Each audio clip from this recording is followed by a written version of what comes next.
Hey there, good morning everybody, and welcome to Westminster, Maryland, where we are at the gym for the Pro Strongman League Qualifier here today. Very excited to have a full slate of events for everybody and excited to bring you guys this live stream today. Thanks so much to Dante Petrella Productions for bringing you this live stream, and thanks so much to you guys for tuning in as well. A balmy day here in Westminster, Maryland. We're about an hour outside Baltimore. It's about 17 degrees here, and the ground is covered in snow. So we do have a few competitors that have not been able to make it. Some people wanted to come but couldn't be here because they got stuck in the weather. I know I had my first flight canceled yesterday coming into DC, so the weather definitely a factor getting people to the gym here today, but the roads were cleared off really nicely. We have a full slate of athletes for you, and we're really excited to get going. The events we have for you today are the axle clean and press. There's a ladder with a clean and press away at the end, and then we'll move into a basket deadlift. The medley for today is a yoke and a sandbag carry, and then we have a frame run today, a beautiful frame made by Pig Iron Metalworks specifically for this show. So that's an exciting thing to see, a new frame to use for this, and our shorter competitors may have to use a catapult to get inside it. She's a big girl. And then finally, stone over bar is what we're going to have, stone over bar for reps. So full set of events today. Thanks so much to Pro Strongman League. Tyler Purdue is your event promoter here today. We'll have Bobby Thompson as one of our judges working through this competition. So how the Pro Strongman League works, this one is a qualifier round. So the top 3 finishers in each class, your podium finishers, will qualify for some championship ones a little bit later in the year. So this is one of the first qualifiers of the year. And again, this one happening in just outside Baltimore, Maryland, in Westminster. I'm going to make the crab cakes and strongman joke a few times, so forgive me for that one. But thanks so much to everybody for joining in and watching this live stream. Subscribing to these, buying these live streams, a great way to grow the sport of strongman. We're happy to have you here today. By the way, my name is Jen Bates. I'll be your commentator for today. So feel free to message me on Instagram. Tell me I'm doing terrible, I'm doing great, or what you want to see, what you want to know out of these live streams. Our title sponsor today is Cerberus. Cerberus making all this happen. If you are not an owner of any Cerberus gear, I'd be surprised because I love their soft belt, I love their sleeves, their elbow sleeves. I'm pretty sure helped me get a 165 log not too long ago, which was great, and I had to pull them off immediately afterward. They were amazing. Pig Iron Metalworks, I mentioned a moment ago, Joe from Pig Iron made this brand new frame for us today. Excited to show you that a little bit later in the day. Zone Smelling Salts and Serious Steel Fitness, also 2 of our sponsors. And also, well, it's on the back of my shirt, I think. Hosswear making all these shirts for us that you see the competitors and volunteers and judges wearing. Always grateful for them. Plen Massage is here, helping out some of these athletes. They have their table back over my left shoulder. Very excited to have them. But again, I mentioned the weather has been a factor, so definitely missing Rebecca from Arena Chiropractic. She got stuck in Detroit because of this weather, so that was a really tough one. But the weather is weather outside is weather, guys. Let us know on the ground, but we are very warm here inside the gym, and Tyler Purdue is walking behind the camera, tough guy to miss. Again, he is the event promoter for the Pro Strongman League. We're going to get going here in just a few minutes. Again, the first event coming up for you today is the axle clean and press ladder. Now, when you're watching the women go first here, the U82 women, Heather Sirkin is a U64 competitor. She normally would be there, but she was the only one signed up. So this happens in strongman. If you're new to this sport, maybe you're here watching a loved one, you're not really sure how this all works, she's had to bump up a class into the U82. So instead of doing probably a 145 start, 150, she's going to go 165, 180, 195. Those are not light weights, even for the 82 kilo women. Another trick, if you're thinking how much does 82 kilos weigh, multiply 82 by 2.204. Easy way to convert kilos. It'll give you an approximation. So we have the 82 kilo women. We also have the U80 men, the U90 men, and the U105 men. So that's about 231, 198 or so, and then further down. So we're excited to bring you this today. Looks like we're going to get going here in just a few minutes with the axle clean and press. The way that they're working this one, so there are 3 axles. You're going to go through those 3 axles, 1, 2, 3. On that third one, you're going to rep that one out. So you'll see the athletes stopping on that third one and trying to rep them out for as many reps as they can in the time limit allowed. So it's about 60 seconds. So if they get, let's say, 3 reps on the third one, they got the first 2, that's going to count as 5 total reps. And that's how they're scoring this. Sometimes people will do split times to see, I got this one faster, so there's a split time here. They're not doing that here, and they're not doing split times, I don't think, in any of the other events. You either get a time or a distance in the medley, You'll get reps based on the deadlift. You'll get reps on the axle clean and press to try to make things a little bit smoother. And that's the way Tyler wanted to do it. So again, we're about to get going. Abby Deal is our expediter today. So if you hear a woman yelling in the background, like, come on, people, get it going, that's Abby doing her best to herd some cats today as we're at this Pro Strongman League qualifier. Our first athlete up today, starting with our 82-kilo women. And here's what's interesting. If you watch Bobby Thompson, he's the large individual there with the big beard, kind of tough to miss. He's the judge for today, and watch him closely when he's giving that down command. Athletes need a up command, or they need a down command once they lock it out. So, all right, Samantha Goggins are first with the 165 axle.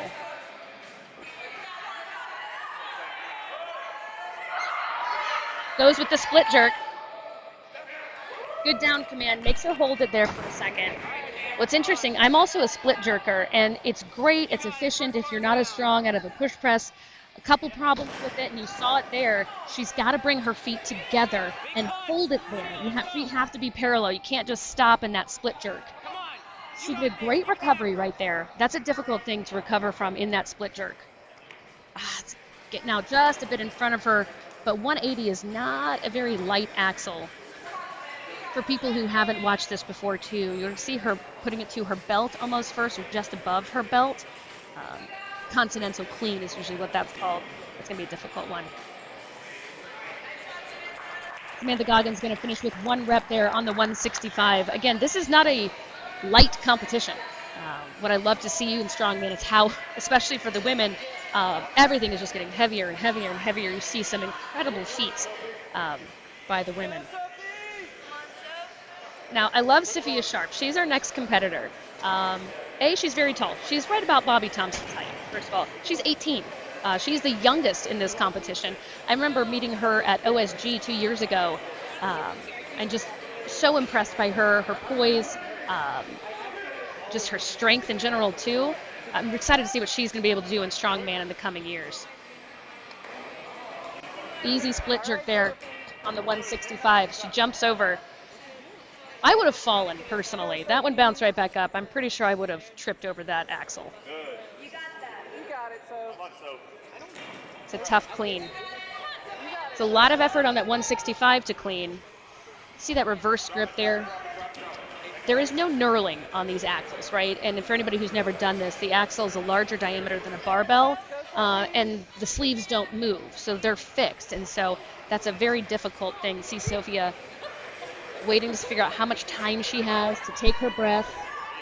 She's trying to roll it up. Oh, that's difficult. It's a tough one. She's going to call it there. Good effort there by Sophia Sharp. So we have a tie already in the women's, both Samantha and Sophia tying and getting that one rep with the 165.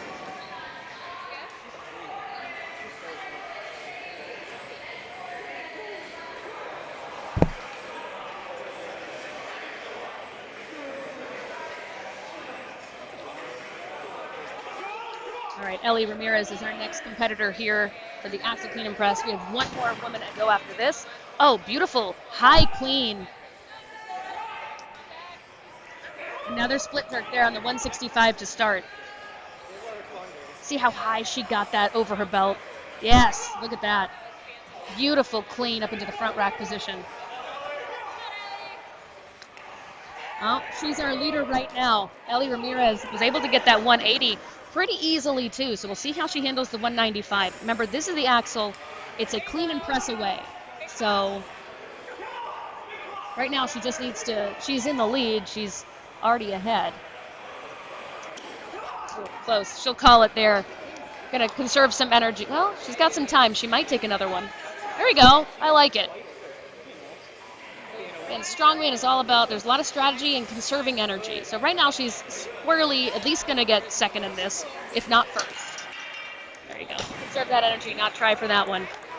And Heather Sirkin will be our last time. Now remember, Heather is a 140 competitor. So U64, she's known for a little bit, though, that she was the only one, so she was going to bump up to the U82. So she might actually have an advantage if anybody in the U82 had to cut.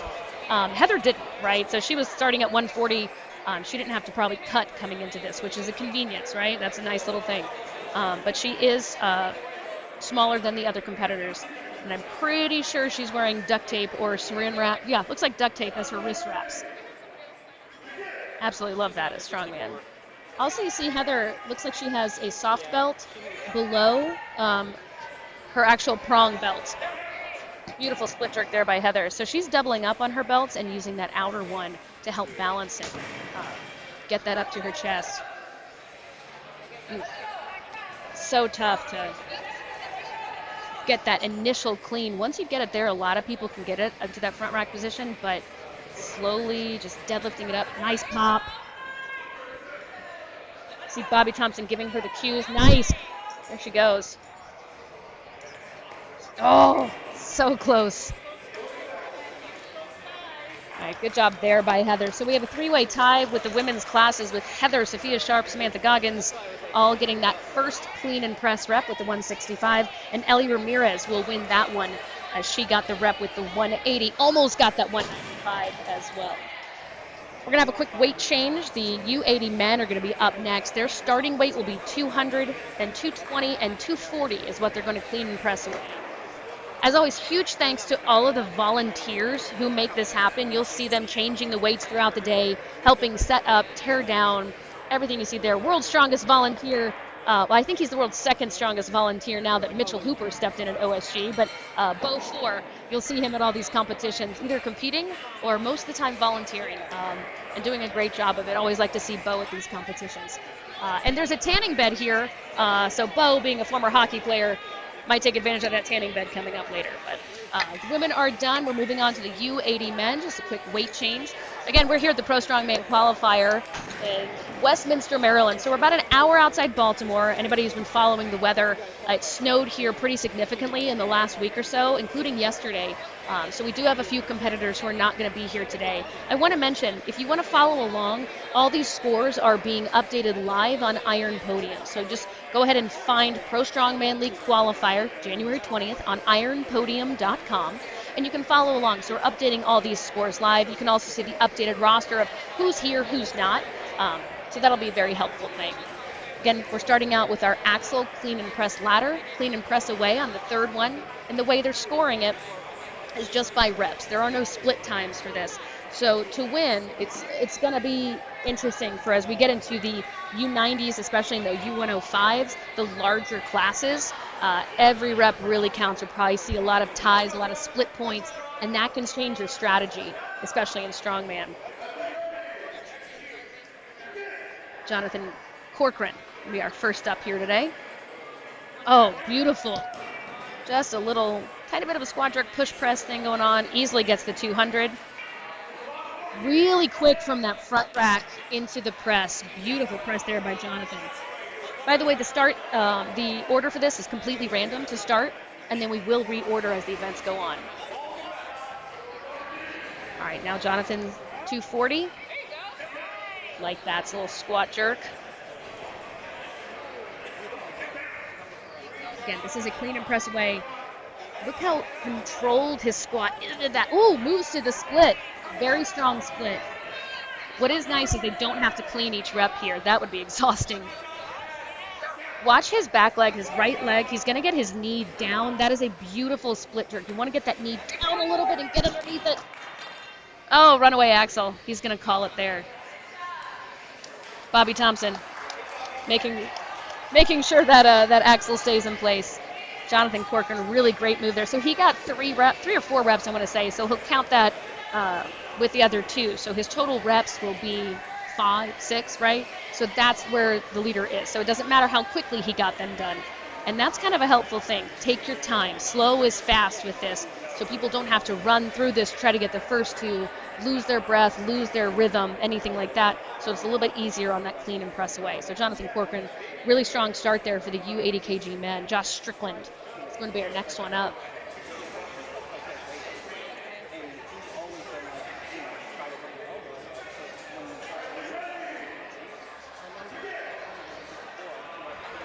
Oh, he lifted that up like it was an empty bar.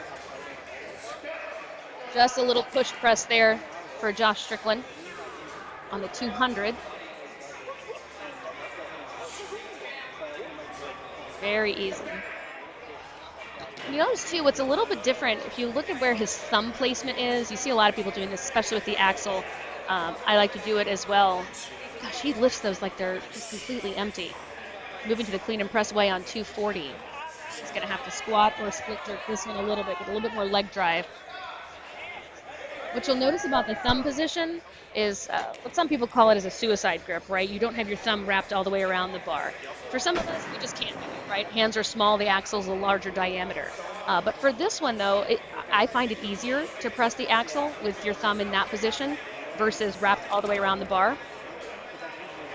So he's got one rep on the 240. Going to call it there, conserve some energy. Not going to make it there, but he did get that one rep on the 240, which could help him out in the long run. You never know. All these axle bars from Cerberus Strength, the crash pads from Cerberus Strength.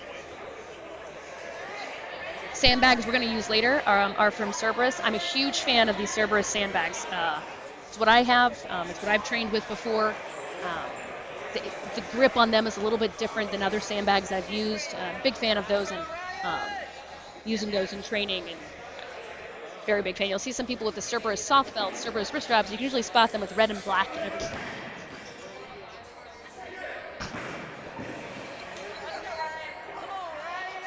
Ryan Casey. Oh, dropping it behind his head. That's a bold strategy. See how it works out for him. Onto the 220. Interesting move there. He's doing that, I think, to save time moving forward. Not sure it's what I would do, but you know what? To each their own. This little, almost a strict press there with the 240. Beautiful. So he's moved into second place now. Jonathan Corcoran. My goodness, the static strength shown here by Ryan Casey right now. That is incredible transition to the tricep where he gets stuck right there and just grinds it out. Oh.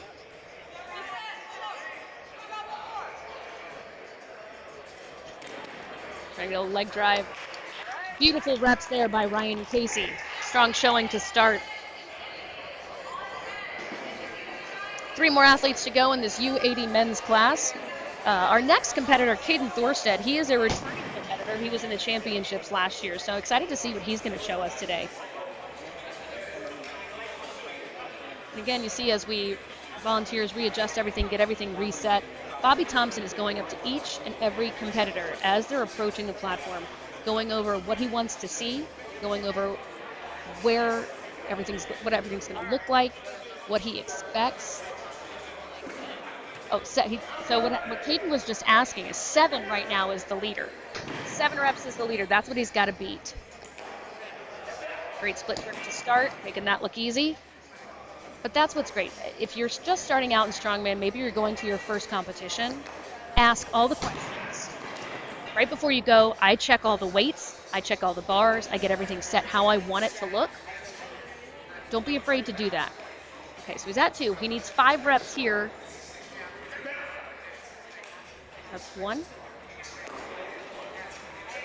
I like his split jerk. He goes really wide with it, creating that strong base. There's 3. There's 4. He needs 1 more rep to tie for first in this. There it is. Oh, wow. Oh, man. Oh, that is a heartbreaking loss. Oh, can't believe he lost that one. That's what's tough about split jerks. If you miss it, it's really hard to recover. I would call it there. Good job there by Caden Thorstead. He was so close. The balance, the strength it takes to hold on to that is pretty incredible. That's tough to miss it. So he will have 6 reps there. Right now the leader has 7. Again, the weights on this are 200, 220, and 240 is what they're pressing out for reps.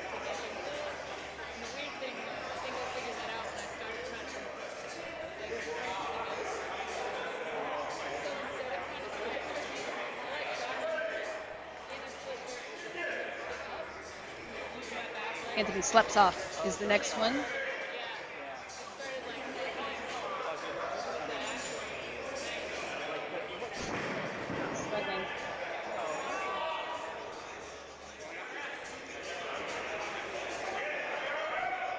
Oh, knock it out, knock it out. Hold it, hold it, hold it, hold it, hold it. Wow, there it is. Man, he had to work for that one, and Bobby Thompson not going to let him get away with anything, right? Very consistent judging. Bobby's done this a time or two. He knows what it takes. Giving him time cues along the way, saying about 20-some seconds left to go.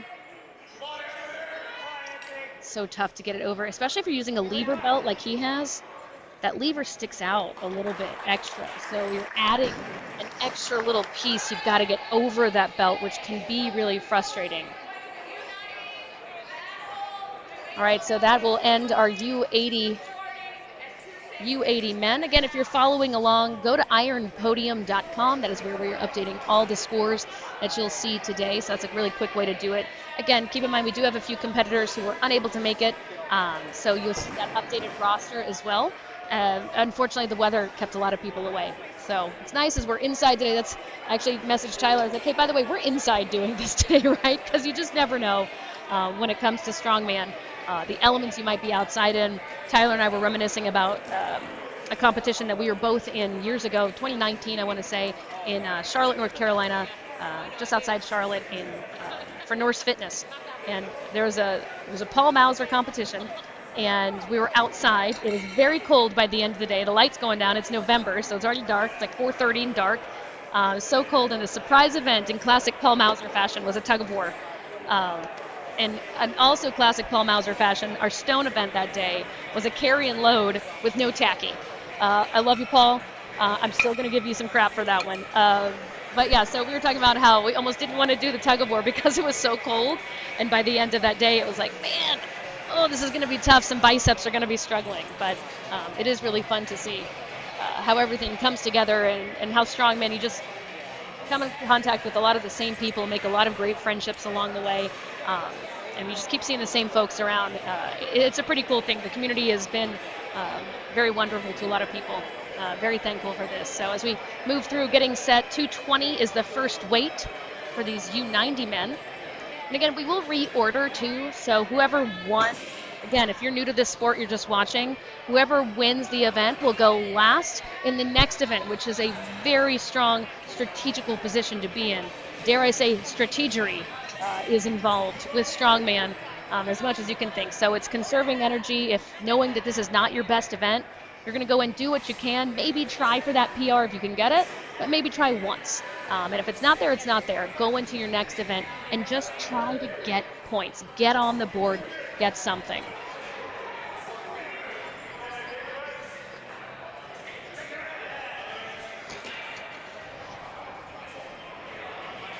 I believe Stephen Wiley. Easily got the 220, taking his time to settle here on this 240.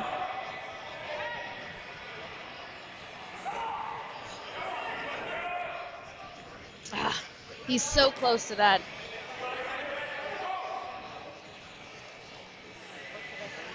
Let's take his time to reset, get his mind right, see what kind of energy he has, calm down.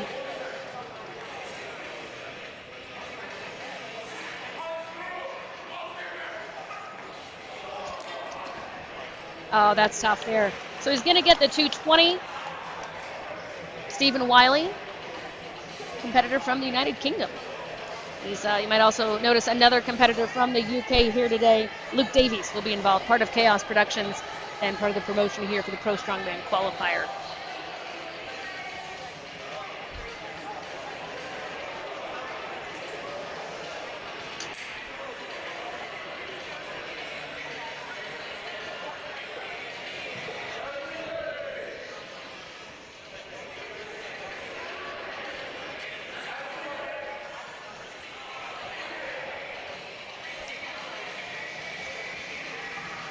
Easy first press with the 220.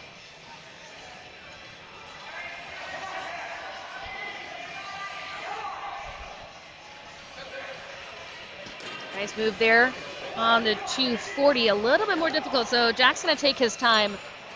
I always appreciate when competitors give me the correct pronunciation of their names. It's Felag. It looks so simple, but you'd be surprised how many people mess it up. Jack Felag. our competitor going right now. Beautiful split jerk there, the 260.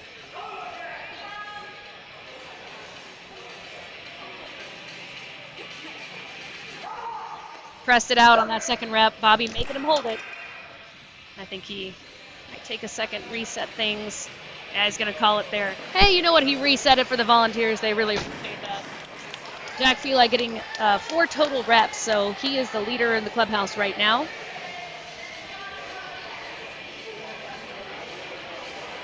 You can see him, I don't know if you see it right now, but he's talking to Bobby and asking, hey, why did you take a little bit longer to call that lockout for me, to call that rep? So it's a good thing to do. I always talk to your judges. A good judge in strongman, a really strong judge in strongman, will tell you exactly what you did wrong if they don't call the down command. And they're going to have the same judgment on each and every athlete that goes through the line. I did Alabama's Strongest for Fun this last year with Chris Slater, who's the promoter for that one, and Amanda Kelly, a pro strongwoman, was our judge for the women the whole day around. And it was fantastic having her there because a good judge, Laura Anderson, if you've ever had her as a judge in your competitions, they're wonderful and encouraging and will yell at you to keep going. Jessica Mitchell was my judge at Nationals this last year. Again, a very positive person to be around. Is a great judge, right? They're going to sit there and say, you got this much time. Come on, you can do it. Heather Burgeon is one of the best at that too, of judges that I've been around as well. So always love to see that. Tell me what I'm doing wrong. Tell me if my feet are set incorrectly, because in that moment, you just never know sometimes. Corey Vermilly next up today. And you can see he put a little piece of chalk on the end there, on the 260. Just on the top of the 260. He's going to want to re-chalk at the end. That's, again, it's your run, so you want to sit there and make sure it's set up exactly how you want it. And what's fun in strongman is just go till someone tells you not to, right? And don't ask questions you don't want answered in the rules meeting. Okay? If it's not addressed specifically, just go ahead and do it. Some promoters may not like me saying that, but I'm going to say it. Taking a hit of the ammonia. Toss that my way. Love ammonia, Corey. Zone Smelling Salts, one of the sponsors today, by the way. Great smelling salts if you ever need them. Lightning fast press there from Vermilly.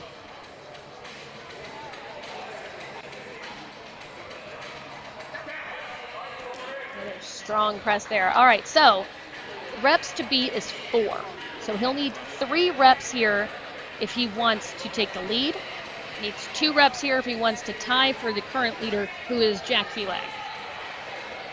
Going to take his time, get set up, little reverse grip. Gets it to his chest, front rack. Wow. Oh, that's scary.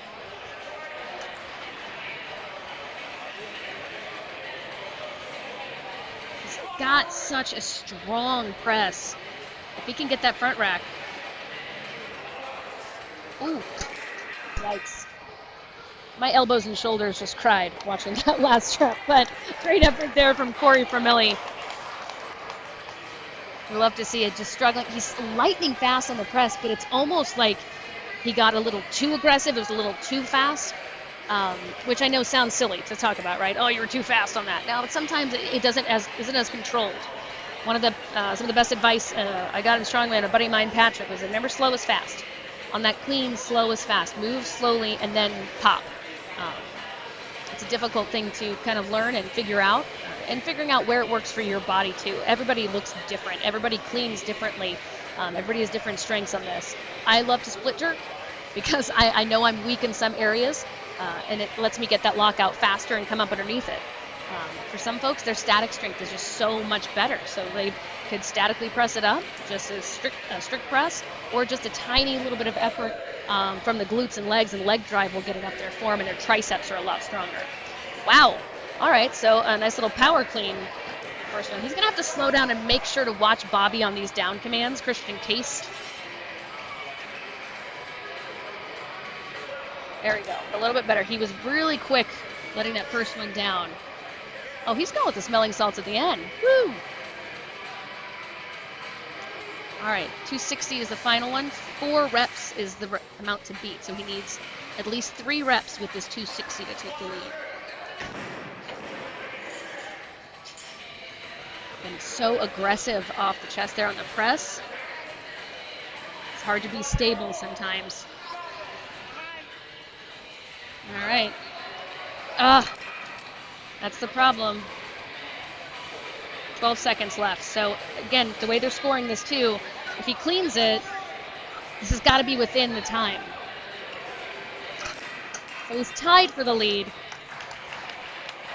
with 4 total reps there. But again, so the way they're scoring this too, if they've got the front rack and time goes and then they press it and lock it out, that doesn't count. It has to be within the time. They need to get that down command from Bobby in time. So even if they press it and they're still working on locking it out, until they get that down command, they don't get the rep. So that's a very important thing to remember as you're watching this or looking at video, or as we all know, it happens. You come back later, I got that 4th rep, I got that 4th rep. You didn't count it, here's the video. It's difficult because it's like, well, you weren't stable. You hadn't held it for that like half second that I needed to show stability.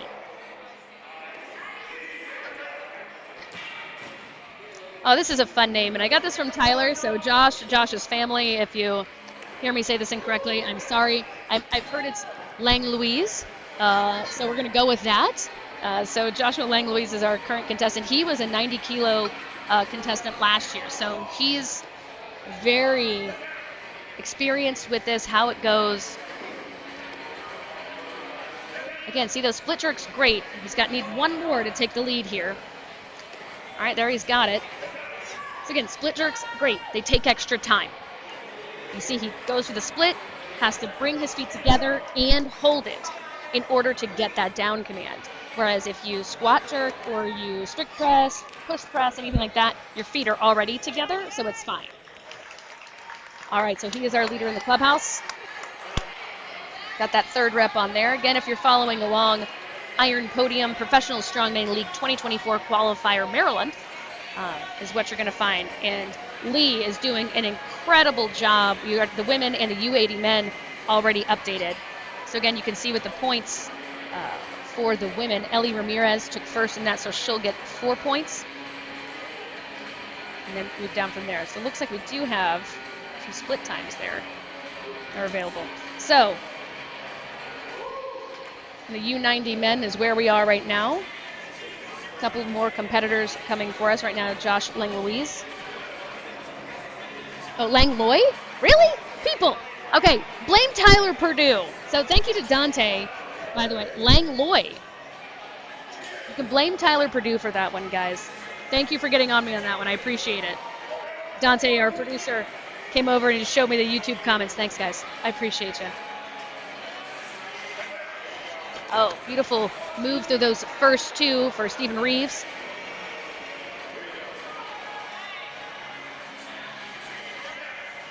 Just 1 rep. Beautiful 2nd rep there, too. Not sure what happened there when he was coming back down on his chest. Got a little bit in front of him. Just wanted to reset, get a little bit cleaner front rack. Nice. Yeah, it's difficult. You can see it's getting a little bit in front of him when he's coming back down to his chest in the re-rack. No problem with the press, though.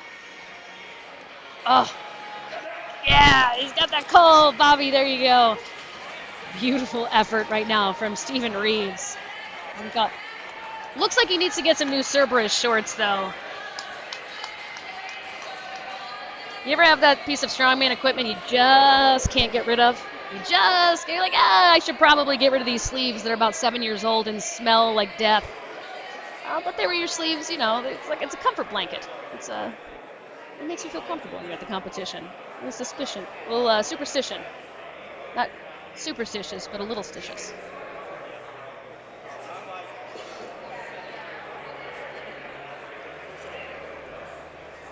A couple more competitors here today in the U90 men's classes. Then we'll move on to the 105s. The 105 is a very large class, as usual.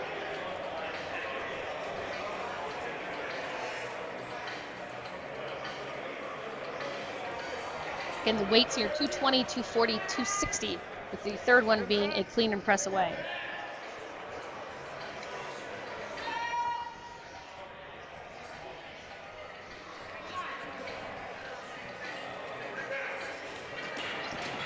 Good first rep there. Zach Crooks.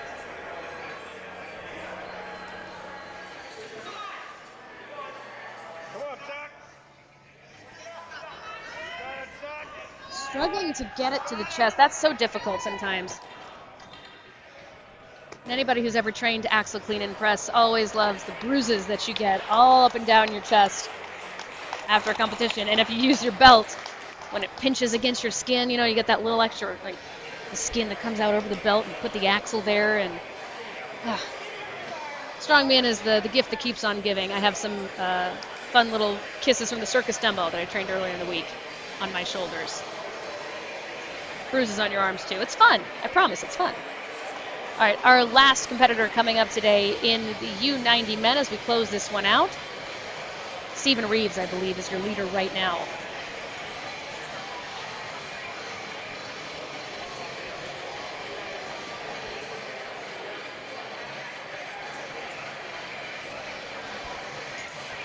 Great venue here, by the way, at the gym in Westminster, Maryland. So if you're close by, this is about an hour outside Baltimore. But if you're anywhere in this area, beautiful facility here. All the squat racks along the wall, outstanding.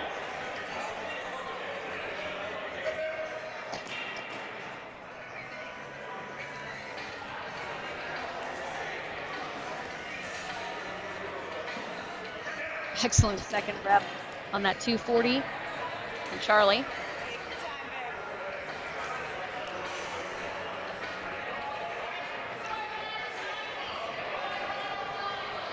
Looking for that 260. Beautiful. Nice. He is Cerberused out, man. The soft belt, the elbow sleeves, the wrist wraps. Beautiful press there. Charlie looks like he's got enough time, and the leg drive still there. Might be able to take the lead. Ah, beautiful rep.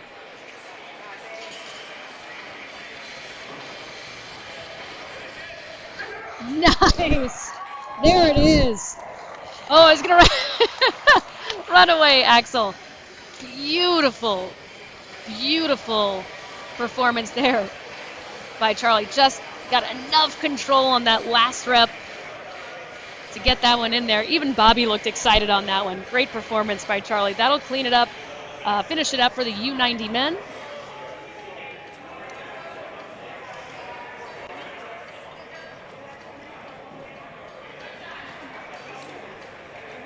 Huge thanks to the volunteers. We're always getting to work out. I do encourage people. One thing I always try to do, and I started doing this a couple years ago, and I really encourage you because it's fun. B, it helps the sport grow. For every competition that you do as a competitor, make sure you do one or try to do one where you work as a volunteer. This is how these competitions work out well. This is how these competitions keep growing. This is how we help out with Strongman, is to make sure the newbies have a great first experience, that they come in, the show is well run, it doesn't take, 10 hours and, people are tired and bored and angry. Make sure that if you have a good experience, you give somebody else that good experience too, and get in and volunteer in any way, right? Maybe it's just you're the expediter. You don't have to be the person changing weights. Keeping score, just showing up. And it's some of the most fun you could ever have too, to be honest. It really is a great time. The Holiday Highlander that happens in North Carolina every year, that run by Kendra and Willie Danzer. If you've never competed in that, I highly recommend it. But then also, I volunteered at that one, and that is such a fun event. And there are so many events like that across the country where they're just exciting, they're different, and you meet a lot of people, you learn a lot of things. I really highly recommend it. Again, that is how we keep this sport of strongman growing. This is how we keep the sport fun for everybody. Because it's fun, right? Getting random bruises in different places and explaining to people why your forearms are bruised up, or your shoulders, or your legs. And, if you happen to have power stairs in a competition anytime soon, I am so sorry, because that's going to be a set of bruises you don't want to explain. But anyways, enough of my soapbox. I'll get back on that one later as we move into the U105 class. So these are your 231s. So again, for people who don't math well, or our team Imperial, metric system is beautiful.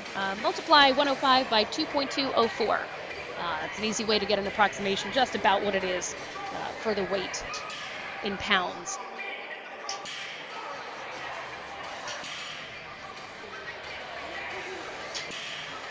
This is our last class to go for the axle clean and press. We'll be moving into the basket deadlift, which is coming up. So it's going to look a little different. We'll explain that here in a little bit. But you can hear, if you hear some pounding in the background, that is people warming up. That's the women and the men warming up for that deadlift.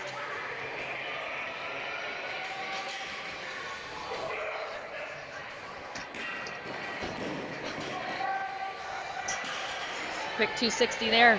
260, 275, and 290. That's what we're working with here. Oof. Great control. It looked like it was going to send him backwards just a little bit.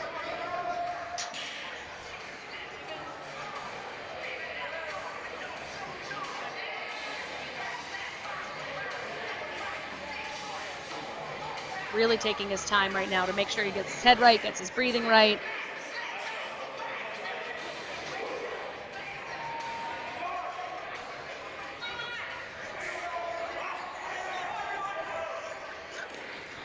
Oh, that's tough.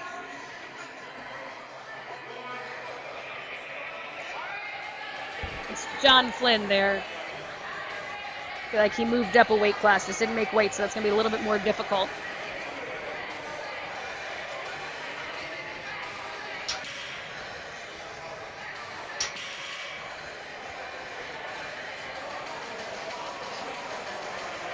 Volunteer is going to take a moment to reset on those Cerberus crash pads. And you see those beautiful shirts all the volunteers and competitors are wearing, thanks to Hosswear. Jake and Ross from Hosswear. If you don't know them, you should. Highly recommend it. Great guys. But they also make some really fantastic shirts too. So the shirts you saw at OSG this year, those were done by Hosswear again. So if you need shirts for your competition, make sure you drop them a follow at Hosswear.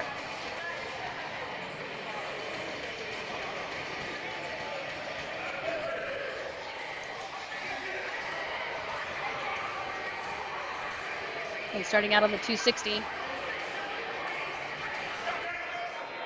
Stress, strong. Again, in the rules meeting too, there's basically said, guys, just control it down.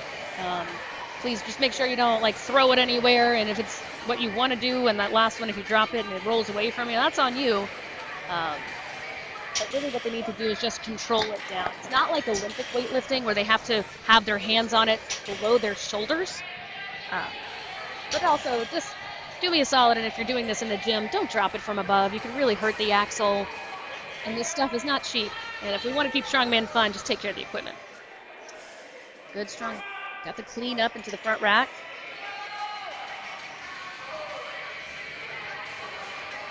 There's a little bit more leg drive. That's tough. Luke Davies there. Got the first 2 reps, not going to get that third one.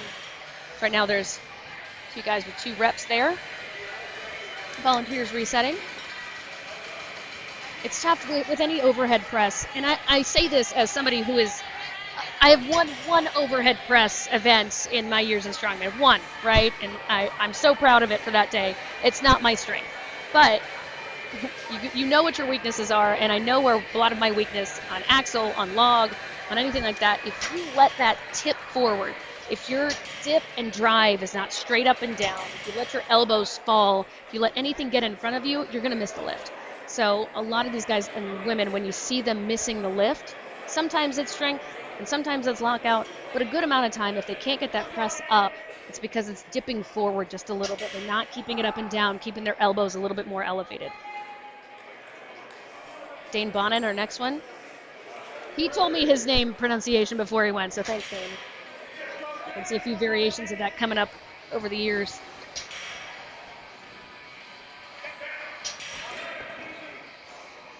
Solid first rep from Dane.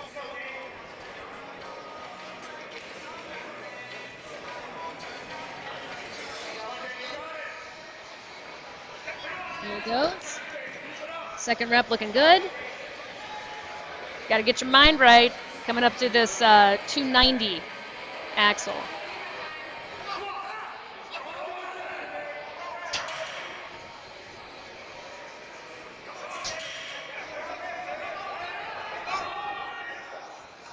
Messing on his belt.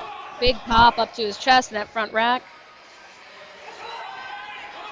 Needs some more leg drive. Oh, he's there. Beautiful wrap. He's excited about that one.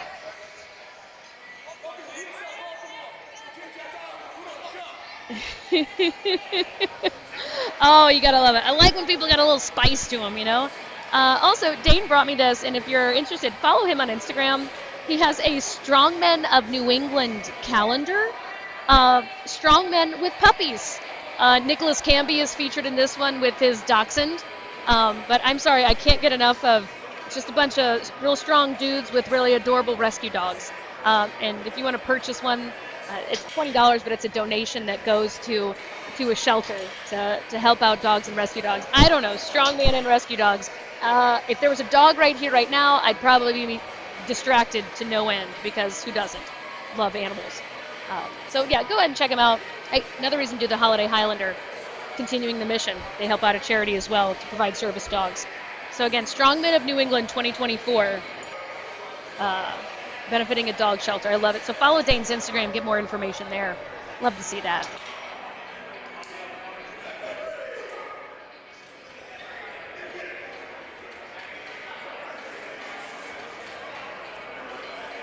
So we've seen two competitors do that.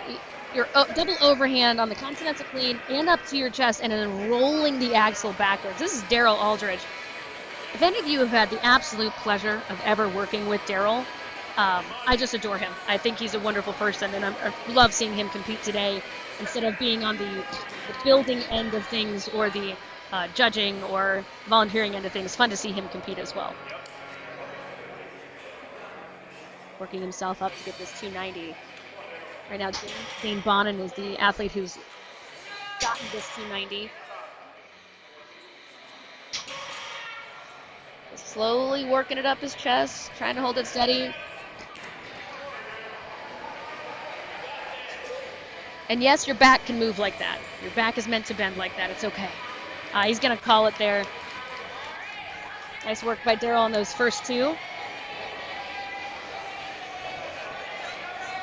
Brad Polson is going to be our next competitor.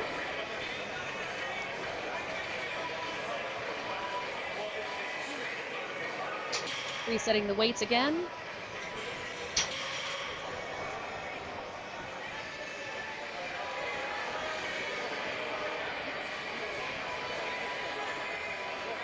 Brad Polson coming up here. He's based at Fort Bragg, active duty military. World's Strongest Veteran is always a good event each year. But good to see some active duty folks here. A lot of course, we are close to Washington, D.C., close to Annapolis. You'll see a lot of military flags hanging up in here around the gym.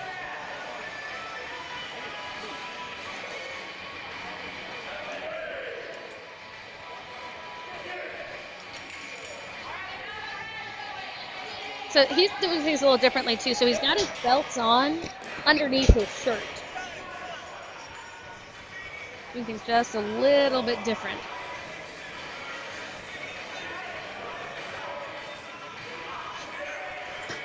Beautiful press right there. I always love the support crews. He's got someone with him yelling at him, I need to see 2 to 3 here on this 290. It's so difficult.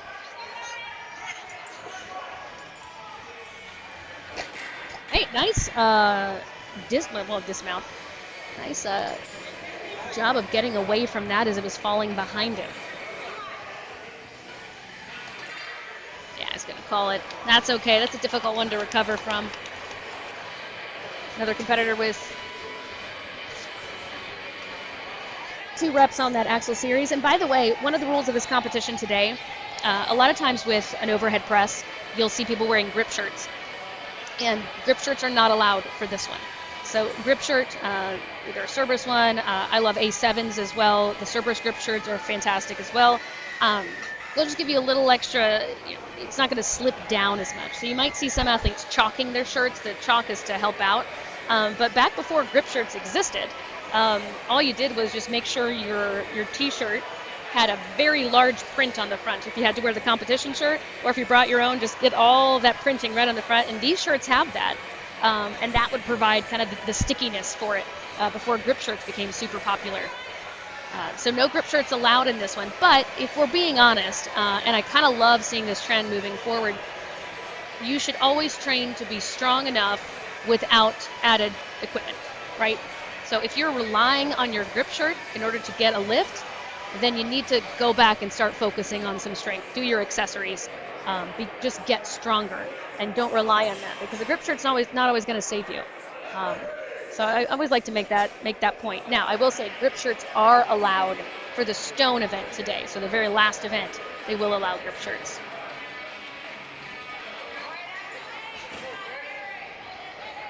Ooh, a little shaky coming up there. There you go. Gabe Balacio, our competitor. Again, so kind to come up and tell me how to pronounce his last name, mostly because the way people have pronounced his last name before, he told me, is not something I can say on air. So I'll let you figure that one out. Much cleaner rep with the 275. You probably hear behind me one of his supporters saying, take your time, take a breath. That's one of the hardest things to do when your adrenaline's pumping. You're in the middle of that lift. There you go. Good clean. Oh, he's dipping forward. It's a difficult one. Balacio going to call it after those 2 reps. But again, that second rep, so much prettier than his first one. That's how it always works, isn't it? That first rep, if you've ever been a power lifter, you know, you get one shot at it. But when you're training, you're like, man, that second rep was so much better than my first one.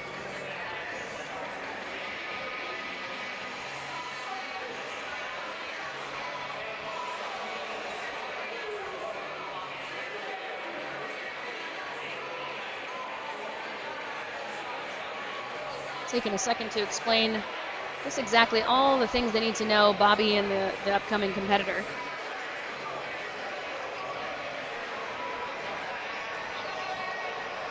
Eric Olmstead. Saddle up, partner.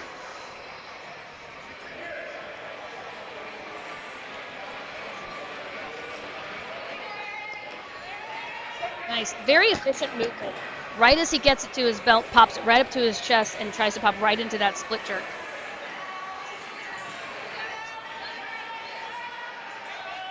Oof. Saved it there, didn't feel ready. He's got a very short split jerk. There you go. So he does what I do, and I need to get better at it too, is that back knee, truthfully, in a solid split jerk, should be bent. You should be like squatting and splitting underneath it. If you do it in Olympic weightlifting, helps you get under it and get into that lockout a little faster. Great speed into his front rack, even with that 290. Nice recovery. Oh, beautiful. There it goes. Nicely done.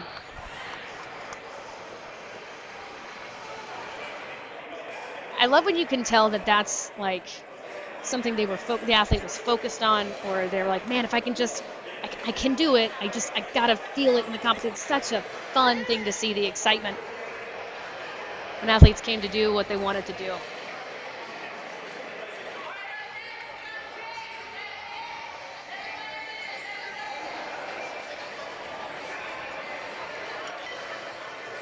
Jake Arthur will be our next competitor. See if his hat stays with him the whole time.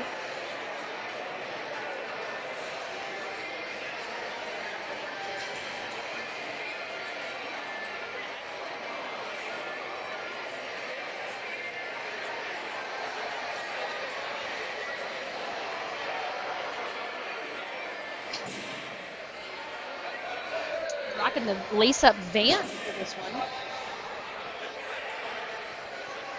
Most people these days you're going to see opt for lifting shoes, right? It's like for like what Olympic weightlifters use, heels, right? This guy's going a little bit old school. Jake Arthur just Rocking those Vans.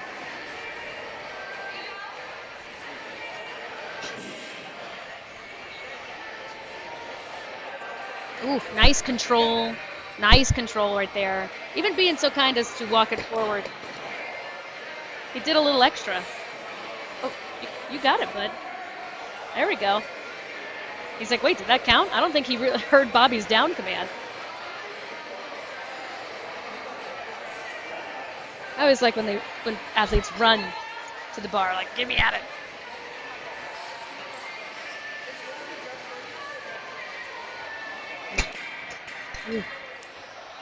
Falling backward is always, so scary on overhead events. Great work, though, to get those first 2 lifts from Jake.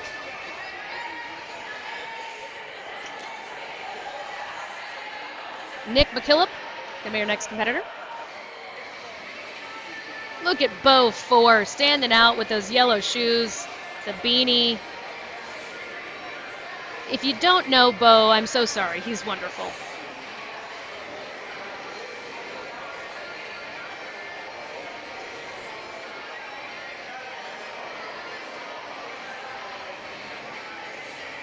Bobby taking a second to answer some of Nick's questions. Make sure he knows what he's looking for.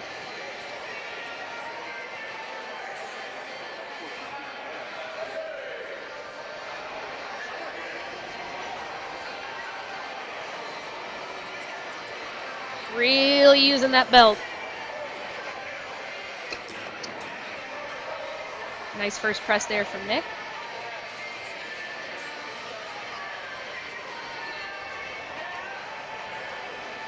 Really pretty split jerk.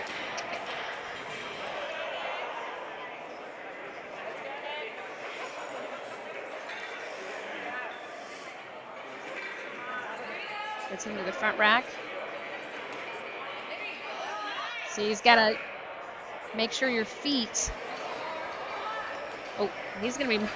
Might want to travel forward a little bit. I'm a little bit nervous with how he's traveling backwards with his. There we go. Wow, 3 reps already now with the 290, getting reset for a second.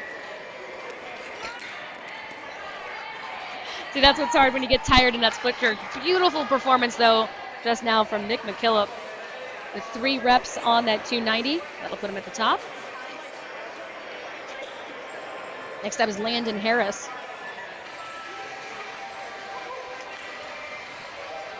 Again, this is the qualifier for the championship shows that will come later in the year for the Pro Strongman League. The top 3 in each class will qualify for those shows, so your podium is going to qualify.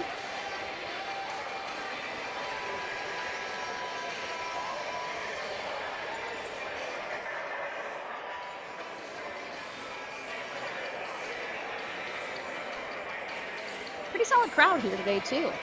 People coming in, braving the snow. The streets look great. Definitely a whole lot of snow on the ground here last couple days.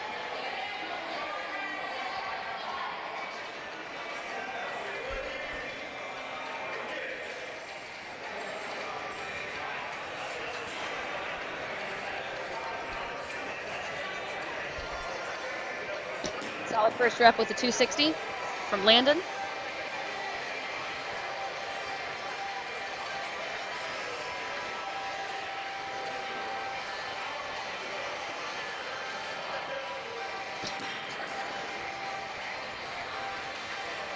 Moving on to the third one, the 275 looked good, and up to 290.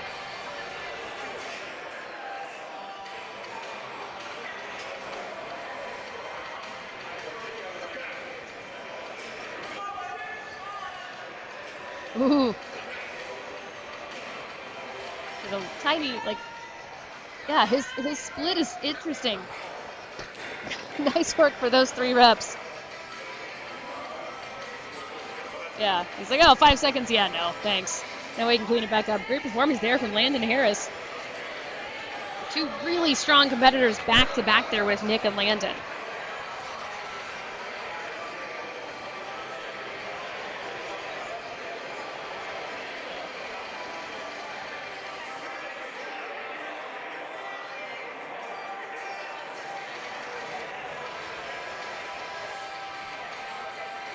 I don't know if you guys can hear this through the microphone either, but really strong selection of pop punk from the 2000s playing in the background. I know that amps me up, being an elder millennial. Pure excitement. A little Fall Out Boy sometimes. I don't know. Sum 41. Blink 182. William Littlefield, who wins best hair of the day, no question. Easy.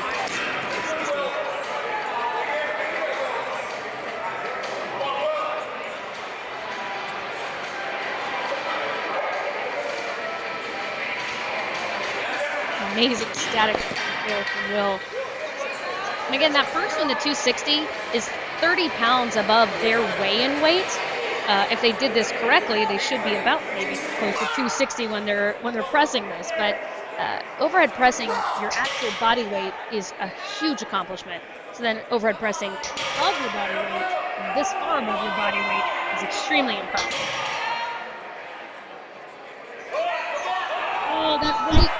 Oh, that right tricep didn't want to just go. He's going to call it there. That's okay.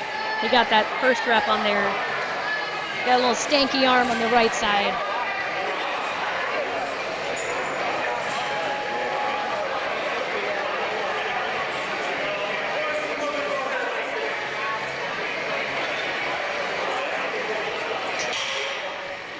A few more competitors today. This is our largest class, as it often is.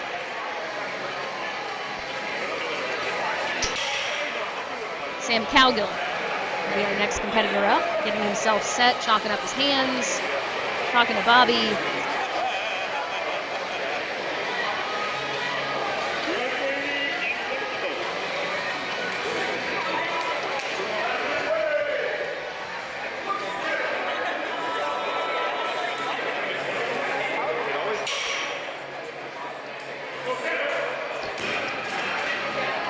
Press there from Cowgill.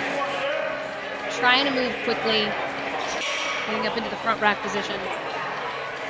Ooh, that's hard.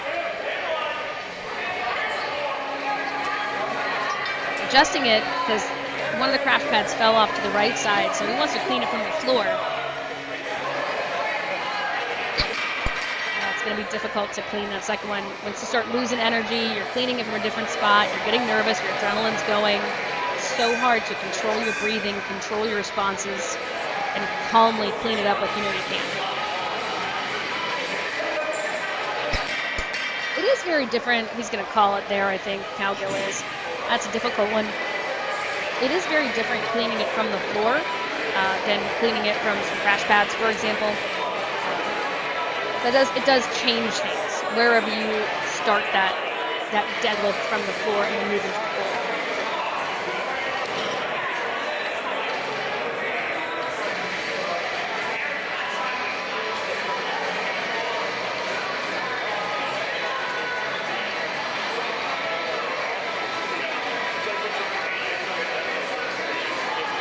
Again, the next event coming up will be the deadlift.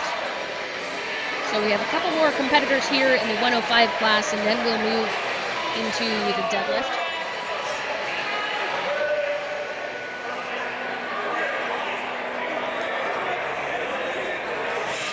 See, his shirt is definitely chalked up right there.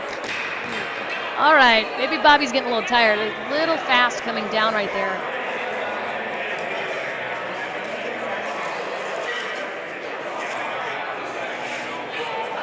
There it goes. Solid lift right there. Conrad Rosales.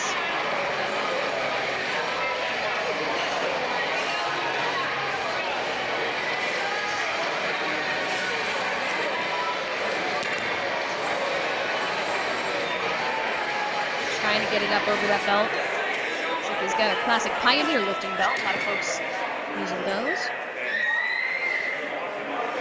Gonna try for a third clean there, trying to get up over his belt. Oh, that's tough. We'll call it there. Good effort there by Conrad. So difficult to try to get that right up over your, again, when you're using a lever belt, lever, lever, I don't care. Having that in the front can really impede the implement. Like, it's nice because it sticks out a little bit, maybe get on top of it. I find having the lever out front is more difficult because it's a little bit more slippery. If you have a prong belt, I think that's better. Or even better yet, I know Spud Inc. makes a really cool ratchet belt. Or if you have the lever belt and you just want to use it, you want to use a belt, that's all you got, I put the lever to the back. So you'll see our next competitor has a prong belt, but the prong, or actually maybe it's a lever belt. So you'll see this next competitor has the lever belt, but the lever is to his back. So he's latched it back there because it can really throw off your leverages, no pun intended, for that. So the prong belt I think is better for this. You can stick out that little lip a little bit. But I don't know, I'm not a fan of the lever on the front for any sort of clean and press motion.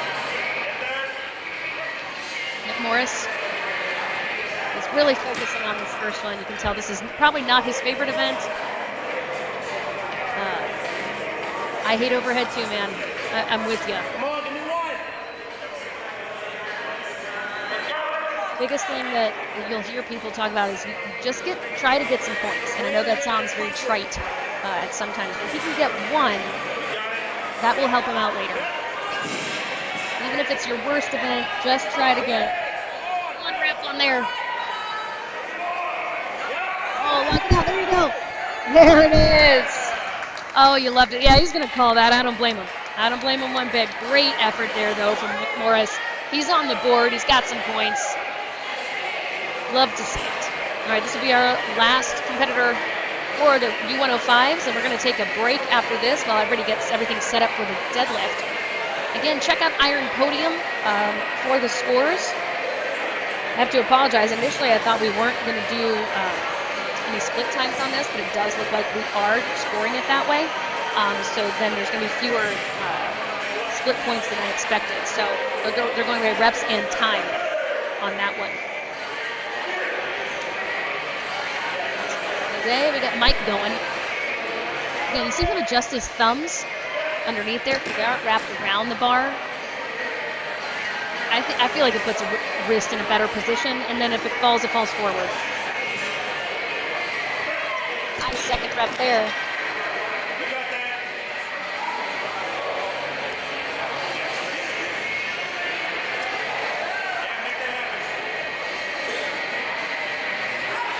Right there for that third rep. Wanting to get that 290. Oh, he's close. Take it easy, you got that, you got that. Take it off the ground.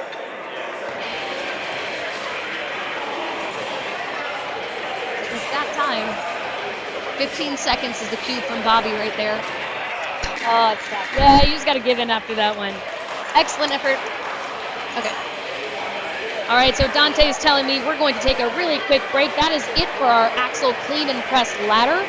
Check out Iron Podium. We'll have a recap of the scores coming up here in just a few minutes. Next up, the deadlifts. So we'll be back here in just a few minutes in Westminster, Maryland for the Pro Strongman Qualifier here today on this beautiful, balmy 15-degree Saturday afternoon.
All right, everybody, welcome back in. We're in Westminster, Maryland at the gym for the Pro Strongman League Qualifier.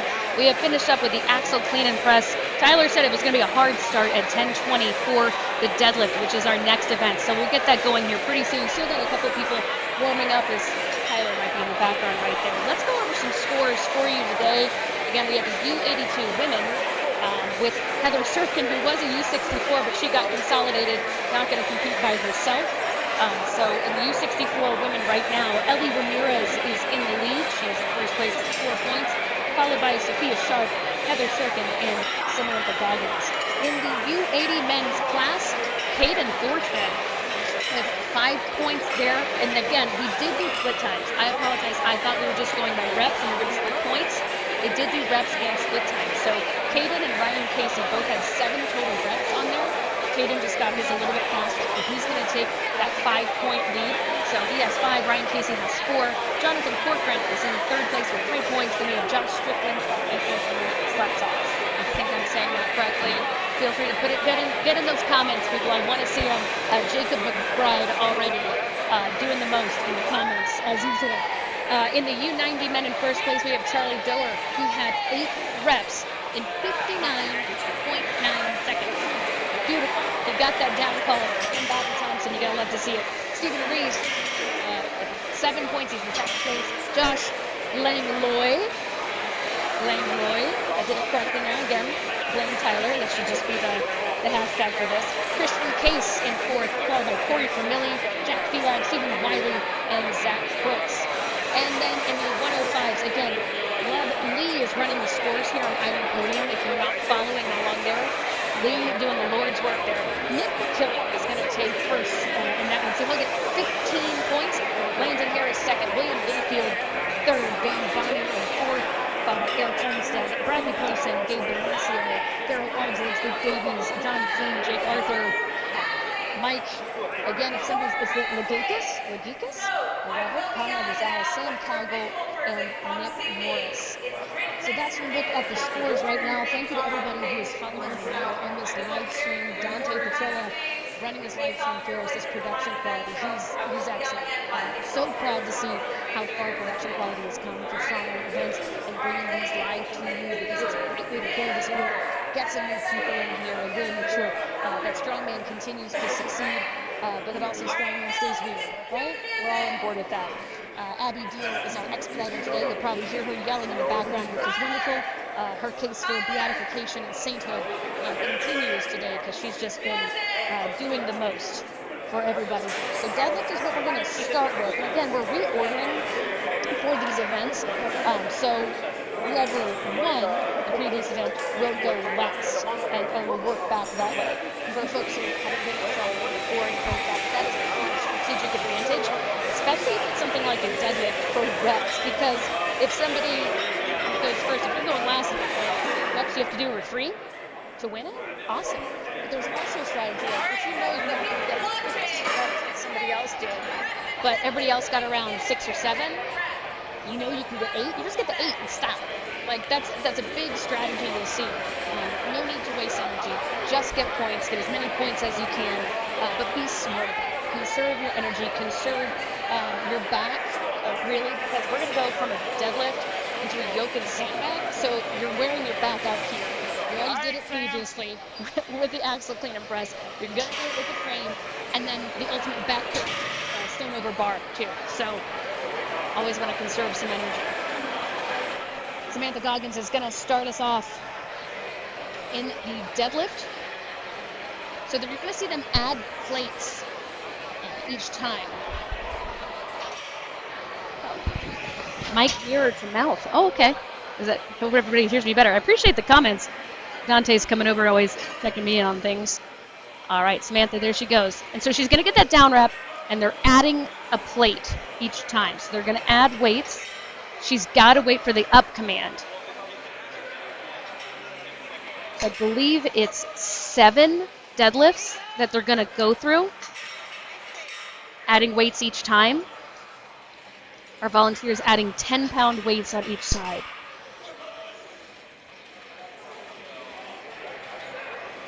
You can see she is using the straps. Those look like figure 8s. I'm kind of at an awkward angle And that's what she's going to rep out if she wants to. Just catching her breath. Nice rep there. Again, there are up and down commands for this. Ooh, nice lean back. Love her ramping that one up. And that's time. Nice work there by Samantha. So this is going to be, if you get through all the added weights, it's at least 7 deadlifts. And you can see she was wearing some briefs too. So again, different competitions will allow different equipment to be able to be used. So usually on deadlifts and strongman, you can use straps, you can use wraps, whatever you want to use there. A lot of times they'll allow you to use some briefs. Sometimes they'll allow you to wear a deadlift suit, which is more like the multiply or single ply powerlifting stuff, so geared powerlifting.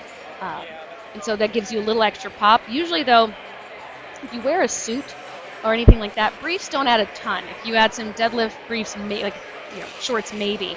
A lot of times you need to figure out if you're stronger off the floor or if you're stronger at lockout. So if you're not very strong off the floor, a deadlift suit probably will help you out a ton. If you're super strong off the floor and you just struggle at lockout, deadlift suit may not get you that much. Heather Sirkin onto the deadlift now.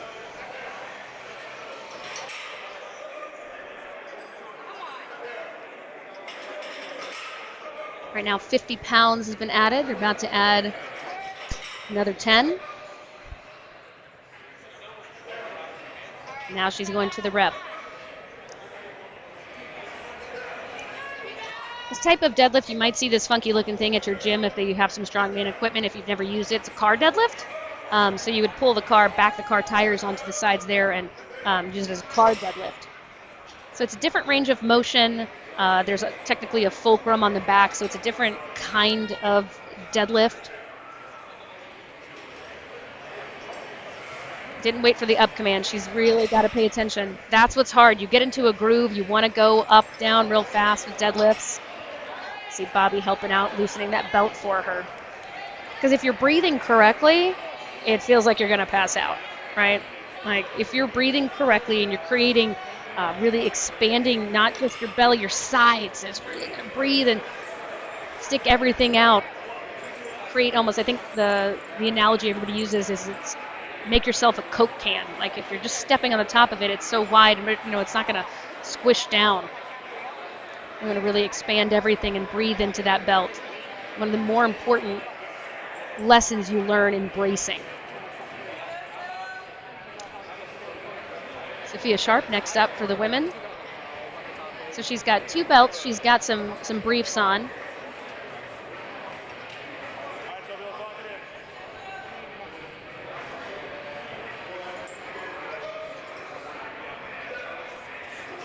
Very tall competitor is Sophia, so it's a really stark difference going from Heather Sirkin, who's a little bit shorter, and then Sophia, who's about 6 feet tall. Much longer range of motion for her, so deadlifts are going to be a little bit more interesting. She's got pretty long arms, but she's got really long legs. Again, Sophia, the youngest competitor, still just a teenager, and competing with the open women. Like, hell yeah. All right, she's on that final weight. You hear fans or supporters yelling, gotta go, Sophie, gotta go, Sophie. Because this is a timed event as well. You only have a certain amount of time.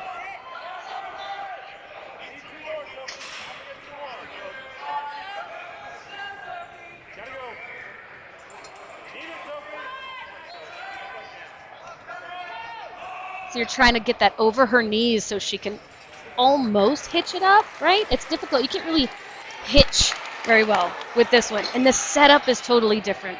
That's why it's funny if you're a strongman competitor trying to explain anything. Oh, what do you do? I do strongman for fun. Oh, yeah? How much you bench? Obviously, the answer is always 500. But then secondly, usually deadlift is a pretty common one of like, oh, I can deadlift. Like, I can lift heavy things. What do you deadlift? And I always am like, well, what kind? That's what it comes down to with strongman. Really, what kind of deadlift are you talking about? Because this setup is very different from anything with wagon wheels. It's different from a straight bar deadlift.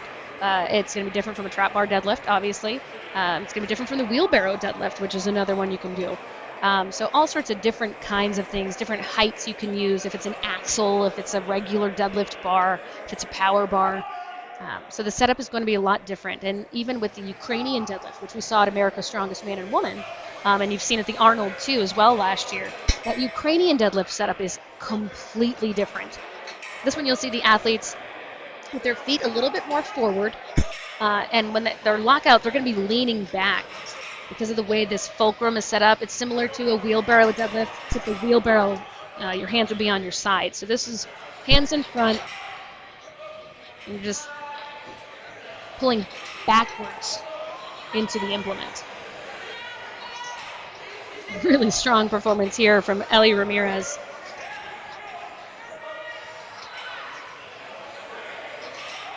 This looks like it's so light for her.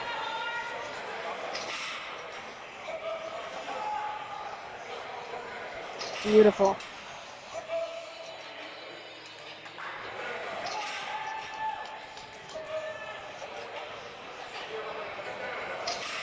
Excellent work right here from Ellie. I'd almost say, man, chill out. Like, you're good.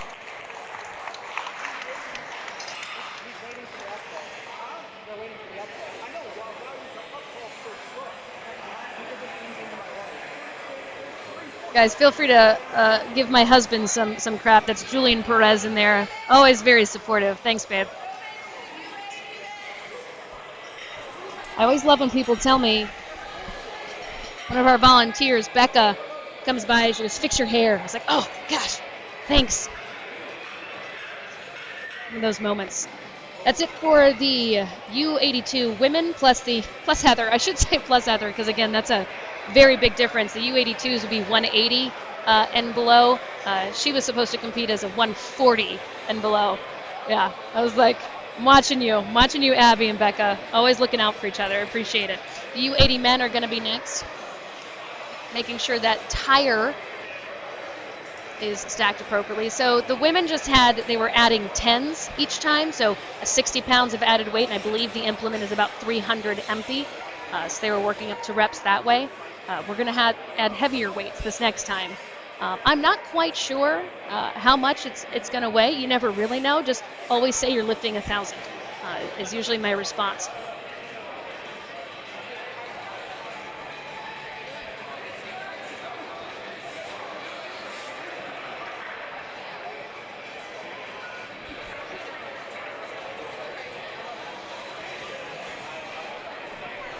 Again, thanks so much. Take a second while we're resetting on the deadlift.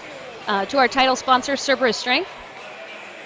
If you don't own any Cerberus gear, I'd be amazed. Or if you don't own any Cerberus sandbags or any other of the equipment they'd have, I'd truly be amazed. Plenty of the gear the athletes wearing today, all Cerberus, soft belts, the hard belts, prong belts, lever belts, wrist wraps, knee wraps, elbow wraps, all the things, all the extras.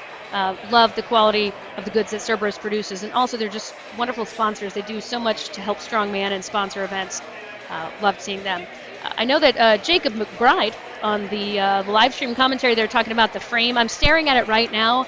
That frame is badass looking, guys. There's no other way to put it. Pig Iron Metalworks has done the frame. Joe made this for the show specifically. I've seen a lot of people getting some equipment made by Pig Iron lately. Really excited about it. I think some circus dumbbells that they've made and different equipment. So love the work they've done. It's a beautiful piece of equipment. Again, though, I would easily trip coming out of it. Or trying to get into it would stretch my legs to their limit. Just joking about that one. But excited to see how people do with that one. Again, we have Zone Smelling Salts and Serious Steel Fitness, all sorts of stuff. And, of course, my boys from Hosswear making the shirts. Hard to find a competition that doesn't have shirts made by Hosswear these days. So really excited to have them on board as always. They do great work. If you ever need some shirts in there. Also, of course, where we are today is the gym in Westminster, Maryland. So thanks to their members for ever so graciously allowing us to completely take over the floor today. Because we are 100% taking over every piece of this, which is great.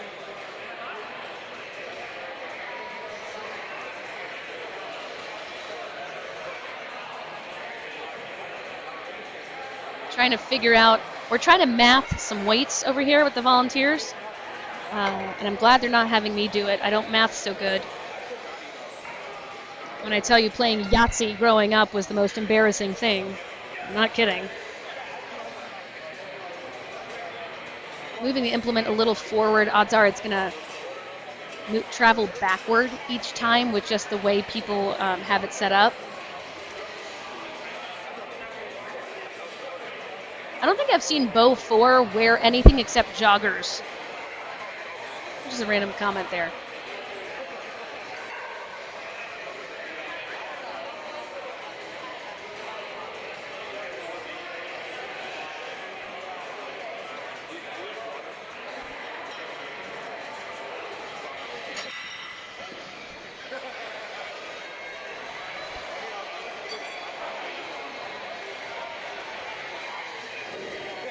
Taking a look at the score sheets really quickly so we get an idea of who's coming up for the U80 class, the men. Up first will be Anthony Slepsov, followed by Josh Strickland, Jonathan Corcoran, Ryan Casey, and Caden Thorstead.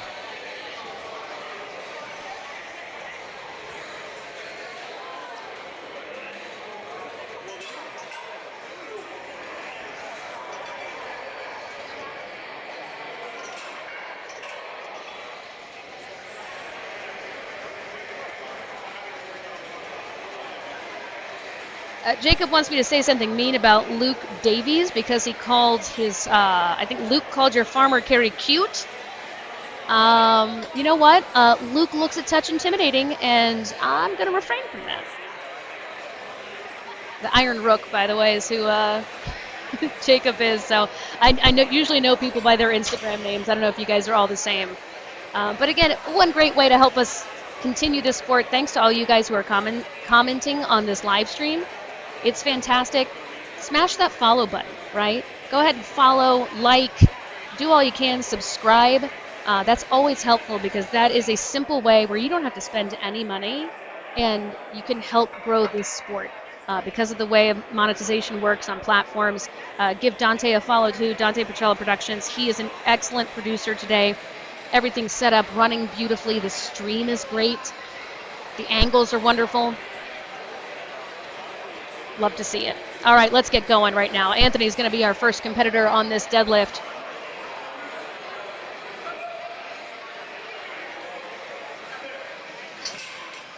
Again, it's a little bit awkward because they've added some poles to this because the weights are going to get higher and be sitting past the poles. So the last thing they want to do is have those weights come off. But, you know, I mean, every competitor is facing the same thing. They have the same two people loading weights the entire time.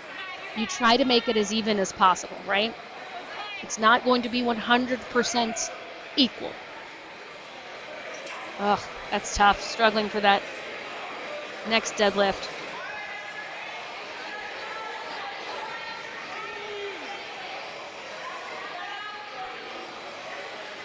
Resetting. Again, he's only got a certain amount of time.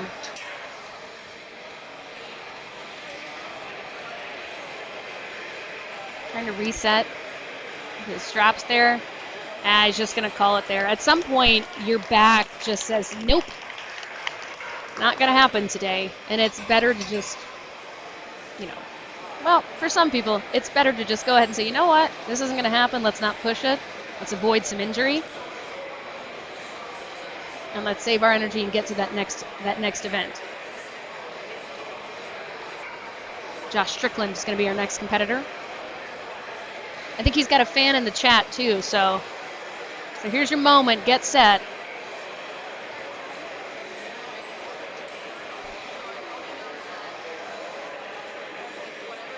So Tiffany Lamb seems to think that Josh plus deadlifts is where it's at. So we're going to go there. I like it. Alistair Silvera? There you go. Also, my man Joseph Brooks in the commentary a little bit earlier. Every once in a while, he comes back home to Pensacola, where I live, and trains in Milton at the Bar Strength and Fitness. Got to see him not too long ago. And Joseph, I've watched you drop plenty in overhead behind your head, so I know you were right there with them. Woo! Okay, y'all weren't kidding. So this is tough. Oh, he is spicy, you guys. You didn't tell me this much, Tiffany. On to that fourth deadlift now. Ooh, child.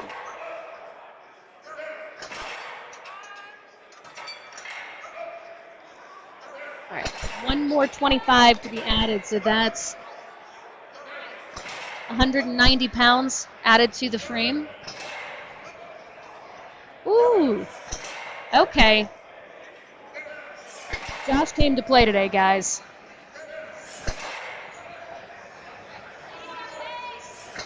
He's not breaking form. He's resetting here. Every deadlift looks almost the exact same. Neck vein popping. Woo. There we go. Beautiful work there by Josh Strickland. There you go. Record deadlifter has entered the platform. There you go. Oh, he showed every bit of that. Man, I tell you what. Deadlift is a fun one. Deadlift's always my favorite. Anybody who's come over to Strongman from powerlifting because they got bored to tears in powerlifting, like myself. So deadlift always translates well, right, from powerlifting to this. It was hard, honestly, to learn how to hitch because you're just so strict with powerlifting of not hitching for so long. So that was a different thing to learn, but the strength is usually there. Usually folks who come over from something like CrossFit or weightlifting have just a different skill set. So those overhead presses are going to be much better for folks who come over from CrossFit or from Olympic weightlifting. Sarah Johnson, who won the U73 Nationals this year, incredible Olympic weightlifter. She's so strong there. She's an overall extremely strong person. She also did powerlifting. I can say this because I've competed against Sarah now in strongman and powerlifting, and she kicked my butt both times. But wonderful person. But again, she's just got that really nice, rounded, well-rounded background from the deadlift in powerlifting and her overhead pressing in Olympics. Nice start there.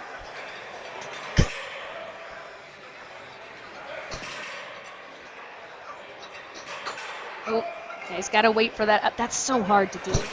When you're in the middle of it, you just want to keep going. Jonathan Corcoran is our lifter right now.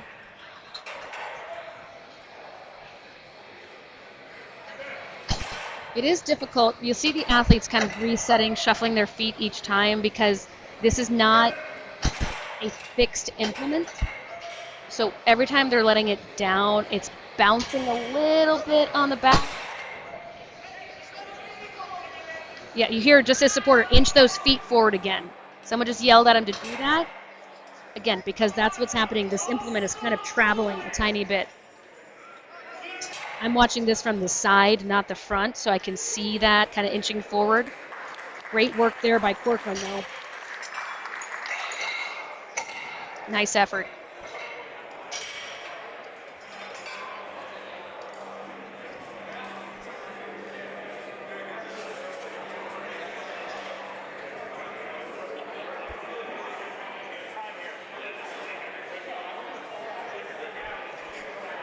One of the hardest parts I always think in events like this where the women have gone, they're going to be sitting for a while, right? It's reminding yourself to sit for a while, reminding yourself to not warm up way too early or do too much too early. Again, I always like to talk to the people who might be new in this sport or wanting to try it. There's definitely a unconscious thing of, well, so-and-so's, they've started using bands. Should I start using bands right now? Should I start warming up right now? Should I? No. Listen to your handler. Have a good handler with you, coach, handler, whatever. Have a person who's going to tell you to sit the hell down in between things. Conserve your energy. Lay down if you need to. One of the hardest parts. And especially because you have this deadlift, you're going to have a yoke pick right after this with a sandbag pick and carry. You're going to have a frame as well. It's a pick and carry. And then stones. Ooh, child. Ryan Casey making pretty quick work of these deadlifts. Decided to go barefoot.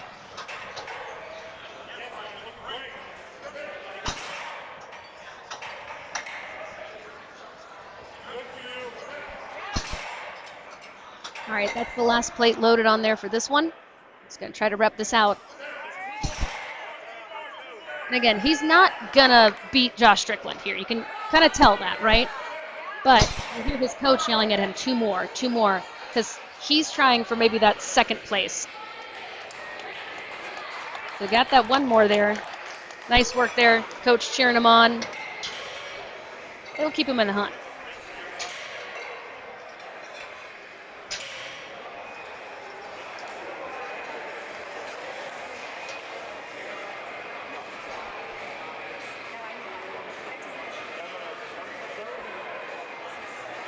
Jacob's still dropping some knowledge bombs in here. Absolutely right with the foot placement there.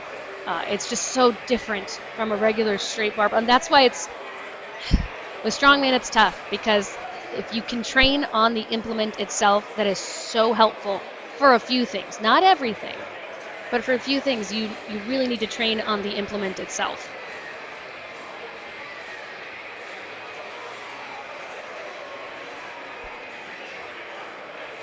All right, our leader right now, Caden Thorstad, stepping up. The last competitor for these U80 men. Whew, real fast on that first one.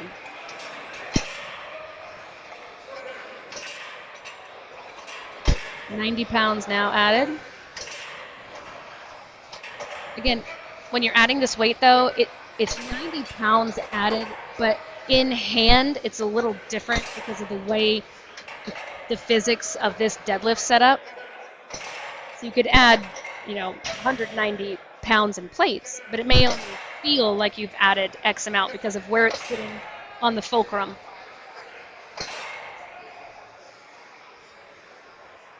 He's slowing down a little bit. He's going to really have to work to beat Strickland on this.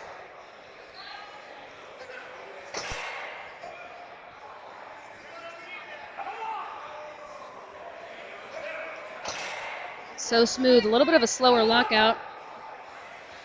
Leaning back, trying to get it over his knees if he can. Oh. He hit time. Almost had that last one locked out. Great performance there from Caden. And that will do it for the U80 men. Moving on to the U90 folks. Take a look at where we are in the score sheets.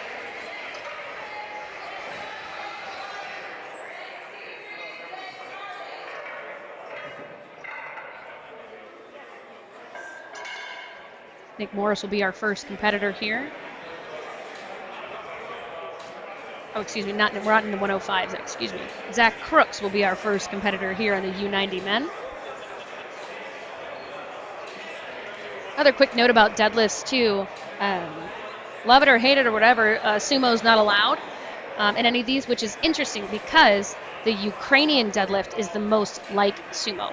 But you're going to see it's probably set up more like a frog stance, but it's another one of those where if it's your first time messing with a Ukrainian deadlift, which you can mimic with a belt squat at your gym if you have one, just get like a T-bar you would use for tricep pushdowns and pull up on that on the if you have like a pit shark or anything like that.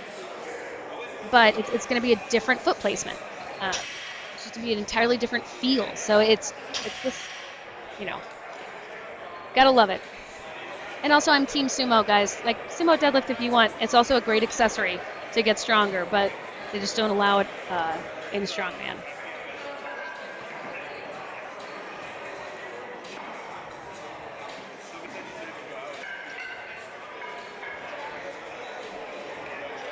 Another reset here. They move the platform back just a little bit. Like I mentioned, it's traveling on each lift. By the way, these beautiful camera angles brought to you by Dante Petrella Productions. He's crushing it today. Dante.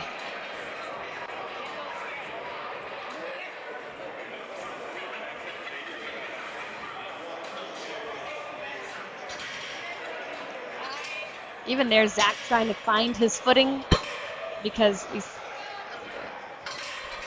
again, the implement's traveling.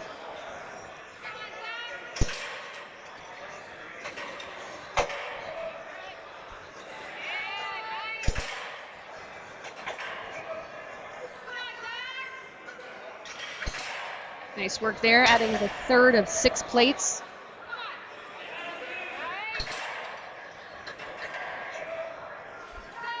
the last one. There you go. Now he's going to try to rep this out. Woo! So he's not using figure eights. He's using regular straps, which are fine. Like I love using regular straps, but I'm a figure eight fan for something like this where you want to keep your hand position the same. I've had it too often where straps will fall open, or if I didn't do them correctly. And it looks like, I'll have to watch the next one. I didn't go over this, or didn't look at it earlier, if you can strap in on your own time versus strapping in before they start. I think folks are strapping in before they start. Someone finally got Bobby Thompson a chair. My goodness. The man's doing the most.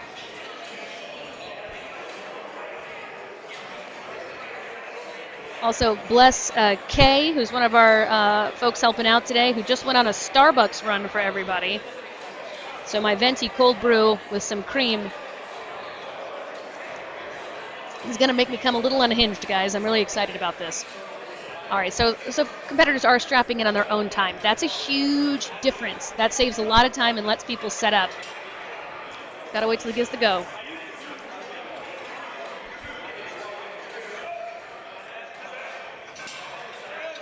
Zach Wiley, or Stephen Wiley, excuse me, is our next competitor. His approach is a little different. So he's very straight up and down. See a lot more competitors leaning back. There he goes. Try to lean back just a little bit more. Then Stephen and Luke Davies, part of Chaos Strength.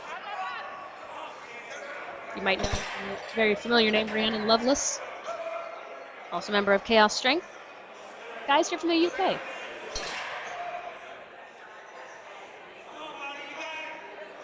So, he's working for each and every rep right here.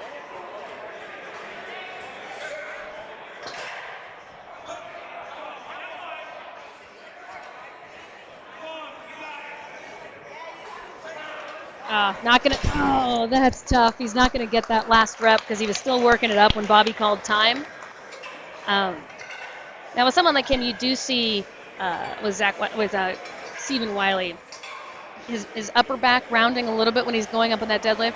Again, trying to dispel this rumor that any back rounding is bad on deadlift. It's just not. It's not the case, right? There are safe ways to do it. A lot of people have done it that way forever. Ask Laura Anderson about that and rounding your back on any sort of deadlift.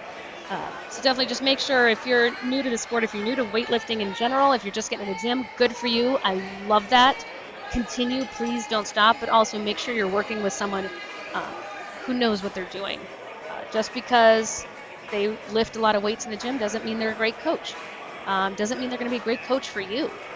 So make sure you're working with someone who has experience. I see way too many people doing one competition and calling themselves a coach and trying to get a bunch of athletes and make some money. Doesn't work like that. You need somebody who's been in the game for a while and who understands. Actually, last night, Jack Felag going here. Last night we went grab some dinner.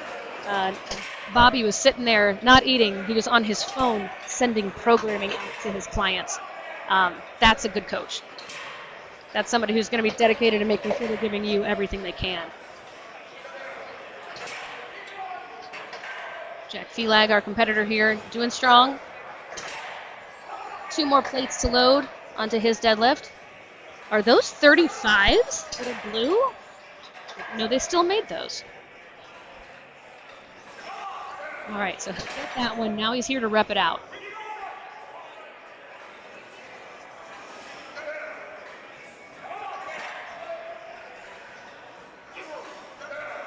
Try to get in a rhythm as best as you can. Oh, that was it. He let it down so softly. That was beautiful. Oh. You ever hit that wall with deadlifts? You try to get up there and it's like, oh, man. Great effort there from Jack Felag. By the way, after this event, we'll have a couple other commentators join us, so it's not just my voice you're hearing all day long. A couple of folks going to hop on this live stream to join us to talk about strongman in general, their hopes, thoughts, and dreams. what's going on in the state of strongman today, and also what we're doing here at the Pro Strongman League for this qualifier for the championship shows later in the year.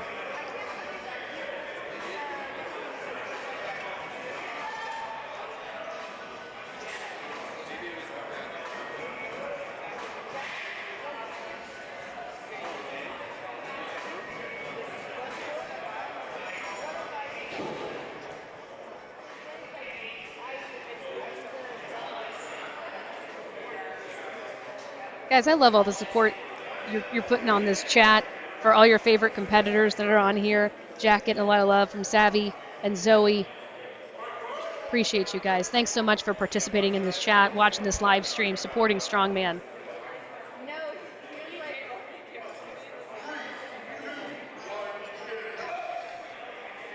Corey for Millie.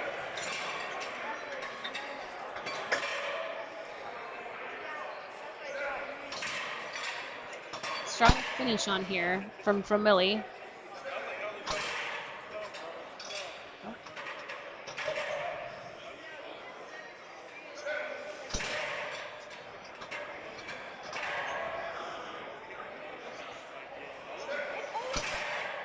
Two more plates to go before you can start repping things out.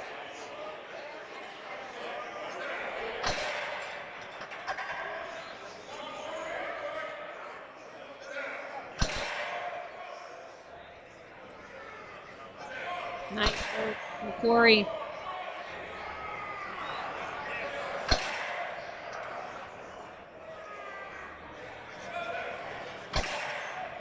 So at that point, you start feeling your legs shake a little bit. Nice work right there from Corey. And that's time. Excuse me. Beautiful work there.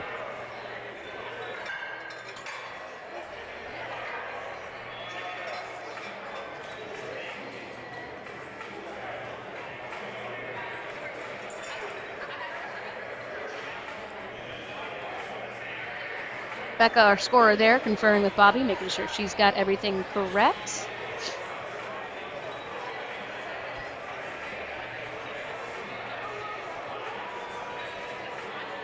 For anybody just joining us, make sure you're following along on Iron Podium. The score sheet is live on there, and our girl Lee doing an excellent job of keeping that up to date. So make sure you're following along on that one. And we are reordering on events. So then for stones, which is going to be our last one, stone over bar, I believe Tyler said we're going to reorder based on standings, overall standings. So not just last event, it'll be on overall standings.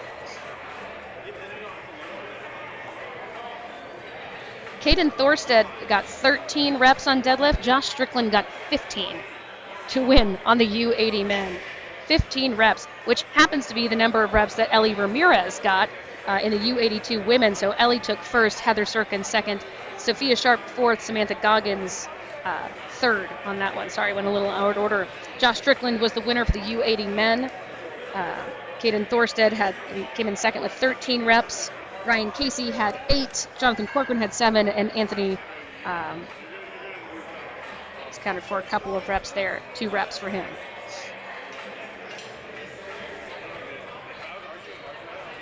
So a really fun neck and neck race right now with the U80 men.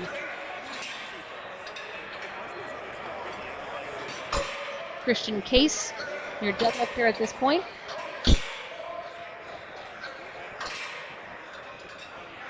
He was in 4th place after the first event, which was the active clean and press ladder.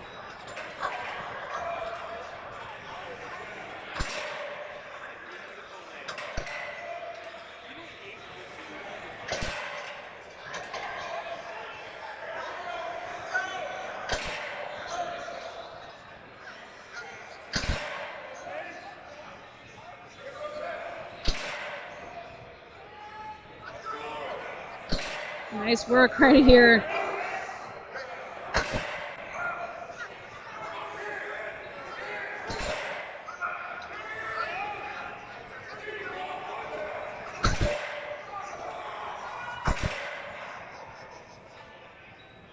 Woo!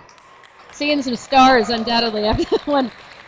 He lets out a little Ric Flair woo, though, which I can fully support. So there you go. Get a little help up from Pro Strongman Bobby Thompson. Loosen up that belt. Excellent work there from Christian Case.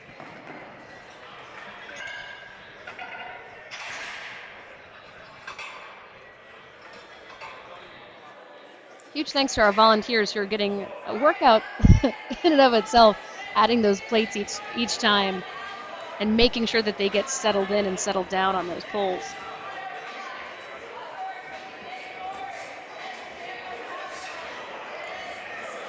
Josh Langlois going to be our next competitor.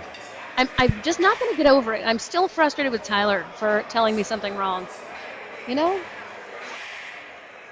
Do you know what I should have asked? There you go. It's my own fault. So, folks taking a second to have a chat with Roberto.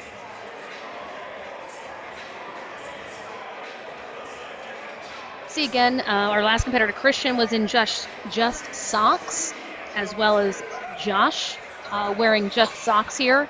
Some people went barefoot, other people wearing shoes. This depends. Again, the closer your foot can be to the ground, generally the easier it's going to be. It's always tough walking into the gym seeing people with big old tennis shoes on trying to deadlift. I'm like, ooh, not good. Worse when they're squatting.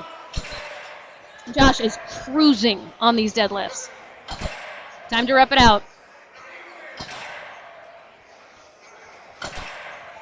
He is a machine.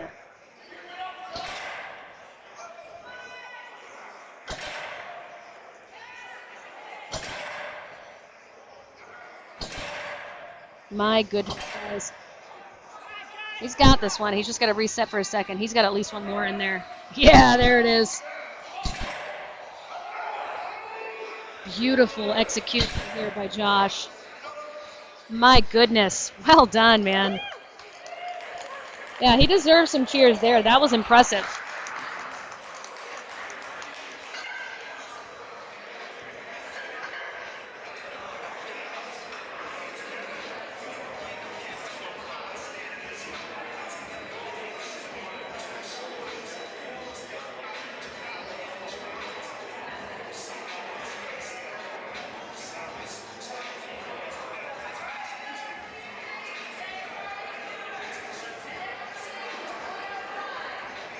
Yeah, seriously, guys, that was just a beautiful effort there from Langlois, because I got to tell you that his form was the exact same pretty much every single time.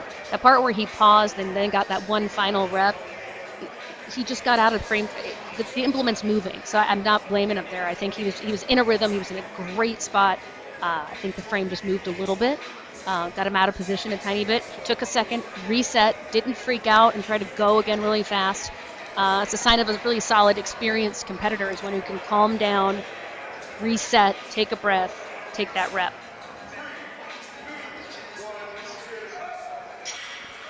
Stephen Reeves, our next competitor. Some Marvel socks, that Captain America.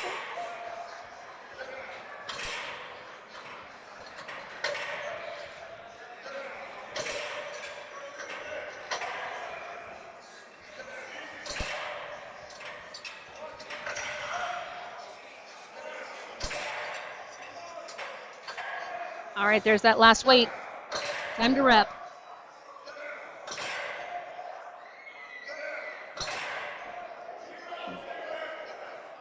Beautiful lifts here from Steven. He's slowing down a tiny bit, that lockout. I do want to point out that Bobby is in the splash zone should someone have that belt a little too tight or strain a little too much. What you love to see is the other competitors from his class cheering him on, right? Like that's one thing I do love about Strongman. You don't have to like everybody. I think Rhiannon Lovelace said this the other day. You don't got to like everybody, but you better damn well respect them, because they're going through the same pain and work that you're going through to get to a top-level competition. You got to respect what that is. And, I really appreciate that. Love seeing the camaraderie between a lot of the classes. if you're scared to start too, if you're watching this thinking, I don't know if I would zero everything, or I don't know how to do this event, trust me, somebody will be there to help you. Somebody will be there to give you some advice. Either it's the people in your own class, it's the judge that's going to be there.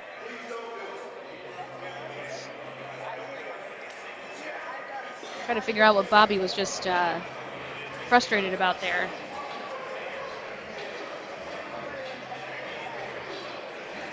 Telling all the other competitors not to do something.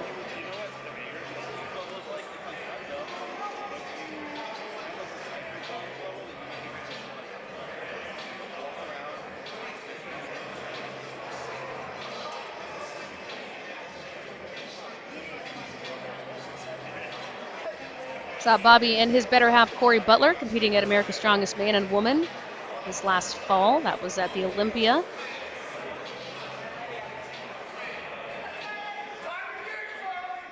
Very strong couple there. You got to love to see that.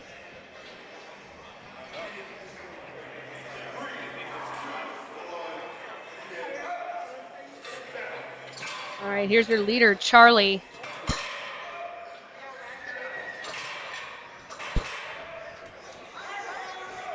Strong reps so far. Oh, it's so difficult loading those plates, man.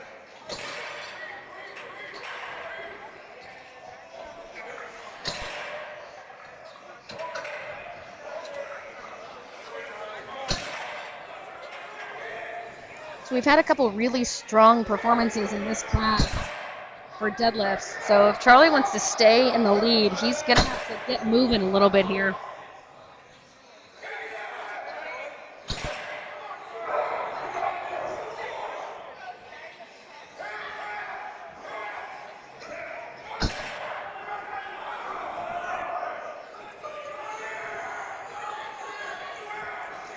Nice work there from Charlie, or as one commenter called him, Chuckles.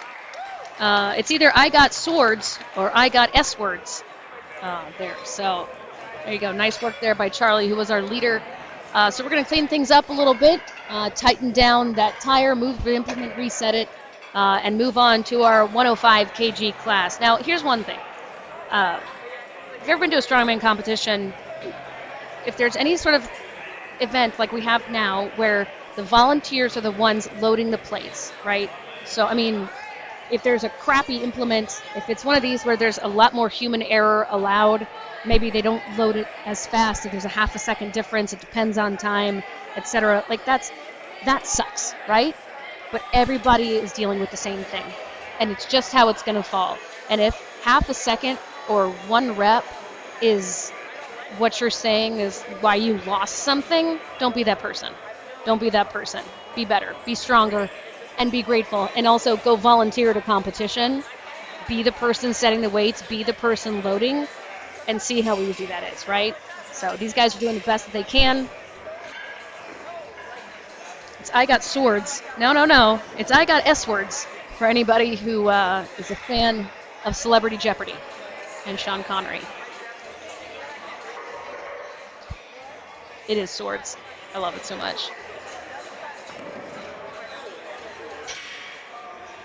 Changing out some weights. We'll have some, we were doing a plate, one plate, I believe at 35 and a 25. Now we are up to plate 25.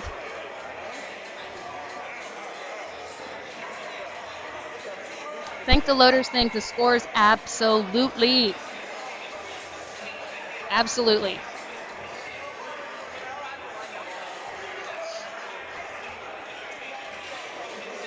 Got to wait for that down command. He missed that first rep. There we go. Also extremely important. Oh, man, listen to your judges. It's not quite like powerlifting where you have those separate commands. This is ups and downs. Can really mess you up because you waste so much energy. It's like Nick's opting for the barefoot shoes. Very popular shoes now in this community.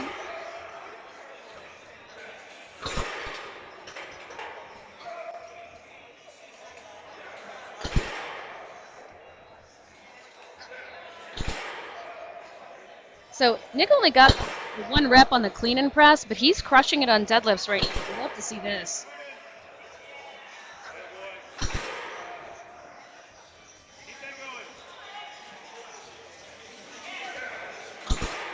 Nice work.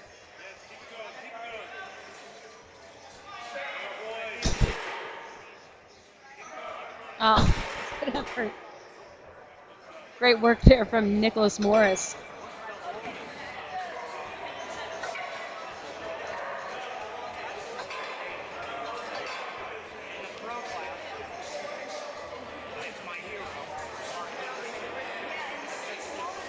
And Marsh, you're spot on. When you thank the people, maybe they'll remember you fondly at the next comp. Give you a little, you never know. You never know. I'm not saying it happens, but it happens. Maybe help you out with a little tip here and there. Just a tip.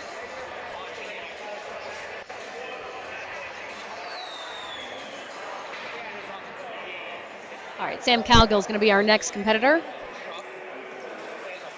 And what's, there's pros and cons to having this many competitors, having 15 competitors in one class, right? It makes it easier in the long run to just, if you can finish middle of the road or higher, you don't have to win every event, right? It makes it a little bit easier. I've been in competitions where there are 2 people, and it's basically best 3 out of 5. And that's a little bit more difficult. I do appreciate when there are a lot more competitors in each one, and we are seeing more and more female competitors come out, which is great. Love to see it. But it does make it a little difficult when you have so few competitors. When you have a lot, it's like, well, yeah, that's got some cons to it too. Whew.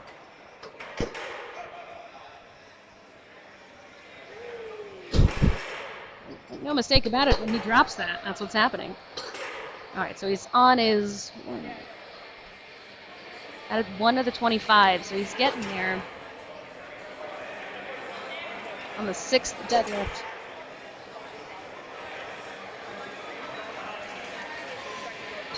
Oh, man, right when that weight hits on that tension, so you can see him pull, and there's not any weight to right there, and it's just below his knees. And that's such a tough place to start. It's always good to train from just different, heights for a deadlift. So that one is just below mid-calf for him, and it's going to be different for each one of these competitors depending on their height.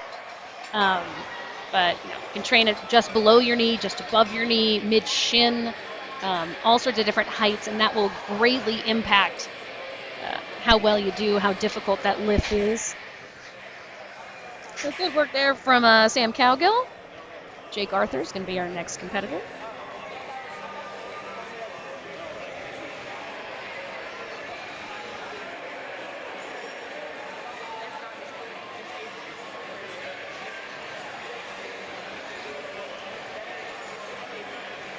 I apologize if you hear me swallowing on occasion. This venti cold brew is giving me life. Early start to the day for a lot of folks. Again, strapping in on your own time is not what we're doing here. They're allowed to strap in and then time starts.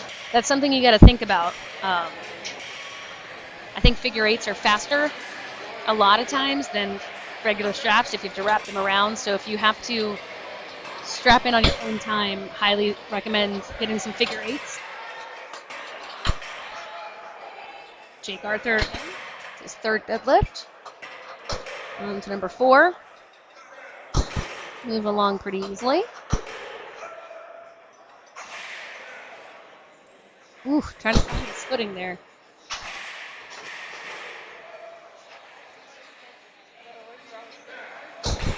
Okay. On to this 7th deadlift where he'll rep it out. Can you see him adjusting his feet forward? We're talking about this in the live chat on this stream too. You want your feet a little bit more forward if it's going to be a deadlift this kind of style. The same goes for like a wheelbarrow one, the car deadlift. It's going to feel awkward because you're pulling more back and not straight up and down. That's a good effort there. Arthur gets through 6 of the 7 deadlifts. John Flynn will be our next one. I love that Abby's voice carries like it does. I can hear exactly everything. But if you're following along on the score sheets too, go ahead and take a look. They've been updated. When we look at our U90 men, the points there, 16 reps for Josh Langlois. He absolutely destroyed that deadlift. And here's where it gets important, right? So Charlie only got 11. He tied on his reps for third place. So Christian Case got 13. Charlie and Charlie and Corey Formilli each got 11. So not only did he not finish first there, not finish second, he tied for third. So there's some split points. So right now, Charlie, who was your leader, now in second place, half a point behind Josh Langlois. And then you have Christian Case be in third place, Stephen Reeves in fourth, Corey Formilli in fifth, Jack Felag in sixth, Stephen Wiley in seventh, and Zach Crooks in eighth. But again, on those deadlifts, Langlois got 16, Christian Case 13, Charlie and Corey each got 11, Stephen Reeves had 10, then 9 each for Jack and Stephen, and then Zach Crooks with 7.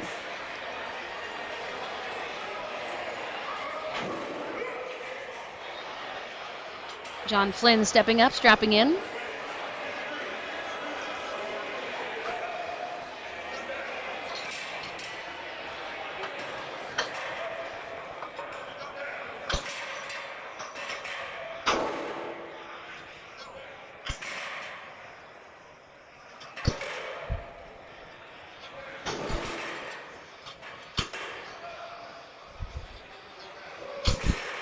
All right, moving on to the 6th deadlift here for John.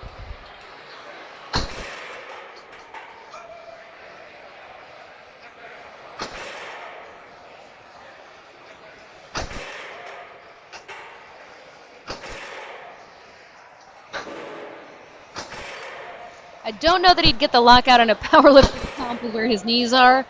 Again, I'm watching from the side though. But really strong finishes here from John Flynn.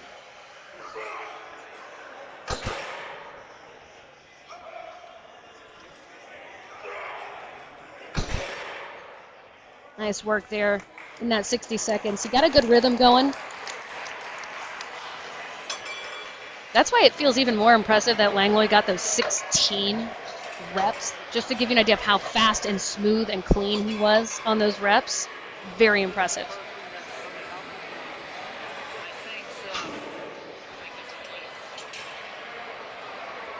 All right, Jacob, your boy's coming up. We got Luke Davies, I believe, is next.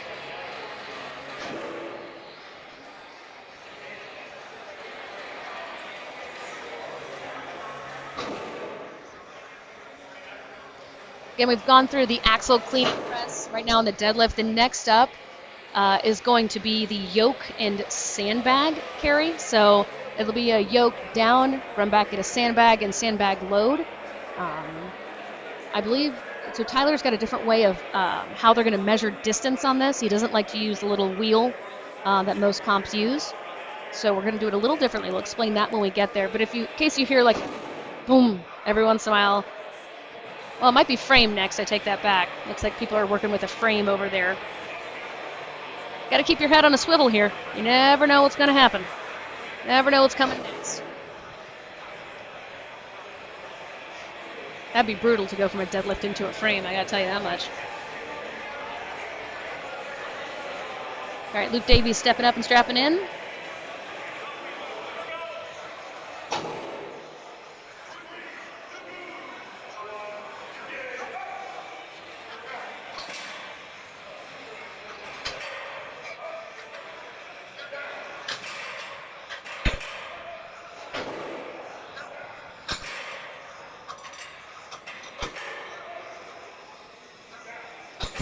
It's tough too when you're standing in that position. You're strapped in, you're waiting on that weight to get loaded. Keeping your breath and your bracing correct. So adjusting your feet a little bit, making sure your bracing is there. That does make it a little bit more difficult.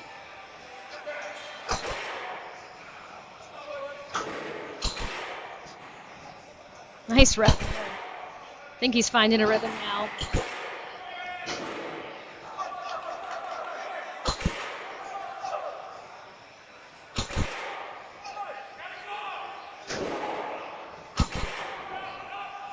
Nice work here from Luke Davies. Oh, that might have been a gift. It might have been a gift, but great effort there by Luke Davies. In events like this, where there is an up and down command, where they don't want you to like just touch and go deadlifts, it's really important, makes it so much more important to train correctly. So if you train reps, but you're touch and go every single time and relying on that momentum, that's not going to make you better. I think it's, and I know Nancy Johnson has pointed this out before in her videos. Nancy, an extremely strong deadlifter, but she resets each time. So let it sit at the bottom, reset yourself, make sure that you're giving at least a second, and that will help better prepare you for competitions where there is an up and a down command for each of these deadlifts. Because if there's no up command, you can just go whenever you want. There's only the down, like fine, touch and go. But more often than not, a lot of times there's going to be an up command for things.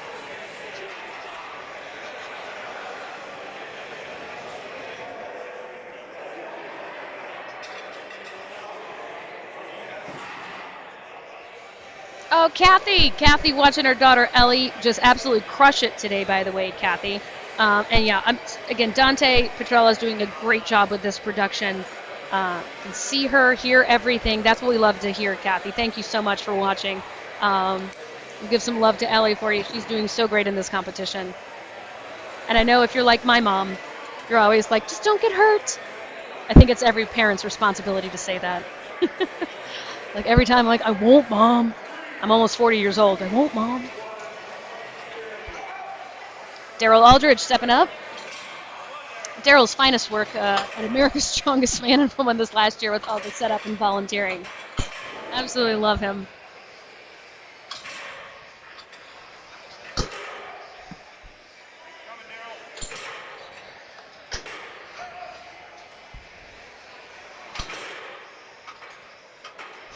It's a deadlift number 6.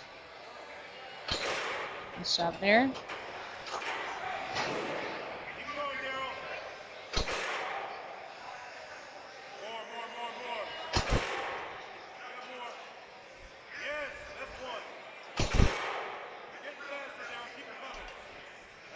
Ooh, that last deadlift was actually one of the smoothest ones.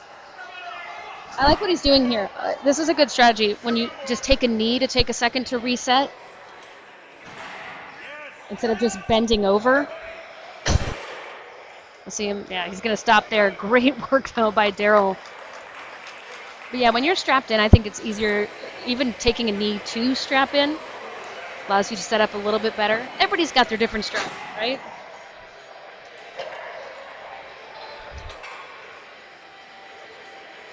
Oh, and my boy Dante wearing the Hosswear sweatshirt. He's adjusting this camera angle for us really quickly. Doing great work. Great work, Dante. Nice job. No. Oh, he's like, what? No, just saying good job, Dante. Oh, there he is. Yeah. Rocking the Hosswear hoodie. Again, Hosswear doing those shirts. If you like some of the stuff you see on Hosswear, by the way, use that code JB15. That's mine. Save yourself a little scratch, some taxes. We could all use a little bit of that these days. And supporting some wonderful groups, too, with what Jake and Ross are able to do.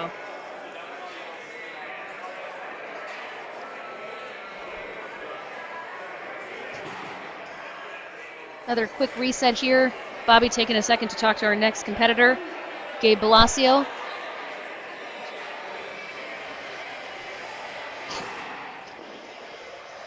Again, I'm really curious if anybody's going to figure out, when he came over to tell me how his last name was pronounced, I was like, yeah, that makes sense, Blasio. I was like, did most people say Blasio? He goes, no, it was something else. And he told me what it was, and I don't think I can say it on the air, but it's amusing. So I'm curious if anybody in the chat's going to figure it out. All right, Gabe's. Oh. I love this. Okay, so what Gabe just did, he was going to set up, and noticed that something was off with the handle. So he was asking Bobby, he's like, hey, can you fix this? And Bobby's looking at it, double checking. One of the most important parts of each of these things, oh God, there's a dog. I got distracted. Now, one of the most important parts of the competition when you're setting up each one, please make sure you're checking weights. Please make sure you're checking the implements to they're set correctly. If you have a yoke height, check the height. Double check everything before you go. People are just human. They misload things. It happens.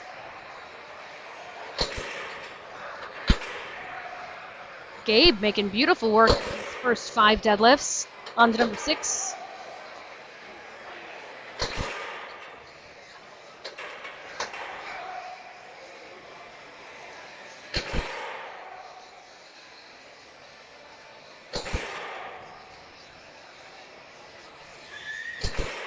Very hard to get in a rhythm with this deadlift because, again, adjusting your feet each time because that implement's moving around.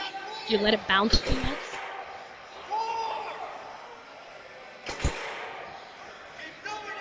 Nice work here from Gabe. One more. One more, man. Oh, I wish we all had one. I had 1 second is what he just yelled out to his, could have been his dad, could have been I don't know, whatever his supporter was to him. He was just like, one more, I got 1 second. That's outstanding. Folks warming up on the frame, over off on the side. Sounds like that's what's going to be next for everybody. The frame made by Pig Iron Metalworks. Shoot them a follow on Instagram, Pig Iron Metalworks. Same with Zone Smelling Salts and Serious Steel Fitness. As well as, of course, Cerberus, which you might already follow them. What I really love what Cerberus is doing, actually, with their sponsored athletes, there's a lot of education to be found in there. I know Kira Rickson is a part of that group. The best little gnome you could ever meet, Kira. She gives a lot of tips on events. Now, she did one recently, I believe, on Circus Dumbbell, which I watched intently because I am terrible at Circus Dumbbell. And Kira presses a dumbbell that is larger than her. So anyways, give them a follow as well. Give Kira a follow just for the fun of it. She's also a Hossware athlete and just a generally delightful human. All right, Conrad Rosales, our next competitor.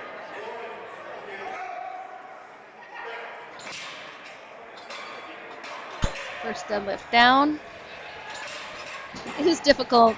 Bless these volunteers, because those aren't fixed poles inside right there. So when they're trying to add it on, it's difficult to do.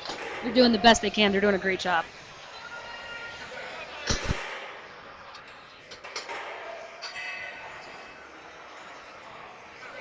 A little bit of a struggle on that 6th one. Let's see if he can get the 7th.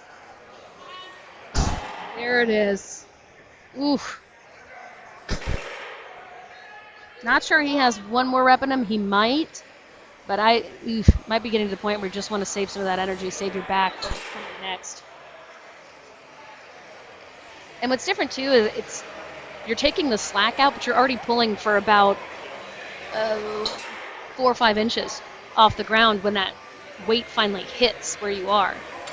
So the traditional thought of where you're setting your shoulders and taking the slack out of the bar before you start, there's not enough weight holding it down to start. So that slack is coming at you at the 4 or 5 inches off the ground. So it's a little bit different.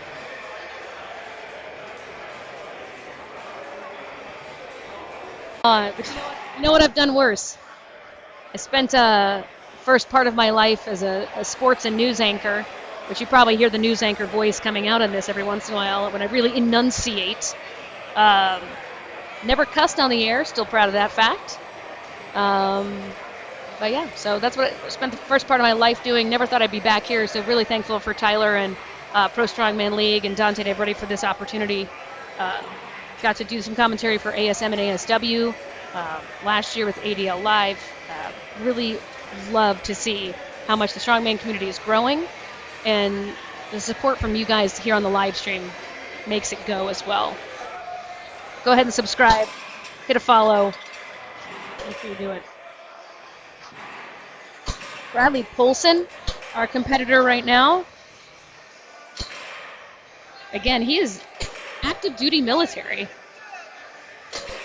So you can imagine what his daily life is like trying to train.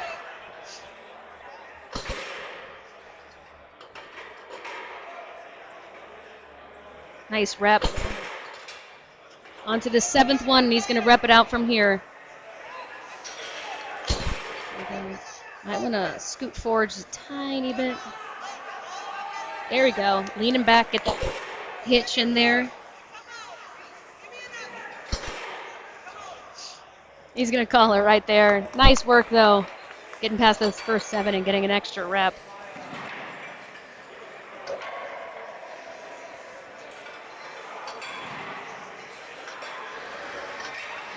About 6 competitors left to go in the deadlift. Mike's going to be our next one. Legakis. Mike L. is what I'm going to call him, Mike L.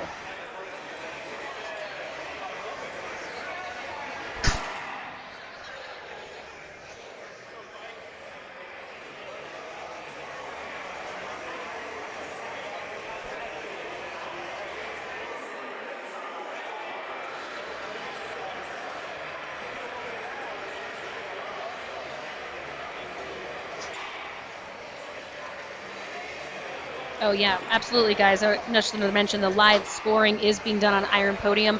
We are completely updated through the U90 men. The U105s are finishing up. I'll run through those really quickly, though, if you're just listening to live stream. Right now, Ellie Ramirez is leading the U82 women, followed by Heather Sirkin, Sophia Sharp, and Samantha Goggins.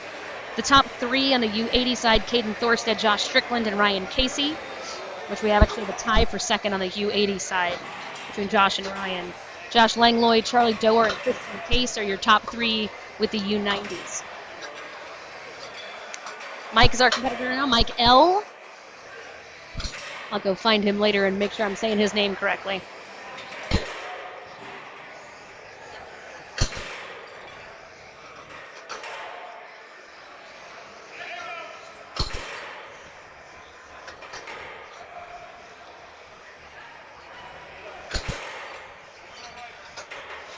Last plate is loaded. You know, it's very difficult because general theory with deadlift, you want to keep that bar as close to you as possible. And you want to keep it traveling straight up and down, right? Keep it close to your body. And this one, implement doesn't really pull. You have to try to pull it back into you, but you have to set up your feet in a way that it will. It's so strange to see because it's about an inch off of his shins to start and then finish it high up on his legs. So it's an interesting, different way to deadlift.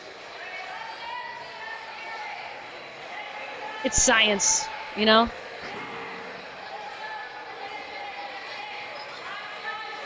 One of our volunteers coming back in there to ratchet down that tire, make sure that that's tightly in place. Eric Olmstead is going to be our next lifter.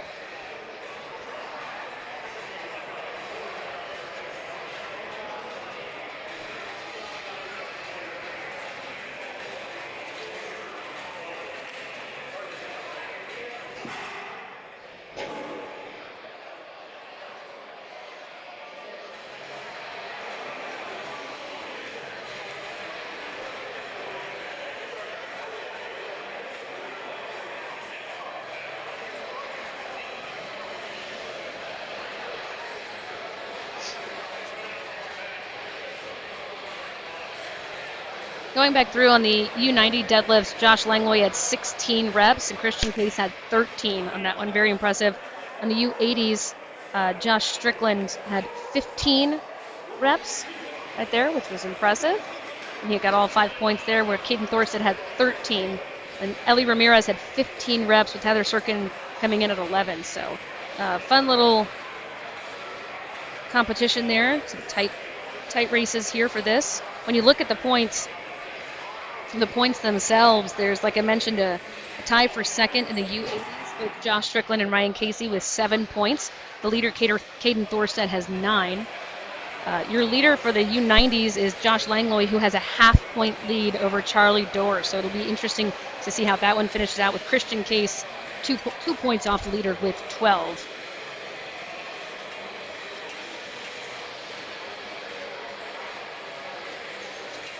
Eric Olmsted stepping up to deadlift now.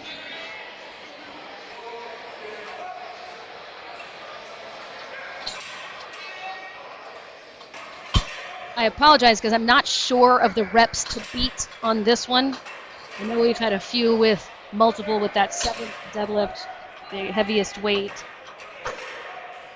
I imagine it's probably around 12 to 13.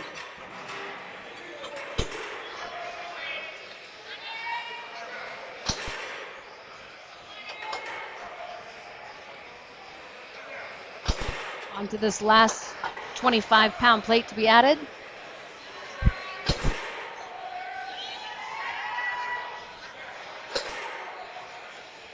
Nice lift.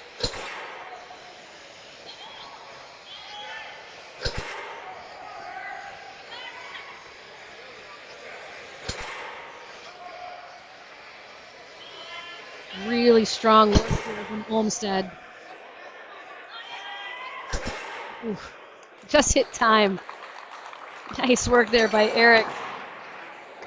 Dane Bonnen will be our next one to step up to the deadlift platform.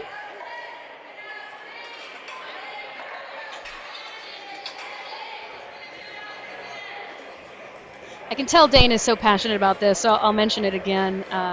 His Strongmen of New England calendar, which I find amazing because it's strongmen and rescue dogs. So if you're into those two things, I highly recommend purchasing this calendar. I think it's $20, and the donation goes toward a dog rescue, dog shelter to help out. So you got to love that. I think Nicholas so Dane is Mr. July in this one, by the way. So you call him Mr. July with what appears to be some sort of doodle. Groot is his dog, so you got to love that. Steve Tripp, owner of Top Strength Project, he's in there as well. And all their rescue dogs, and it's the most adorable thing. You gotta absolutely love it. Will Littlefield, who is another competitor here today, is also in this calendar. So follow Dane Bonnen and see if you can pick one up and help support an animal shelter.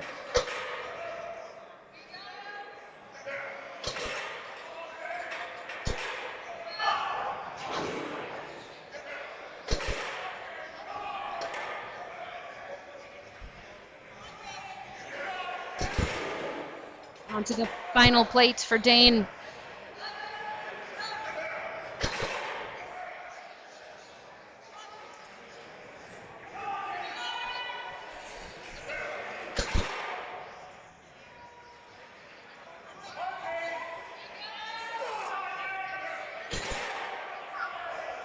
Do it for Groot. Yes.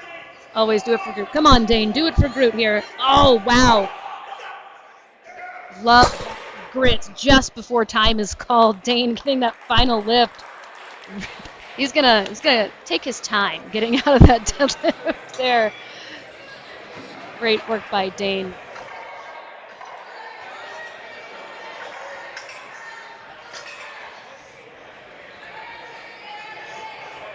All right, we're down to our final three competitors: Will Littlefield, Landon Harris, and Nick McKillop.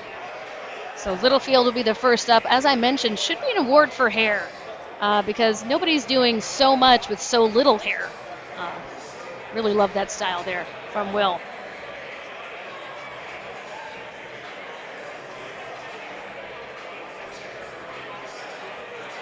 Bebopping along. Love seeing all this, the crowd that showed up today to support their favorite strong people, strong persons.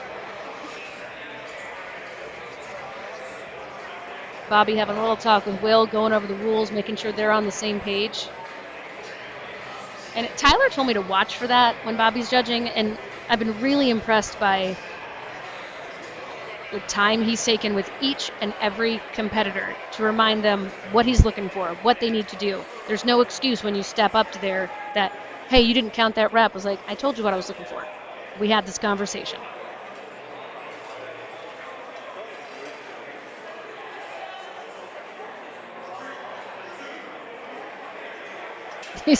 Oh, no. There we go. He was taking the slack out just a little bit. Bobby called him on it. It's like, nope, we're not starting with that. No cheating. Which, if you haven't cheated a little bit in strongman, are you really competing in strongman? That's so tough. It looks like that deadlift frame is a little bit off center. So he struggled on that second rep with his positioning. See, that rep looks so much smoother. It's so difficult to find your position. And especially for anybody who a little broader or longer legs and you're trying to get your legs out just a tiny bit, this is a pretty narrow frame.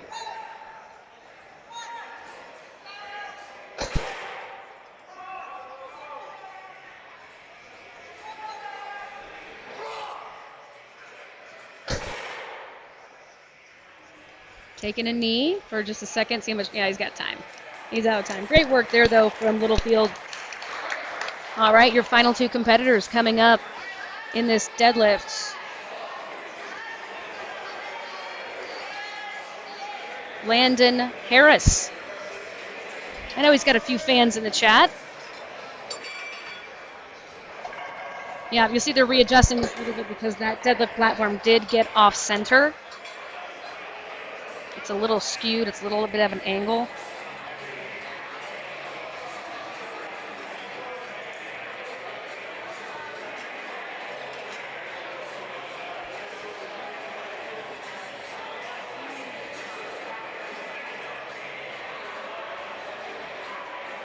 As a reminder, when we come back, we'll take a quick break after each event, by the way. But when we come back, we'll have some extra folks coming on to the commentary.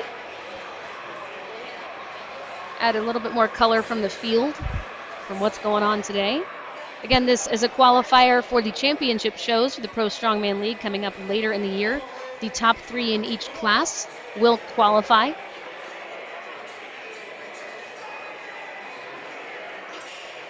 And if you're following along, Iron Podium is where you're going to go to find the live scores.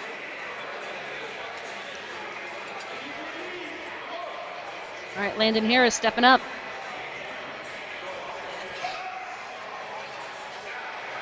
You know, it's so funny. He's not the only one that's happening to. You see, gotta wait. That's so difficult. Gotta pay attention to the judge. Landon really struggling with his foot positioning here and how much movement there is in the implement. The gentler you let it down, the less it's going to move. But the gentler you let it down, that's a little bit more energy expended controlling it.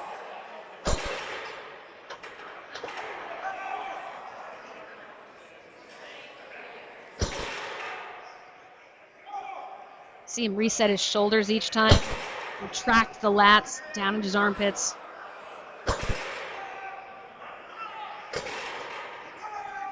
Woo.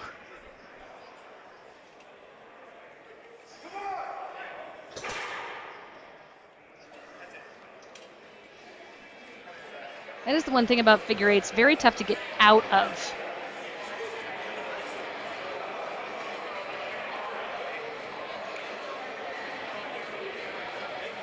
Nice work there by Landon Harris.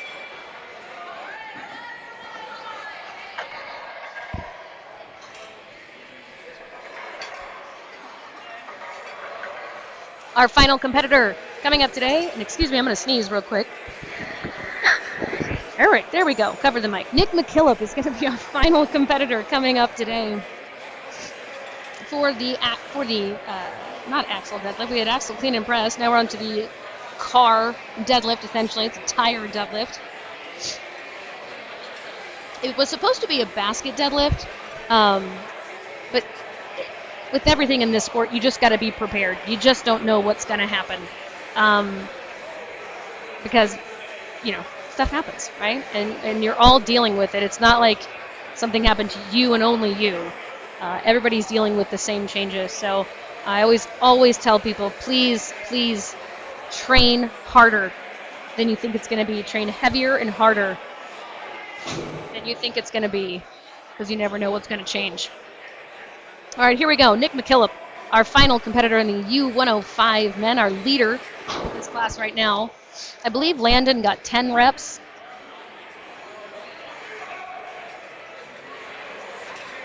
You see people kind of hitching a little bit on that first or second rep, almost like a pause. And that pause is right where the weight hits you, like where you actually feel it start to resist.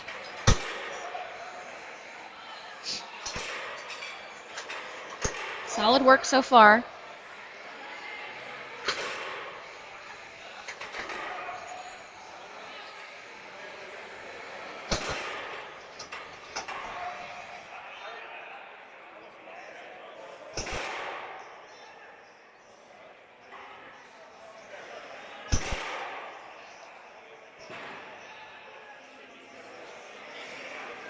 I believe number 9 for Nick right there. He needs at least one more to stay at least neck and neck with Landon.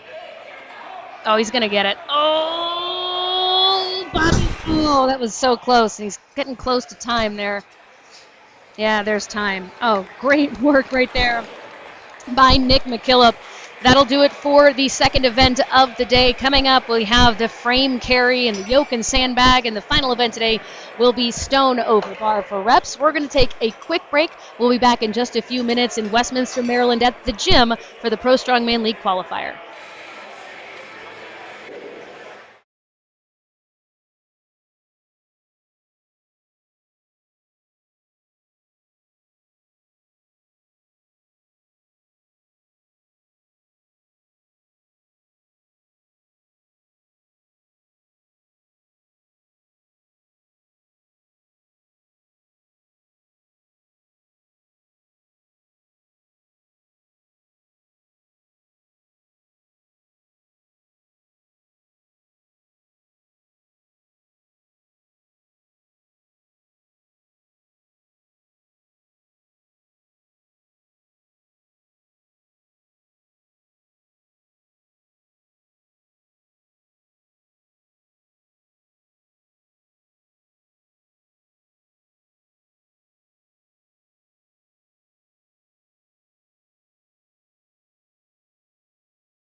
Welcome back, everybody. We are here in Westminster, Maryland at the gym for the Pro Strongman League Qualifier, and the top three in each of these classes will advance to the championship series that is going on later in the year. So right now we have a really intense race in the 105 kg men's class. We just finished up the basket deadlift, and right now Eric Olmstead is your leader, but Luke Davies made a big jump. He had 15 he had 15 reps on that deadlift. So that launched him into first.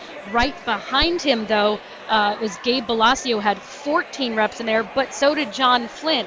If you look at the scoring right now that's live on Iron Podium, Eric Olmstead is your leader with 22 points. There is a three-way tie for second with Gabe Balacio, Nick McKillop, and William Littlefield.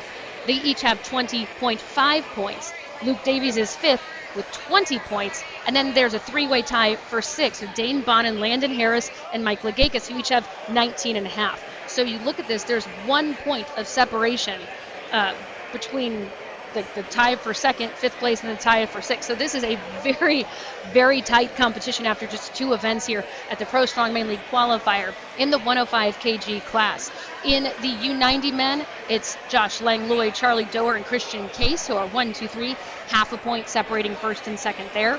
There is a two-way tie for second in the U80s. Caden Thorstead is your leader with 9 points, and then Josh Strickland and Ryan Casey each with 7. Little shout out to the Georgia Tech Barbell Club weightlifting group. Ryan Casey is the president of that, so you got to give him some love today from the ATLians out there for Georgia Tech Yellow Jackets. And in the women's class, Ellie Ramirez with 8 points. Heather Sirkin has 5, Sophia Sharp 4, Samantha Goggins with 3. So those are your top 4 there, your 4 competitors in that class. And we're moving on. It looks like it's going to be the frame carry next. So we've moved our camera angles around a little bit. And I'll have to turn my head a little bit to watch this here. I've talked about it ad nauseum, probably. You're probably so sick of hearing about this. But the frame made by Pig Iron Metalworks, if you need some work done, makes a few implements for your gym. Pig Iron has made some incredible stuff. I see my friends posting about the new thing they have coming every single day from Pig Iron Metalworks. So always excited to get something new. And this frame's a monster. It's pretty cool to see. It's wide. It's fairly wide. So this will be interesting watching. I don't think Sophia's going to have a problem because of the length of her arms. But this is going to be interesting for anybody who's got shorter arms or narrower build to pick this up. It's going to feel like a snatch grip. The women's weight for this one is 400 pounds. So we have a 400-pound frame. Sophia Sharp, your first competitor. There you go. And it's going to lean forward just like that. Great grip. Quick feet there. Nice run there by Sophia. And as she was running by, I was trying to check out the width of that handle, or the length of that handle, I should say. So the length of that handle is going to make a big difference wherever you pick it. If you've ever had farmer carries that the handle wasn't terribly long, your handle is where it's going to be, wherever you grip it, that's one thing. If you have something like this that's going to have, she had about an inch or two on the front and back for her hand. So where you grip it makes a difference. You saw when she lifted it up, it tilted forward. You want that, but you don't want too much of that. And if you're a shorter competitor, it tilts forward too much, and you're not lifting it off the ground as much, it's going to hit the ground, and that's the last thing you want. Samantha Goggins up next.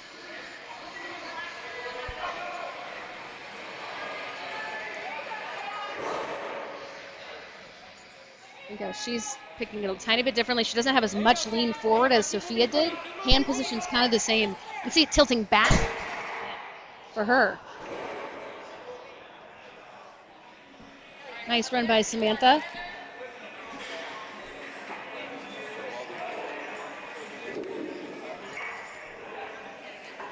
Two more women in this class. Up next is going to be Heather Sirkin. Oh, she just got a big old whiff of some smelling salts. I like to smell them just for fun, you know, every once in a while, just a little pick-me-up. Just a little under the nose. Look at I love watching the athletes get into this frame. It's great. 3, 2, 1. By the way, there are unlimited drops on this. So, unlimited drops just based on time. She's going to straighten it back out. This is 50 pounds heavier than what the U64 class was initially going to have to do. So again, Heather's competing up not just one weight class, she's competing up 2 weight classes. So she is 40 pounds regularly below what these other women weigh. That is not a small amount. She is holding her own today. Now, some people might choose in this situation. I know Ricky Kelly in Alabama, he and I were talking about this with a frame carry. He and Chris Slater. Sometimes you might grip, if you're in this type of situation, you might actually grip further forward if you're not sure about the weight and almost drag it behind you. That's a possible thing you could do. So here's what I was talking about when they're measuring distance, that we're doing it a little bit differently. Typically, we'd have a wheel that somebody would walk out, but Tyler explained to me before the show, he gets frustrated with that because you never know if someone's walking straight. You never know if they're walking the same way every single time. He's just trying to really reduce the discrepancies as much as possible. So what they've got here is a level that they're lining up with the furthermost edge. In this case, she dropped it a little angled, so they're taking the furthest edge forward, lining it up, and they have measuring tape set to the side already, so they get a very accurate distance. So you see Tyler in the all gray there. He's the one coming out helping them. Yes, you want to have the point furthest forward is where you're going to measure from. And they have a level to make sure it's accurate, and it's the same for everyone. And then bow 4, look at that. Bow 4 doing the best, doing the most, and walking the frame back for everybody. So again, that's how they're doing the distance measuring. We'll see how it works out. It's a bold strategy, and we'll see if it pays off for them.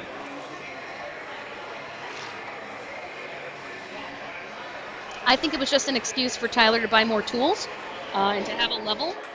I think that's my husband. Every time we work on something, it's like, oh, we had to get this. Well, I needed this. And so we usually end up with one project requiring about $300 more in tools than we expected.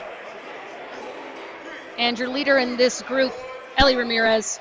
Kathy, I hope you're watching. There she goes, speeding down. She drops it right there. That's okay, yep, it drops. This is difficult. Again, like how wide this grip is for a lot of women, it's not directly underneath your feet. She's almost there. She's just got to get that front part of the frame across. This is difficult, especially after you do a deadlift. Even if you have straps in that deadlift, there we go. I think she finally got it across there. Nice work by Ellie. But yeah, even though you had straps available on the deadlift, your back is already gassed. Your grip is gassed because you had an axle and everything else. So tough to find your grip there, especially if it's a little wider than normal and it's not as straight up and down. But that's going to shake up the women's standings quite a bit because both Sophia and Samantha finished that one. So they're going to finish top 2. I want to say Samantha's going to win that run. And then Heather will take last on that one and Ellie third. So I don't think it'll be enough of a change to knock Ellie out of first, but it's definitely going to make a difference. Weight change coming up for the U80 men. They're going to have a 500-pound frame. I don't know if you guys have been listening the whole time. Thank you. Excellent. Glad you're commenting on the live stream. Secondly, you heard me talk about earlier, don't ask questions you don't want to know the answers to when it comes to strongman. So when you're in the rules meeting, there's always going to be one, and I will stare them down and give them a death stare. Jamie Douglas, who runs Strongman Corp in Mississippi, she and I will tell you, we are those people. I will stare you down. I will say, what are you doing? I will get frustrated. If you ask a question, that's like, dude, don't ask that. Do not ask that question. One of them, I'm still bitter about this. It was Alabama's Strongest Man in 2020, and there was a farmers and frame carry. So it was carry farmers down and frame back. And this is a grip event just as much as it is a moving event. No straps or anything allowed, right? So on the frame, it slipped out of my hand because my hand tore open. It was humid that day. I hadn't cut down my calluses. My hand just tore wide open. And so I couldn't grip it again. So I just jumped in front of it and started trying to drag it as far as I could. And Chris Slater would not let me do it. He's like, no, you can't do it. And I just looked at him, I go, that wasn't in the rules. But no, long story short, yeah, just don't ask anything you don't want to know the answer to. So, Chris, I'm still bitter about that one. You should have let me drag it a little bit. But that was a fun day. Great competition. It's just always hot out there. Getting this frame reset, doing the weight change as we move up into the U80 men. Just past noon here today, which we're moving quite along. We're about 3 hours into the competition. This one should move quite a bit quicker than the deadlifts did. Next up will be our yoke and sandbag medley. So again, if you're new to strongman, just watching this for the first time, maybe you're a parent and you're still not quite sure what in the world they're doing. Every strongman event, for the most part, is going to have 5. There'll be 5 events within the entire competition. There'll be some sort of overhead press. There'll be some sort of deadlift. There was some sort of grip heavy or carry thing. There will be usually a medley and then some sort of loading event. So right now we are on the carry event, which happens to be a grip event too. So again, this 500 pounds is what we're working with here. This is Anthony, I believe, who's going to start us off. We're reordering after each one. So if you last in the previous event, you will go first here. Anthony really struggling to get that lifted up a little bit if he can just get it started. And here's the thing, if he doesn't move it at all, he will get a 0 for the event. Now, even though he finishes technically 5th, he will not get that 1 point. If you finish 5th, you usually get 1 point, unless you 0. 0 means you did not complete any portion of it. So they are doing distance on this. It's distance and time. But since he didn't actually move the implement, he will likely, I think he'll get a 0 on this one. I don't think he moved it. It's a little bit of a tough angle for me to see. But he'll get a 0 there. So that's the unfortunate part about it, right? But if you've been doing strongman long enough, you're going to 0 at some point. I've 0'd. It happens. Pick yourself up, move along, get stronger. Jonathan Corcoran coming up next.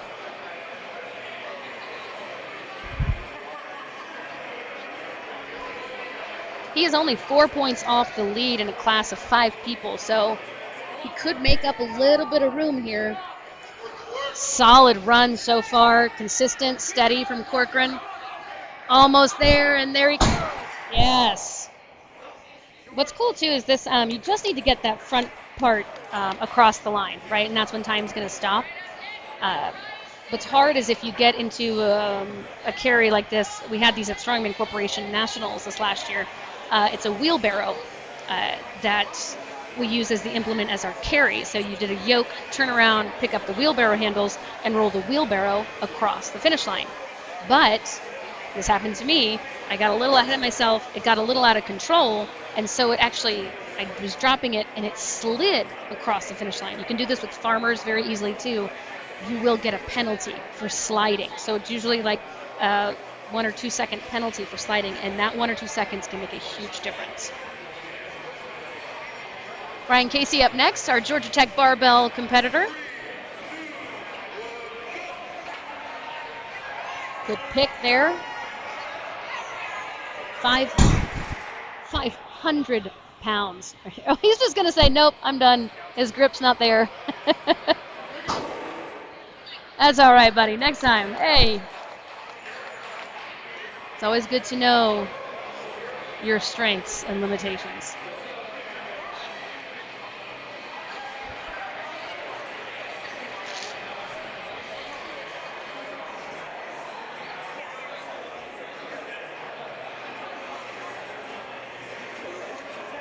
Again, just going to measure the distance here.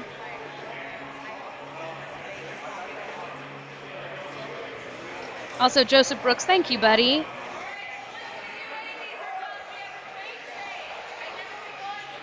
Helping out in the chat, talking about going to the U80 men. There are only 5 competitors in this class. We have 2 more to go before we get into the U90s. Quite a few more competitors in the U90s and the 105s. And Mackenzie, no joke, it's a great setup that Dante has. He has been doing the most for this. Like, I'm so impressed by it. Great job, Dante Petrella. In case you need a strongman live stream, get in touch with Dante. Josh Strickland is going to be our next competitor. Well, I think so. It might be Caden. Yeah, we're going in an order of finishing on events. Looks like Caden is going to be our next one.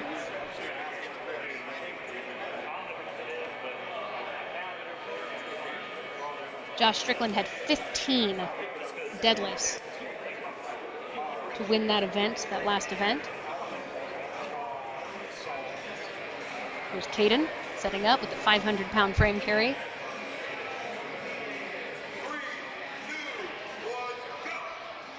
Easy pick right there for Caden. You see him tipping it forward just a little bit. That helps with the momentum. It's just a controlled momentum. Beautiful run right there by Caden Thorstad. Making easy work of that frame.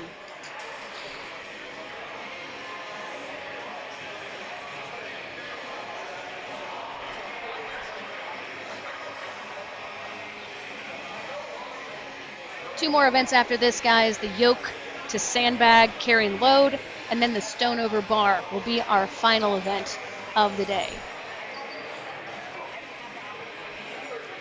Bo I think Bo is still bitter that Mitchell Hooper helped out at OSG, which then took his title, his previous title, for World's Strongest Volunteer and Helper.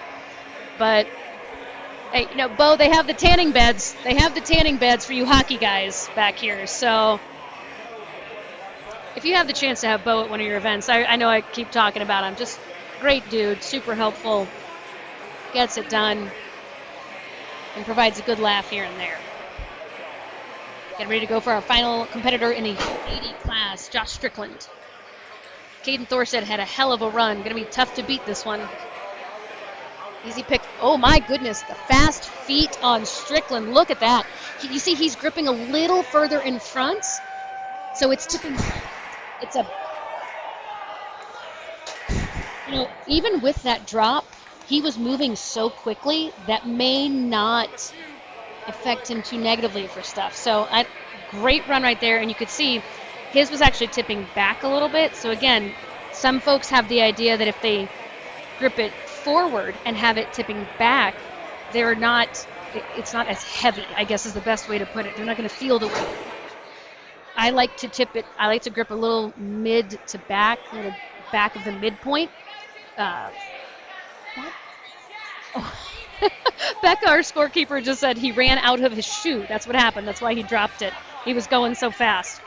But yeah, so if you I grab it a little bit behind the middle and tip it forward. I do the same thing with farmers, depending on the handle length. And that is momentum to me. So people have different ways of wanting to carry that. A lot of it depends on just your physical stature, just where you prefer to grip it, how big your hands are. So that's always just something different for everybody. But things to consider, and it's good to play around with it too. Like maybe, I think throwing sandbags is a perfect example as well. A lot of people, I look at it as like hamburger or hot dog, horizontal, or having the handle parallel to you or perpendicular to you. I just switched the way I was throwing it because I was struggling so much. I started throwing it hot dog style. All of a sudden I got marginally better, at least some improvement versus being static. So I'm still mediocre at that event, and I hate it, and I wish it wasn't in strongman. But always good to try to be your best at everything, right? All right, we are done with the U82 women and the U80 men. On to the U90s. So we're going to start out here with Zach Crooks, going to be our first competitor.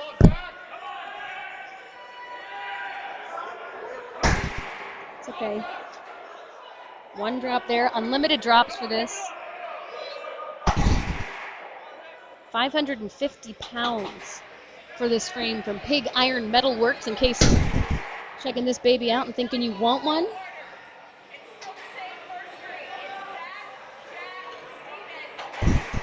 I didn't notice this before, but what's nice is they have a different handle height. You can use pins and change the handle height. on each one of those. That's pretty cool on the inside, a nice little detail that it's not fixed, not a fixed height in there.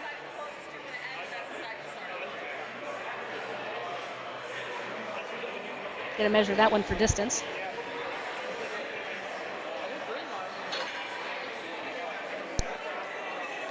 Drops are allowed, as many drops as you want, actually. Just keep that in mind. Oh, man. Now, Don and Nancy have jumped in the commentary from ADL Live, another amazing production company. Love seeing, oh boy. Well, you know what? In every event, there's always a casualty, and there definitely some of the rubber flooring is paying the price here. So we're going to check that one out and see what we can do about it. Maybe pop some tape over that. Bobby Thompson stepping on top of it. If you noticed it, during the deadlifts, I don't know if you saw it or you caught it, but Becca came over, the scorekeeper. She's like, "Did you see what happened?" I was to Bobby. I was like, "No, what happened to Bobby?" She's like, he swallowed a bug right in the middle of counting. He started coughing. Made me think of Dumb and Dumber immediately. He swallowed a big June bug on the way over. Look at that. Beaufort fixing it with some good electrical tape. This harkens back to lift me. Hey, thank you, man. No, he's wanting to move the table, and it's all good. Adapt and overcome. No, it works out fine. But yeah, so always walk your lane, right? Before you go, it's your time, and as long as you're there, now don't be, a you-know-what about it, but walk your lane, knock some stuff out of the way, stuff you might step on, take notice of where some divots are, and also, I've been a bully about lane choosing before. I'm like, nope, this is my lane. I'm here. They told me I'm here. I'll pick the lane I want. Thank you. All right, there we go. Jack Felag.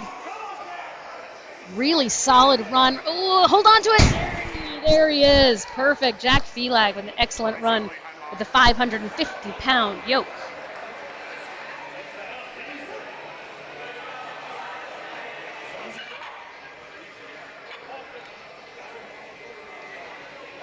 Jack sitting in 6th place right now, but a beautiful run right there could help bump him up in the points. Hey guys, who's up next? Only half a point separates your leader from 2nd place in here. Josh Langlois and Charlie Doer are your 1 and 2 with 14 and 13.5 points respectively.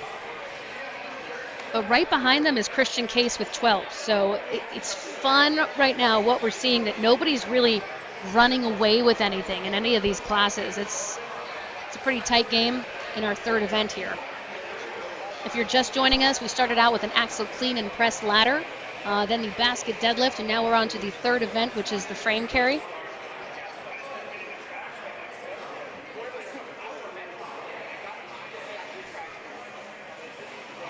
A couple questions about a few things. So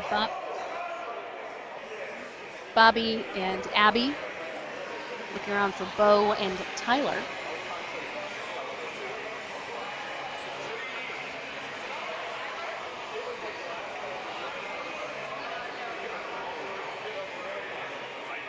Again, we're coming to you from the gym in, was it Westport? Is this where we are? Maryland? Just outside Baltimore, about 45 minutes to an hour just outside the city of Baltimore. The Ravens are playing today, too, so that should make the getting back into the city pretty interesting for some people. We'll take a second. They're trying to figure out a few things between Bobby and Tyler and Abby.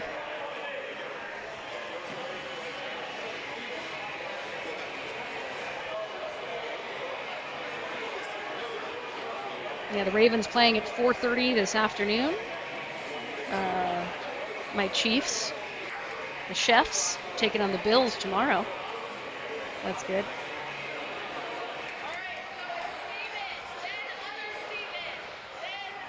All right, so we're back to the action here after a brief break. Stephen Wiley, next up on this 550-pound frame.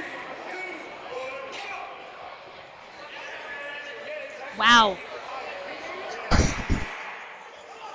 My goodness, barely even, he dropped it, but bounced it right back up.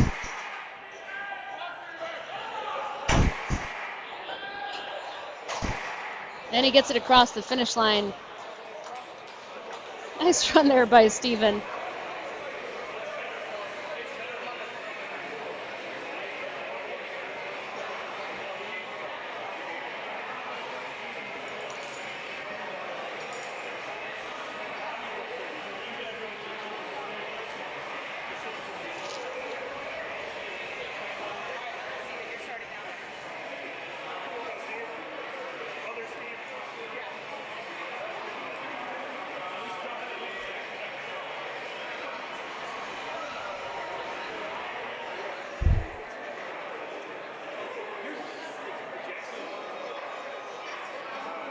Checking out the shirts that our competitors are wearing today and our volunteers wearing today. And our sponsors on the back, those shirts brought to you by Houseware.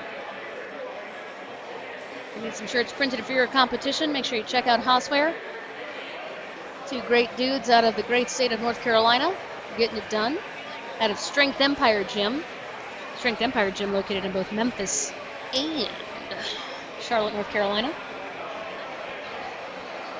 It is fun to see the number of gyms that are embracing strongman, all the equipment involved. Used to be you had to have like a connection somewhere. I know my first gym that I ever went to for powerlifting was a storage unit in Wichita, Kansas. Valhalla, great place. All right, nice little pick there by Reeves. Oh, we almost saw it tip right over. Bobby Thompson shaking his head. Oh boy. It's unfortunate this frame is creating some divots in the floor. If I'm, it's not a fun thing to see. Oh man, Reeves is so close. He's got time. Look at the crowd cheering for him to finish it. Ready, 1, 2, foot. He crossed the finish line, man. He fell out of the frame, which is tough to do. Fell right out of that frame. But my goodness, the grit to finish, everybody cheering him on, the rest of his competitors. You love to see that. That is a wonderful thing to see, folks.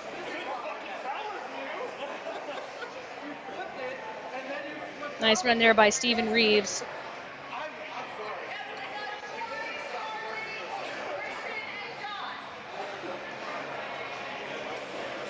We already have the scores updated on Iron Podium.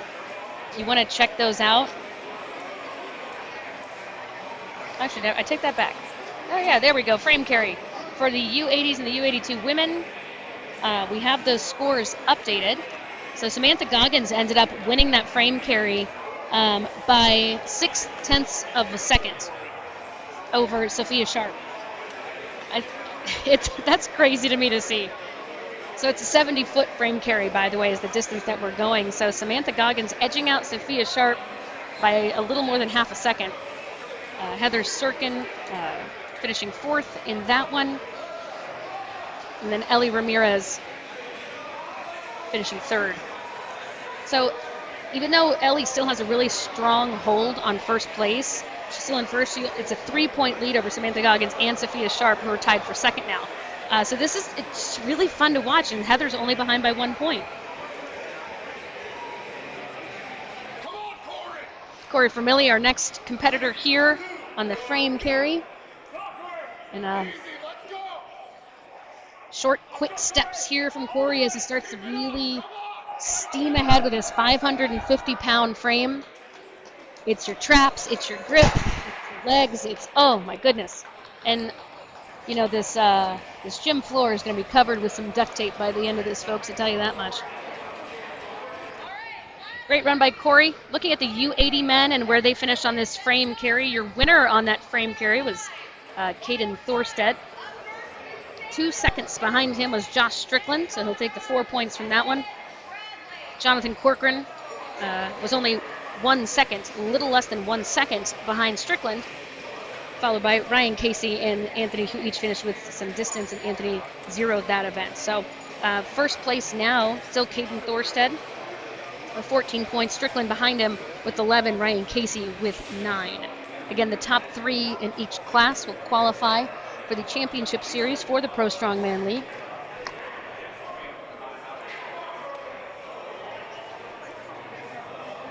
Fan favorite Charlie Doer stepping up here. Now he's going with the military boots. Okay. My husband has about 4 pairs of those in our closet at home. Excellent run by Charlie right there. Beautiful run with that 550 on the frame.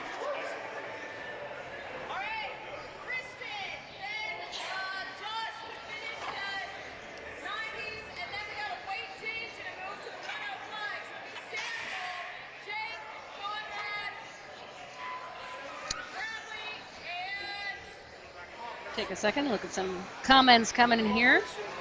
Let's go. Yeah, Chuckles. Take Schwartz. It's S words. I can't get over that. You're making my day, man.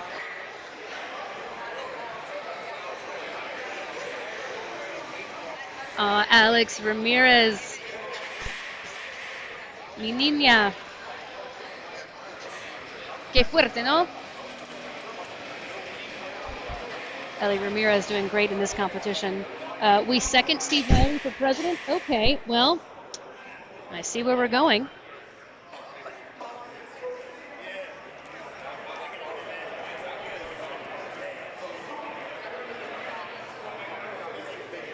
Having another little conference about this frame and this floor not getting along very well.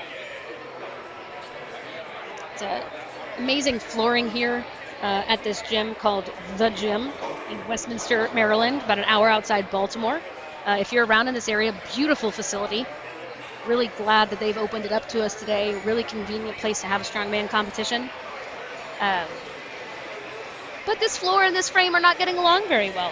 They're not exactly besties.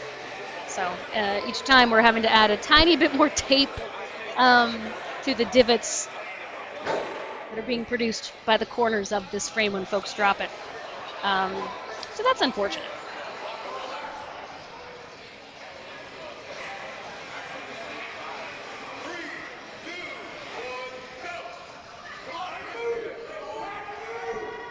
Christian Case. Strong carry. Getting a little bit ahead of himself. You see him walking to the side. Great run. Oh, there you go. Stand up, take your exit, take your bow. I like it. Get a little spicy. Keep strongman weird.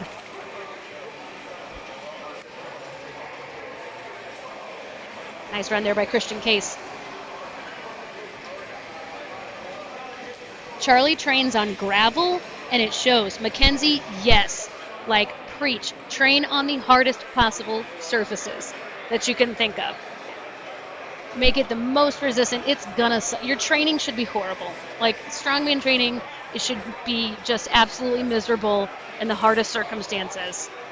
Because it'll show. Because Charlie, you're right, was just gas on that run.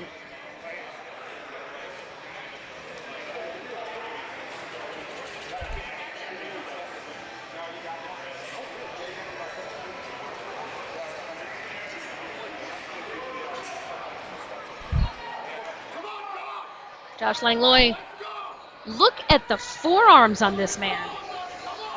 That is great. Oh, well, there's another sacrifice to the flooring gods.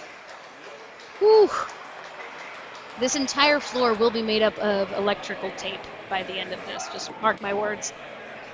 Hurts me every time.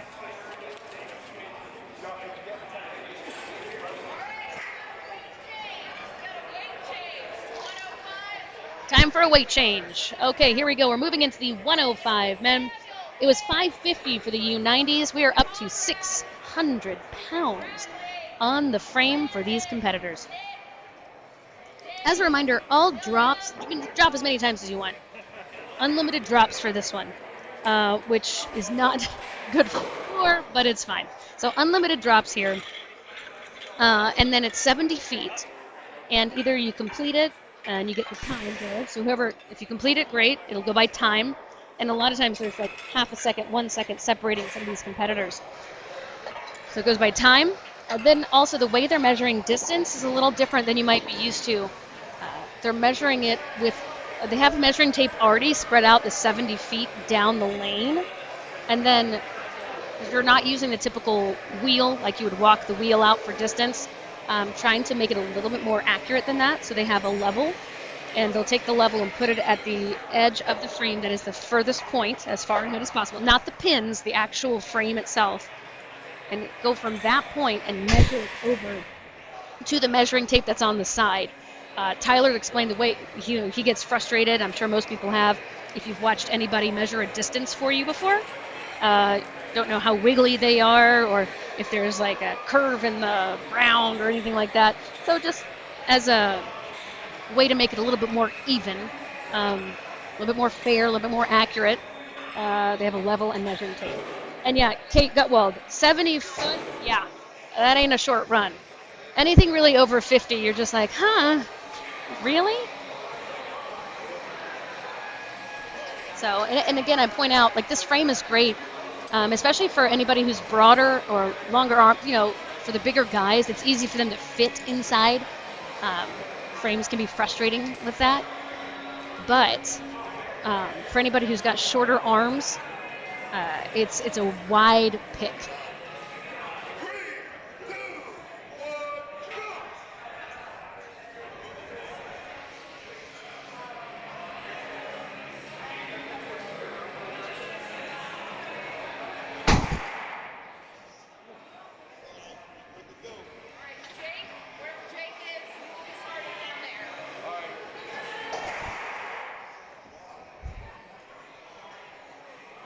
I think we missed a competitor earlier in the.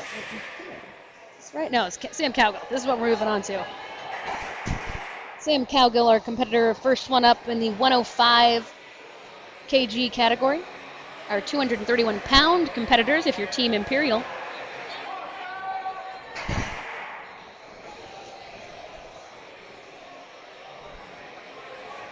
There is a time limit on this, so while there are unlimited drops, there is a time limit. He's trying to get those a little further. All right, good run there by Cowgill. He was just about, I'd say like 4 to 5 feet short. 70 feet is a monster distance.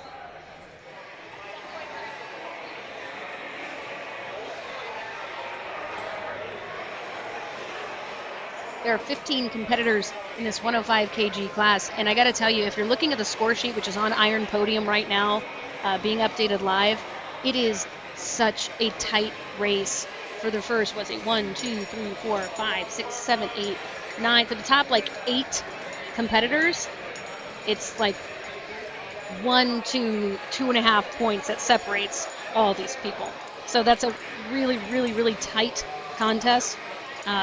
I love that, though. I love that when it's a tight contest like that. So really exciting. Again, Iron Podium. Look for Professional Strongman League 2024 Qualifier Maryland.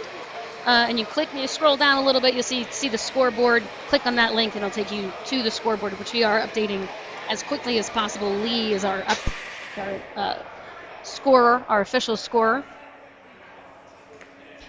Yeah, socks were an interesting choice. You know what? Anymore with strongman and with weightlifting, I just never even question it. I'm like, yeah, you know what? It's going to be some weird choices here, and that's just how it's going to be.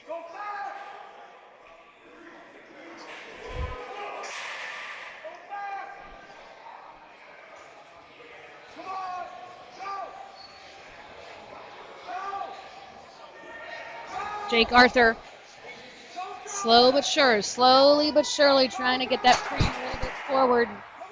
Oh, another sacrifice to the strongman gods of this floor. It's a cringeworthy watching it happen. Oh, that's such a hard pick after you've just done so many deadlifts and oh boy. Yep. He's just going to take a little sit. Just take a little sit down. That's a good effort there. That is a heavy frame. It's 600 pounds. We're trying to get it to go for 70 feet. 70 feet.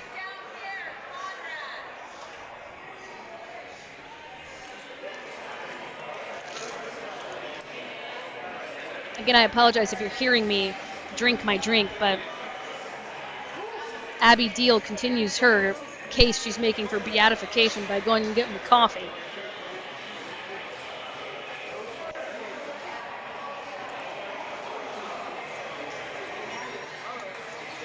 Third event of the day is what we're working on right now, a 70-foot frame carry.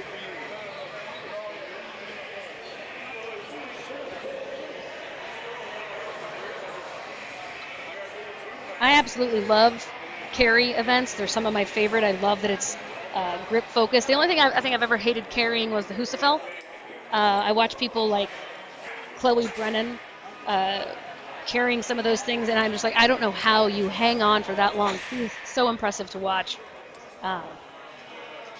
Yeah, I love me a good carry. Farmers are some of my favorites.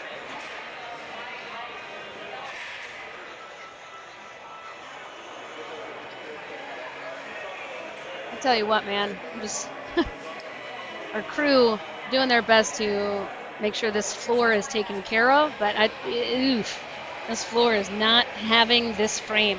Beautiful frame, though, made by Pig Iron Metalworks.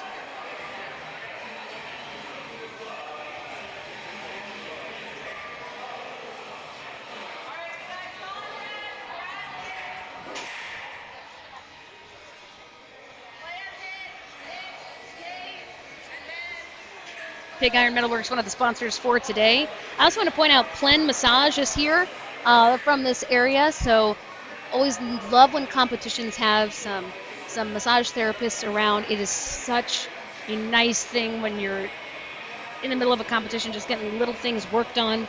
But again, the weather has been a factor. A few folks unable to make it because of the weather, specifically Rebecca from Arena Chiropractic got stuck in Detroit with weather, which, I mean, double whammy there, right?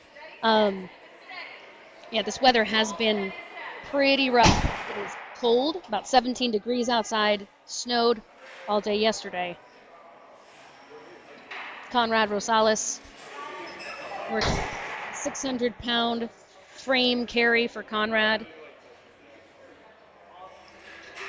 Monica Quarles making an appearance in the chat. Always like when I see Monica at competitions. She always makes me smile. It's a good try there from Rosales. I tell you what, man. I mean, A, 70 feet is long. B, 600 pounds is heavy. And C, you're doing this after deadlift for reps. So that pick in and of itself is a difficult thing.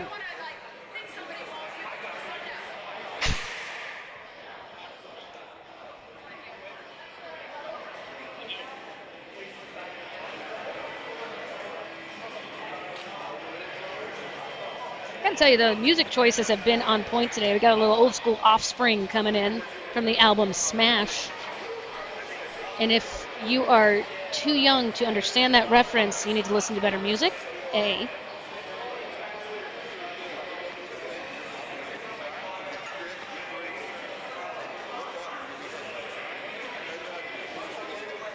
Tightening up the weights, tightening up the clamps.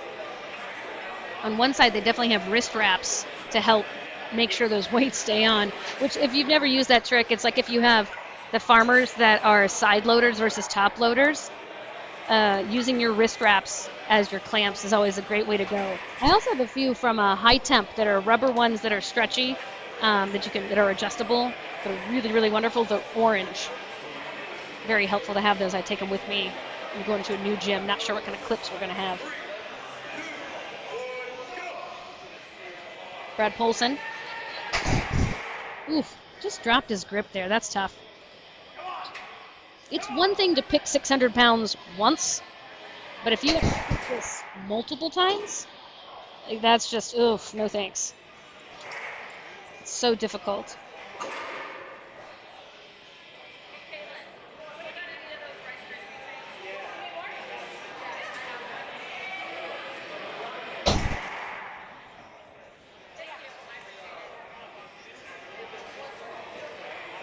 Brad still struggling. I mean, that's so many picks in a row. That's so difficult.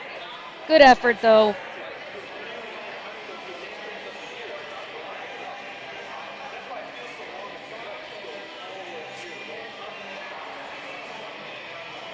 Our volunteers doing the most, getting these reset when it's just for a distance.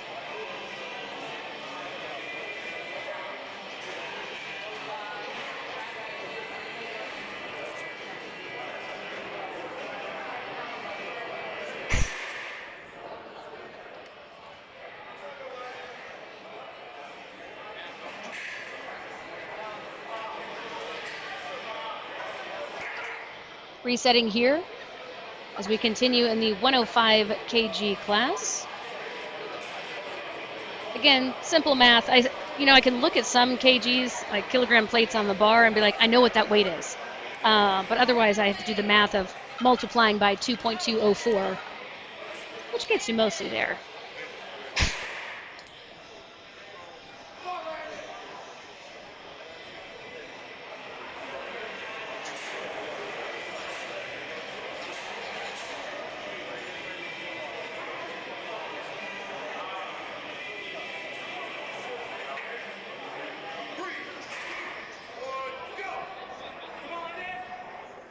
So we had a couple split scores on this one, on the last event, excuse me. A few ties on the basket deadlift. Landon Harris is our competitor. I think he just said duck when he dropped that one. Clearly it was duck. I'm a strong lip reader. Ooh, he's hobbling a little bit. Might have something wrong with his ankle. His knee. It takes guts to keep re-picking that and going just as far as you possibly can. Beautiful. Nice finish to that run from Landon Harris. He's definitely hobbled a little bit there. Walking pretty tenderly on that leg, the left leg.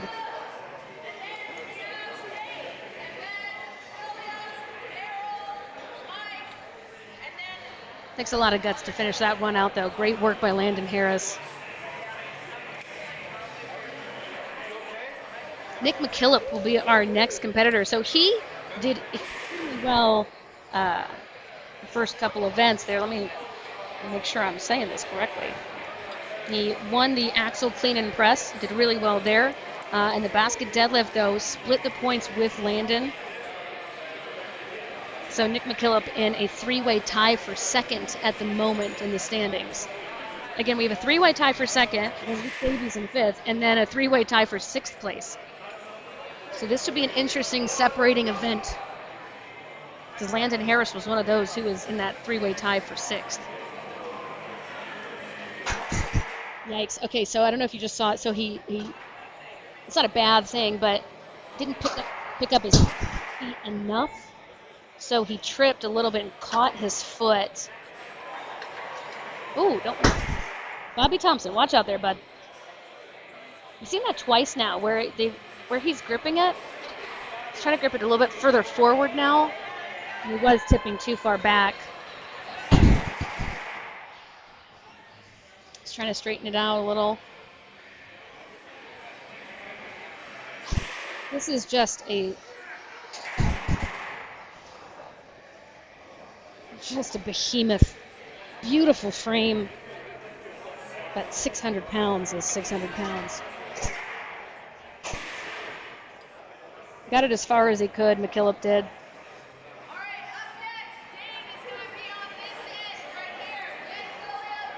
So we'll measure out his distance.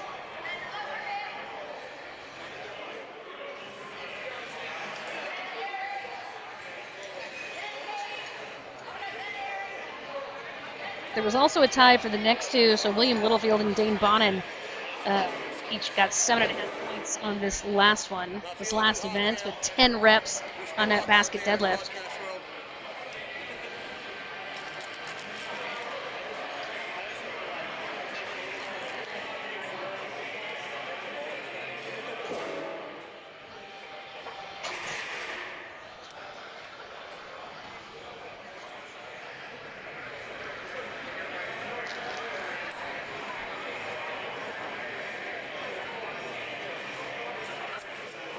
Not sure who's going up first, if it's Dane or Littlefield. Looks like Dane's going to be our first one up. Then we'll go to William Littlefield after that.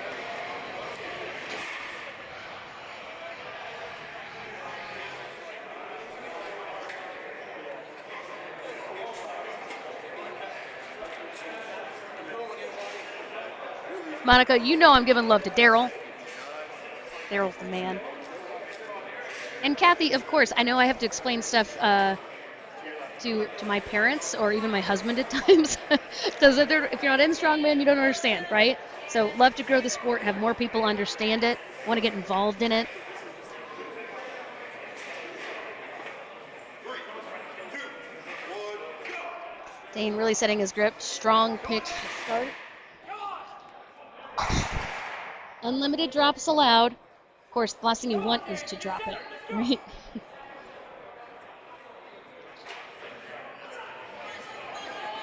And this again is a brand new frame. I'm intrigued by how close the handles are to that post and how easy it is to get a grip underneath it, because it looks like Dane's wrists are pressing against the side right there, and it might be a little difficult to get a full hand under. Like, he's looked like he's gripping it more in his fingers than he would be in his palm. You know, you want to get underneath it and wrap that thumb around. Yeah, where he's gripping it, it's a lot more in his fingers than it is in his palm, and that might be part of the issue for Dane there. And I can't tell, I mean, brand new equipment, so nobody's used this before. They aren't sure how it looks and how close it is to the sides there, but that might be part of the issue.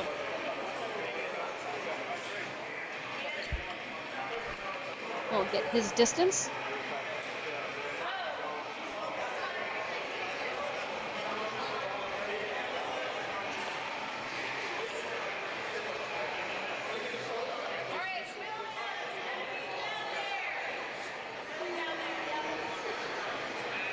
Littlefield will be our next competitor. Great group of volunteers here today, and Tyler, the promoter, for getting all this together.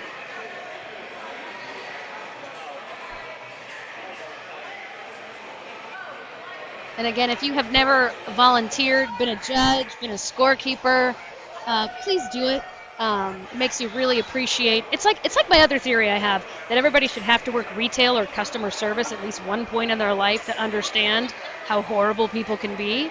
You could really volunteer, judge, scorekeep, anything at some of these competitions to make sure you understand what it's like to be in those positions. It'll make you treat people a little nicer, right? Littlefield saddling up for the 600-pound, 70-foot frame carry.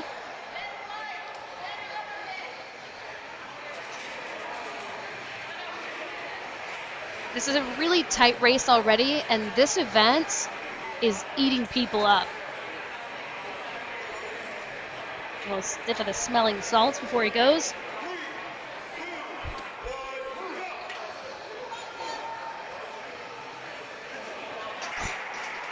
Littlefield struggling to get that going.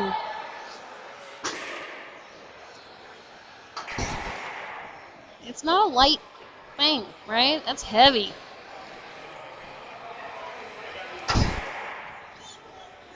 Gosh, it's so difficult to watch it because he's just expending so much energy, repicking now for the 1, 2, 3, 4th time, trying to get it just as far as he can.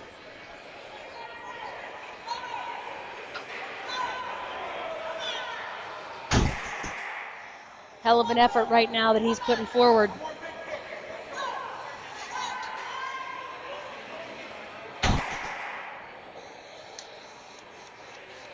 You know what, Monica? Great question. I'm going to have to check that out. It looks like from here, it is about the same size as a barbell, so it doesn't look to be much thicker than a standard barbell. It's a great question, though, because if that is a little thicker, and I can't tell what the it doesn't appear that there's any knurling on it. So there's a difference. If there's knurling, that's great, but also a powder coating or however it's coated can make a difference. I know with some farmers. So that's a really good question. I can ask a lot of the competitors about that because that does make a difference. Daryl, my man, Daryl, there he is. He's coming up next, trying to figure out which side he's going on. Hey, Daryl. Monica Quarles was asking about you, so Monica wanted me to tell you hello. So Monica, there you go. You're giving him some love as he's getting up next. And hi, Liz from Millie. I know you guys love watching your kiddos compete. I know my parents love it and also hate it because they're terrified I'm going to get hurt every single time. And they're perfectly well within their rights because that does happen.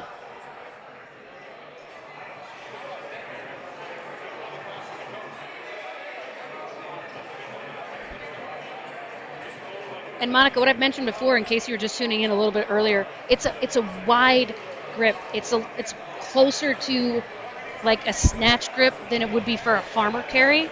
It's a little bit of it's a good size frame. So that might also be part of the issue for some people.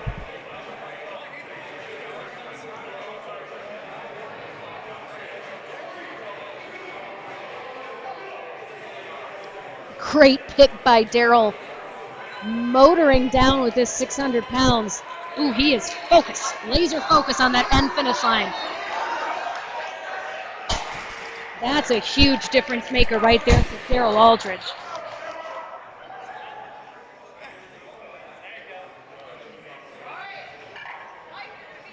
Beautiful run.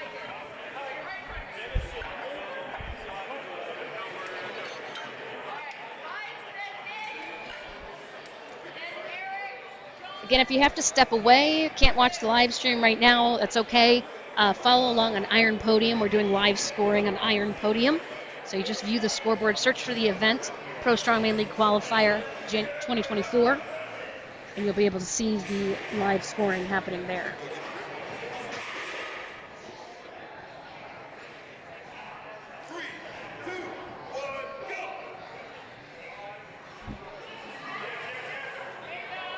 Nice start by Mike L.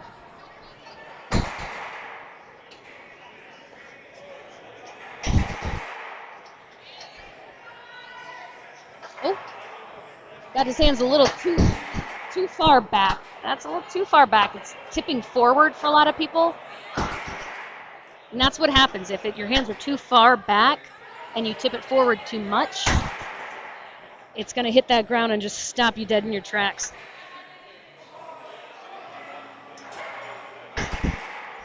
I'm worried for Bobby's toes is what I'm worried for here. Bobby Thompson, your judge for today. Oh, he's so close right now. Come on, Mike. And again, this is going to change a lot of the points. This was already a tight race. Mike was one of those guys in the three-way tie for sixth, which was only a point off of the three-way tie for second. Good effort there. So taking a look at the U90 men, we've updated that scoreboard right now. Josh Langlois in first by 1.5 points, followed by Charlie Doer and Christian Case. Josh is the one who won the frame carry with 10.03 seconds. Coming in second was Charlie Doer with 10.56 seconds, so about half a second difference. It's crazy how that happens. Third place was Jack Felag with 11.26. And then in fourth place was Christian Case. Fifth place was Corey Formilli. Then moving down to Stephen Wiley, Stephen Reeves, and Zach Crooks. So again, that leaderboard shook out just a little bit there with the U90 men. 22 points, your leader Josh Langlois, 20.5 points for Charlie Doer, and Christian Case with 17. I'm really interested to see how this frame carry is going to switch things up in the 105 kg class. Because Daryl Aldridge just crushed it. It's going to be tough to beat that one, but he was sitting in 10th place. But a 15-point win would give him to 30 points. And considering some of the other guys struggled who are in that top half of the leaderboard, it's going to shake things up quite a bit. So definitely stay tuned for that one.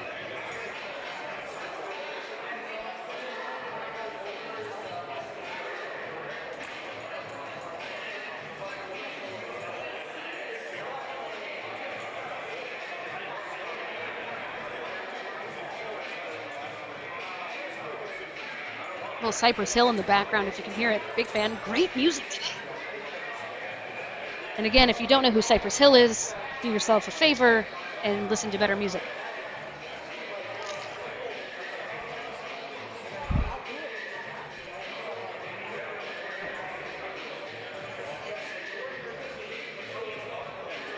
Nick Morris, our next competitor with the 600-pound frame. Great pick.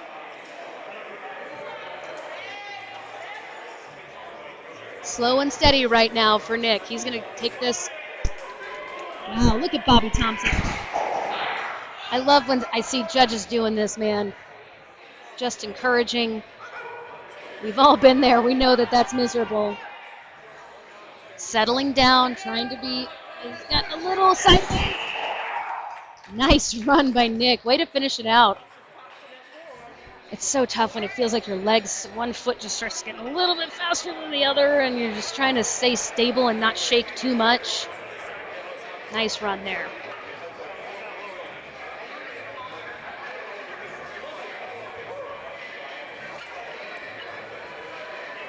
So that was Nick Morris on that run. Daryl,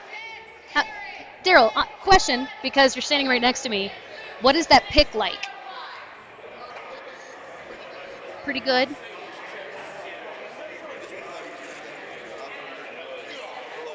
Is it difficult with the way those handles are set? And Daryl was just saying what I was saying earlier, trying to get it in your palms versus your fingers. How difficult is it to wrap underneath it with the way that the handle is set up?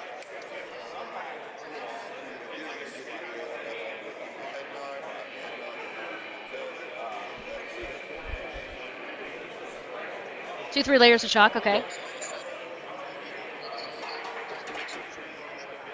How's the grip on it? Is it knurled? Is it like powder coated?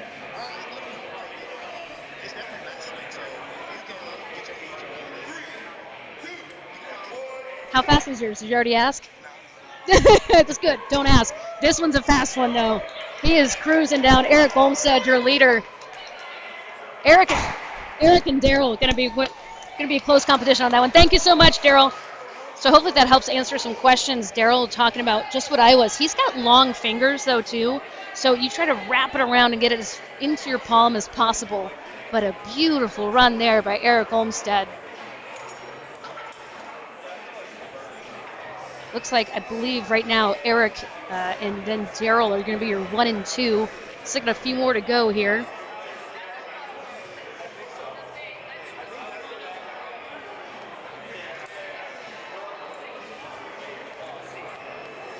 Still to go, we have John Flynn, Gabe Balacio, and Luke Davies. Will be your final 3 here with the 600-pound, 70-foot frame carry. All right, it's at this point when you know Beau 4 is doing some work because he's taken off the joggers, he's taken off the beanie. It took him 4 hours to get to this point. So there you go.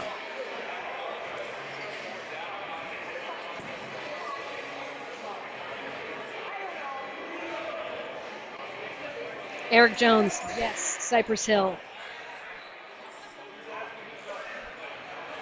Right, tightening up those weights a little bit, making sure everything is snug.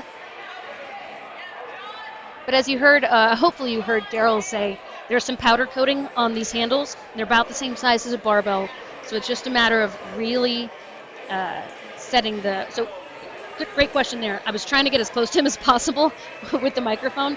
It's not knurled. These handles are not knurled. So knurling, if you've ever touched a barbell, it allows you to create some grip. It's not smooth, and so it allows you to dig your hands in a little bit more and create more grip. These are powder coated. It has a little powder. They're not slick. Daryl made sure to say these are not slick at all. So if you've got a good amount of chalk, you really get it into that, all those crevices, especially that webbing between your thumb and your forefinger. Really chalk that down and get your grip set and get underneath it. What I'm seeing a few guys do, and when they're dropping it, it's when it unravels, they're starting with the grip more in their fingers, in the curve of their fingers versus their palm. They're not taking that time to work underneath and get it into their palm. And so it's dropping a lot quicker. That's the tough one. You heard someone yell in the background, maybe, get even, John. It's because he had it, that grip was too far back, and so it tipped forward way too much, and it was hitting the ground. Nice run there by Flynn. Once he got it going, there he goes. He just got it taken care of.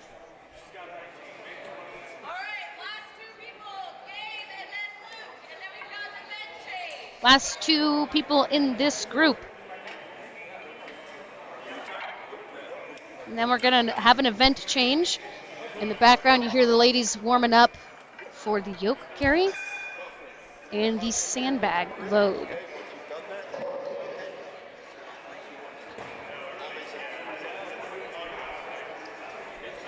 By the way, the yoke carry for the women is going to be $475 with a 180 sandbag.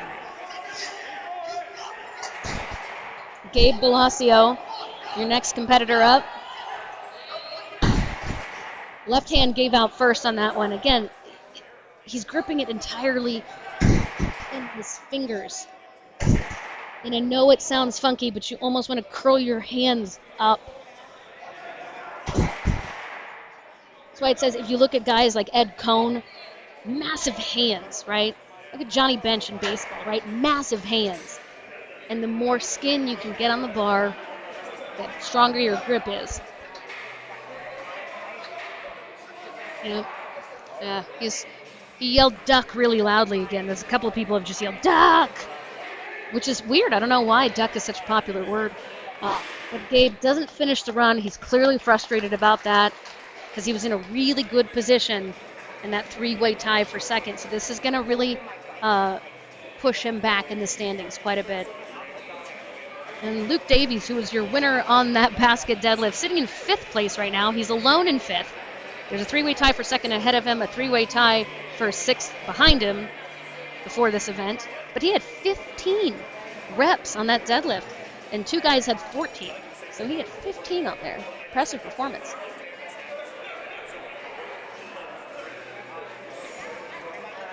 We're about to wrap up our final run here, which I know the gym owner is very grateful for because this poor floor has taken a beating with this frame, this beautiful piece of work from Pig Iron Metalworks.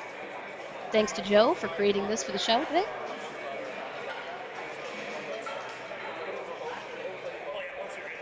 Two more events left to go after this. We will have the yoke and sandbag, and then finally the stone over bar.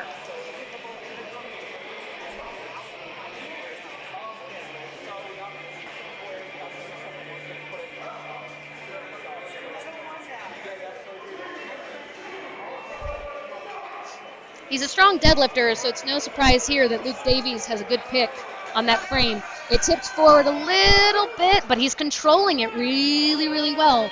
Not as fast as Eric and Daryl, but he finishes it without a drop.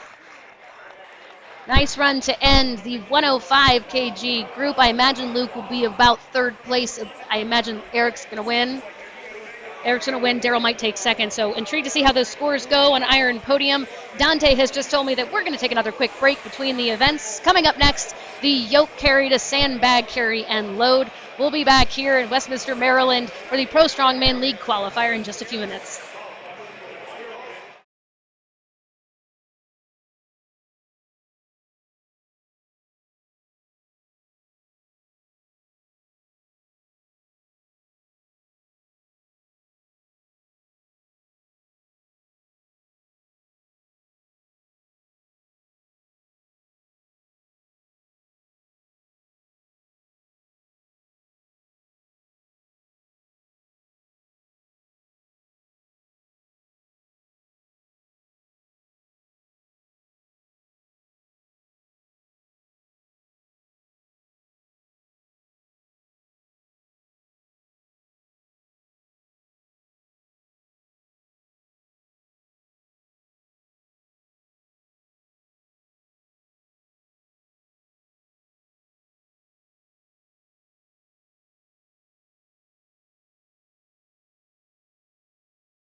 Welcome back, everybody, to this Pro Strongman League qualifier here in Westminster, Maryland at the gym. We are hot and ready to go right now. Heather Sirkin is our first one up for the yoke carry into the sandbag carry and load. So this is going to be a little bit shorter. It's not exactly going to be the 70 feet that we had for the frame carry. Sirkin running back. This is a 30-foot carry for this yoke and the pick and load for the sandbag as well. So the 475 yoke for Heather and a 180 sandbag. Excellent work there by Heather Sirkin, finishing that run really quickly. So the way they're timing this one, by the way, is it's when the sandbag is over the bar and out of your hands. Okay, it doesn't have to hit the ground. So that's a really nice one there too. But I do want to go over some points really quickly for how the 105s did for that competition, for the frame carry for 70 feet. Eric Olmstead, a sub 10-second run, 9.5 seconds, 9.56. So he takes all 15 points. And Daryl Aldridge coming in second with a 12.37 second run. That's how fast Eric Olmstead was, guys. Almost a full, 3 seconds faster than Daryl. And Daryl was extremely fast. So Daryl gets the 14 points there. In third place, Luke Davies had a 13-second run. And then behind him, John Flynn had a 21-second run, so a pretty big discrepancy. And just like I said, that really shook things up. So Eric Olmstead, a solid lead now, 37.5 points. Luke Davies in second with 33. Again, right there is where he needed. He was in fifth. Now he's up to second place. John Flynn in a three-way tie for third with Daryl Aldridge and Landon Harris with 29.5 points. So right now, Eric Olmstead and Luke Davies have really separated themselves out. But with a class this big, you just never know, right? So you just never know how that's going to shake out because all of the competitors, the top 11, all have 22.5 points or more. So anybody's game, really, when it comes down to it, as we move into this yoke and sandbag carry. They are doing yoke heights as people are stepping up. They didn't do them previously, so this might take a second between competitors as we get these yoke heights.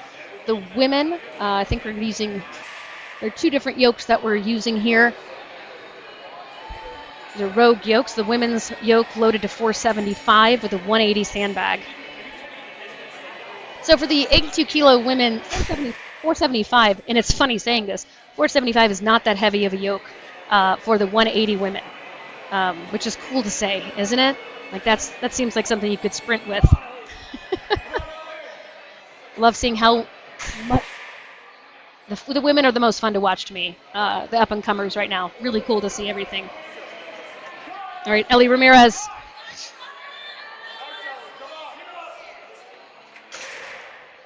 Sprinting back. She loses the belt for the sandbag. Kept it on for the yoke, but I don't blame her because picking the sandbag, it just changes your leverages. Heather Sirkin had a really quick run. Ellie's got a reset, relap on her load. Nice work there. And there's some good strategy to this too. So again, strategery in the strongman. So you set your yoke height, right? And if it was going to be a yoke for time, just the yoke run itself, 50 to 70 or 50, 60 feet, something like that, and it's just going to be as fast as you can, you want to set the yoke at a certain height. It's going to let you pick it high enough off the ground that it's not going to touch, but not so low on the pick that it feels like you're squatting up all the weight. So that's how you normally would do it. This one's a little different. It's a short 30-foot run. And then you could run back, get the sandbag, and bring it back. I would set my yoke height at least one peg lower, maybe than normal, or right at, maybe one peg lower than I normally would, because that makes it easier to load. So there's just some strategy there.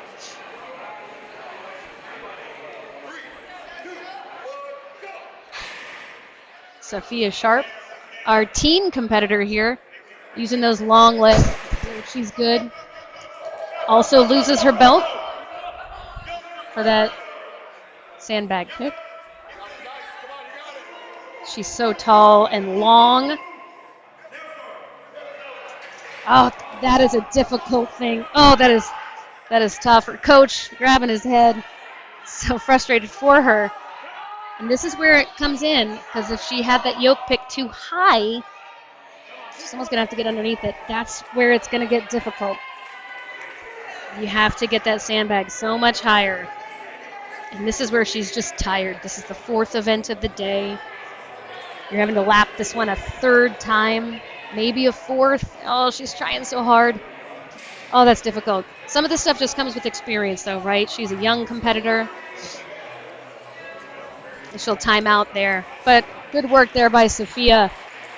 Good try at it. But that's hard because she is tall, so she has to have that yoke pick at a certain height. I might have done it one lower because it looked like she had that. It's just a matter of where you set it. I've done a Zercher yoke carry into a keg load, and that's a little bit easier as far as where to set it, and because your loading height's going to be lower anyway. Plus, I'm short, so that helped me out. But people have different theories on how you should grab it. You saw Ellie hold that sandbag a little lower, and she just had to reset, but she picked it faster.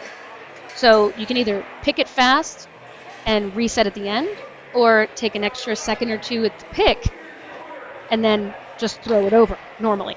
So there's 2 different schools of thought to think about it. Either one works. Either one can be effective. Either one can win you the event. Just a matter of what you're better at. Samantha Goggins is going to be our final competitor for the women for right now.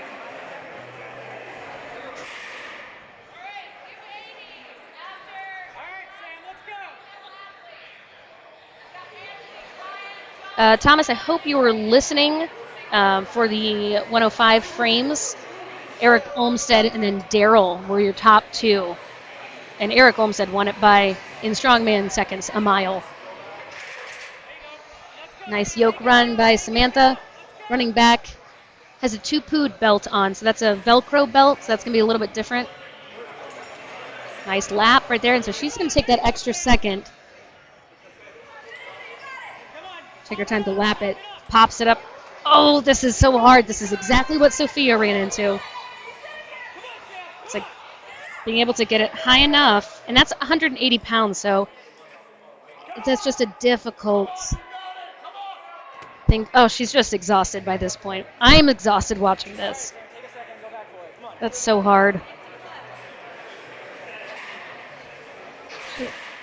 Sandbag loads were one of the first things I remember learning in strongman and hating. Hate. Just going to lap it again. What's tough about continually lapping this, there she goes, she's going to call it there. What's tough about continually lapping it is your next event is stone over bar, right? So you're going to be lapping for reps the stone. And their stone is not light. I believe they have a 240 stone that they're going to load. Yeah, their stone's going to be 240. That's a significant amount of weight there. Okay, so Dante's running over to fix a camera angle, I want to say. So if you guys are having any issues with cameras or camera angles on your live stream view, Dante's on top of it.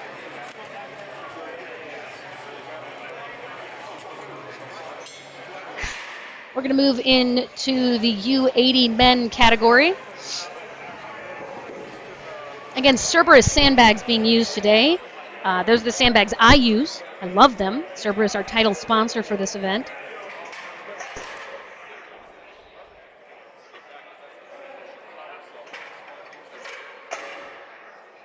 This yoke is going to be 650 pounds. That sandbag is going to be 220. And in the rules meeting, athletes asked, because this is normally what I would ask too, right? Like, can I set the sandbag before we start going? The answer was no. All sandbags are going to start up and down, sitting tall. So you have to do it on your own time. And that's a big difference. So you see people either pushing it forward, pushing it horizontally. I pick them forward. But sandbags are a little bit different. Again, a lot of it's just personal preference and also what your leverage is on your body will allow.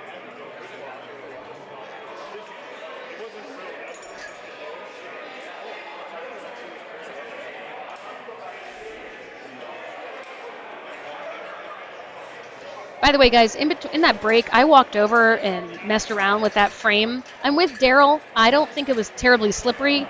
I think it had good powder coating on it. What I think people were messing up with is maybe there was too much chalk on that on that powder coating to start, so they might have slipped off of other people's chalk and not that grip. I did try to get my hand all the way underneath it, and with the way those side pieces are set up, like the sides of the frame with the handles right there, it was difficult because you're pushing your wrist out and your wrist is hitting the side. So if you have bigger hands, it might have been a little bit more difficult to get them all the way around. I think those are two reasons why we saw a lot of drops with that frame. Just a heads up on that one. Dante is sprinting back right now. I love to see the work from Dante. He and the 580 barbell guys always do an excellent job as well. Anthony, our first competitor in the U80 men.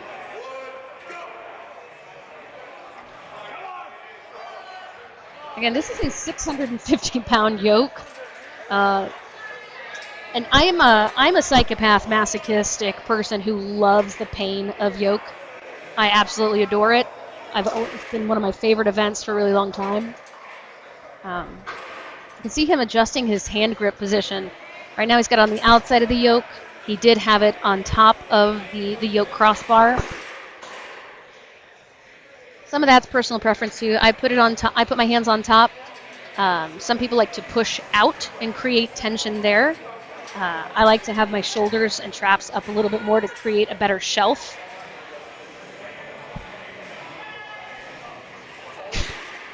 Anthony's still struggling to get this one as far as possible. That's tough. He's shaking his head. No, that's okay. We're going to call it there. Good effort there by Anthony. Ooh, that's heavy.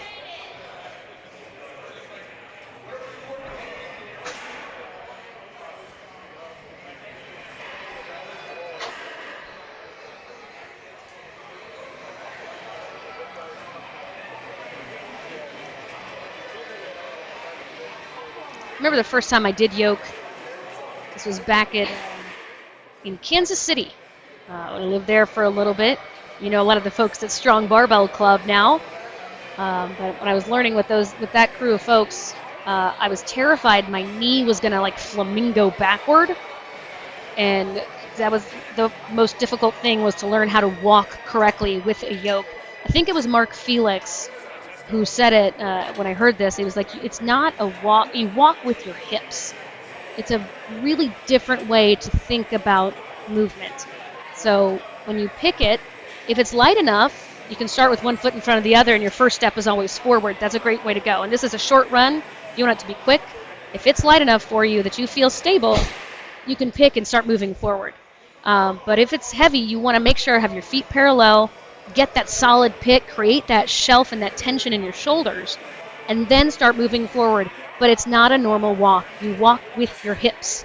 And the really good yoke runners will do exactly that, and you'll see what I'm talking about in the live stream. Ryan Casey, next up here in the U80 men.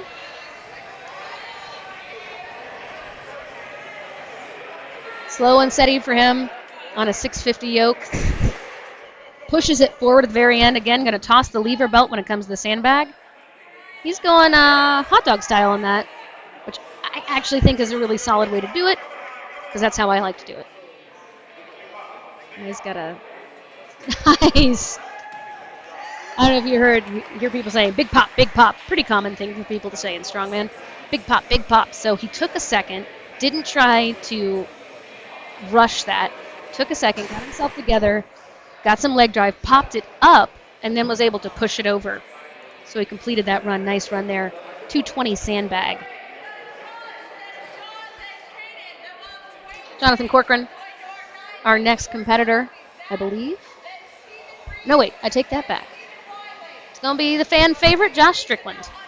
Josh Strickland coming up on the 650 yoke and 220 sandbag medley.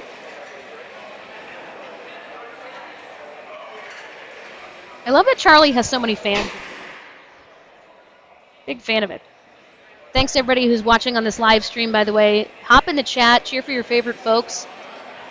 If you have a fun fact about anybody, I would hope you'd give something factual. But just pop it in there. We'll see if I say it. I'll treat this as my teleprompter, and I'll say whatever's in the teleprompter.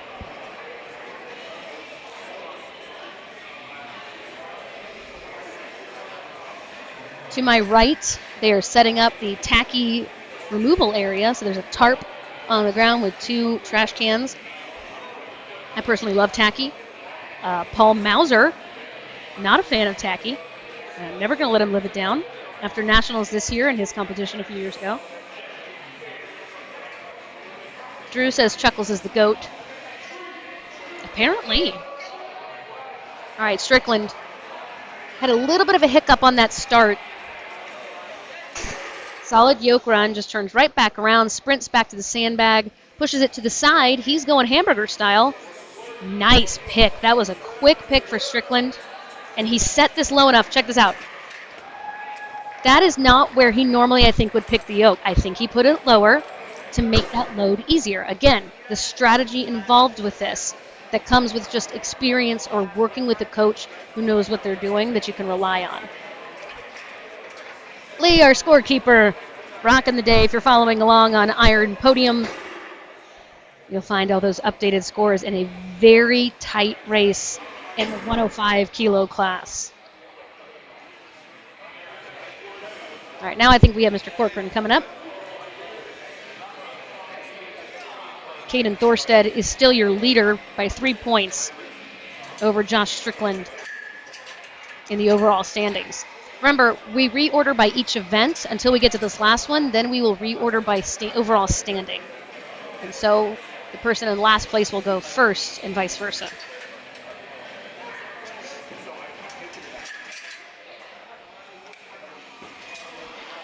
Jonathan is just 3 points off of second place and 1 point off of third. And your top 3 competitors are who's going to make it. So if Jonathan can finish this one, Ryan Casey did not load the sandbag. So if Corcoran is able to load the sandbag after the yoke carry, he'll be in a really good spot to jump up.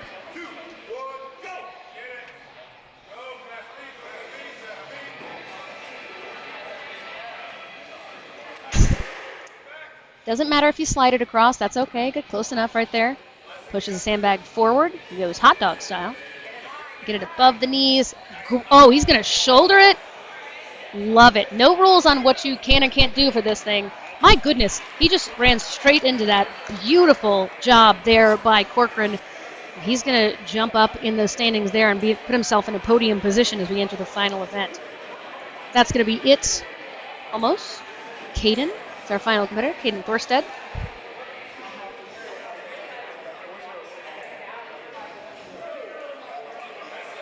Really beautiful run there by Corcoran. In the rules meeting again, Tyler said it, so nobody had to ask it. He did not care how you get the sandbag. Some events they say no shouldering.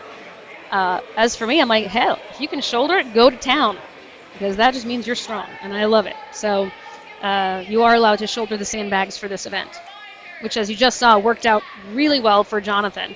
For some folks, shouldering it isn't as easy, but again, it's the point of what's going to be faster for you, right? Are you going to shoulder this? Are you quick at that, or does it take an extra second, but it gets you that load faster? Or are you going to take the second at the end and reset, or pick it faster and load it faster? Pick your poison.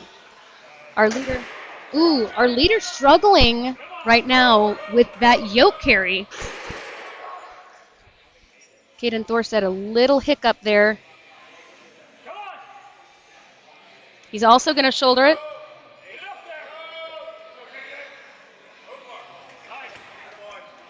Great run there by Caden, but I'm not sure if that hiccup on the yoke carry might cost him. Every second counts, especially when you get into higher level competitions. That's what's going to hurt you. You train the transitions. It's not just training the weights for the events on stuff like a medley or stuff like a carry. You train transitions. So again, it's going to be that if you're not going to use your belt, how much are you training to rip that belt off? How much are you training your turn? How much are you training how are you gonna run behind the sandbag? I've seen people run toward the sandbag, right, and they push it forward then, but then you got to pick it up and turn around and run back. So that doesn't make any sense in the transition. So you see a lot of people running back behind the sandbag. push the sandbag in the direction that you're moving. That saves time in the transition. So again, a good coach is going to help you through a lot of those things. It's not just, can I pick the sandbag and carry the sandbag? It's how quickly can I transition from that yoke carry to that sandbag, the pick, the carry, the load. It's all about the transition. So watch these people. Your better competitors are going to be more experienced, more knowledgeable about those transitions, especially when it comes to sandbags. I move in the direction that you're trying to go. It sounds so trite and simple, doesn't it? Move in the direction you're trying to go. But you'll see some people moving it to the side, make yourself as efficient as possible. A lot of times if there's a farmer with a turn where it's a drop and turn, you want to become as efficient at that drop, spin around, repick as possible. So especially on medleys, you really just got to make sure that your transitions are there. So that does it for the U80 men. Going to be an interesting one. If Corcoran won, there's going to be another shakeup in those standings, which are also pretty tight. All of these standings, again, found an iron podium. So that's the place to look at the scoreboard. Doing a great job. Lee is our scorer, our main scorekeeper. Becca is our scorekeeper on the floor. Bobby Thompson, our judge on the floor. Tyler Purdue is your event promoter. Abby Deal is your expediter. And Bo Four is the leader of the volunteers, I want to say. The leader of the weight changers and the event setup. So a lot going on here at the gym is where we are for this Pro Strongman League qualifier. We're just outside Baltimore, Maryland in Westminster. I can check what the temperature is because it is not warm.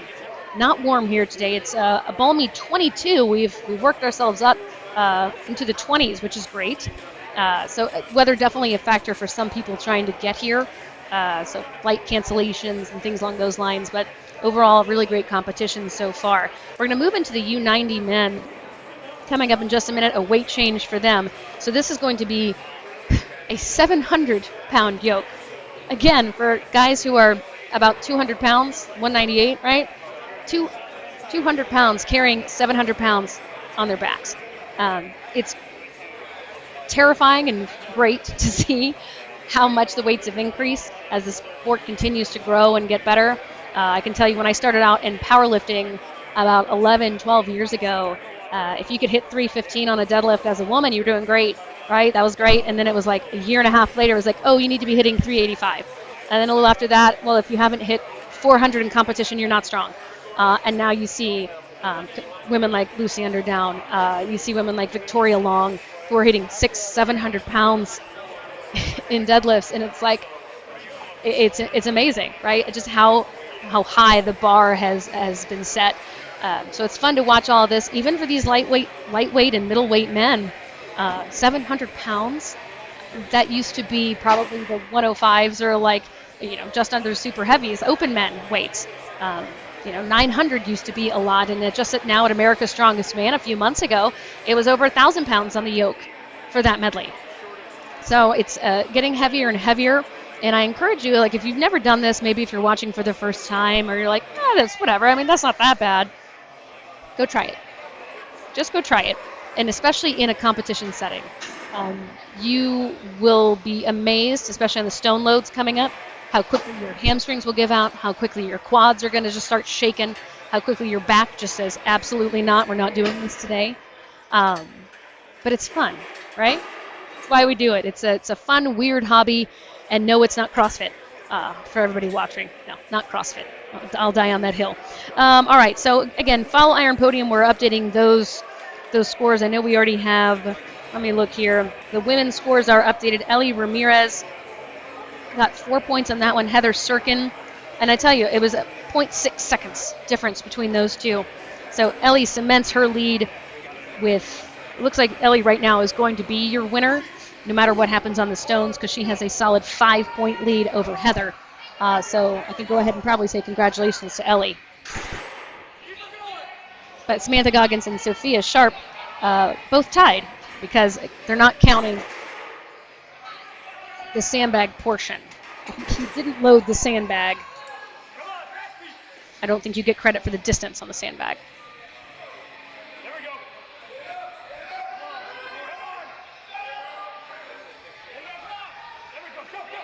240-pound sandbag is what Zach Crooks is working with right here.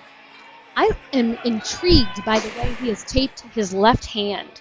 I don't know if I think he might have ripped his hand, like it ripped a callus open on that frame carry. Wouldn't be surprised. Been there. So I think he taped that shut. Good way to do it too, taping between the fingers. He used some duct tape. So he'll finish there. He got the yoke. Not getting any credit for the distance on the sandbag.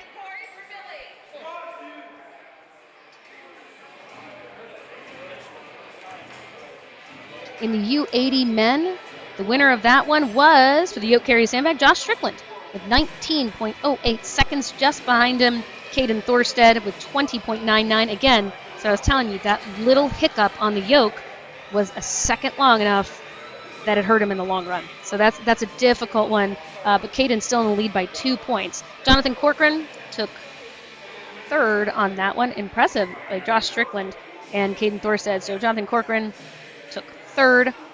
Ryan Casey gets 2 points, and Anthony takes 1 point there.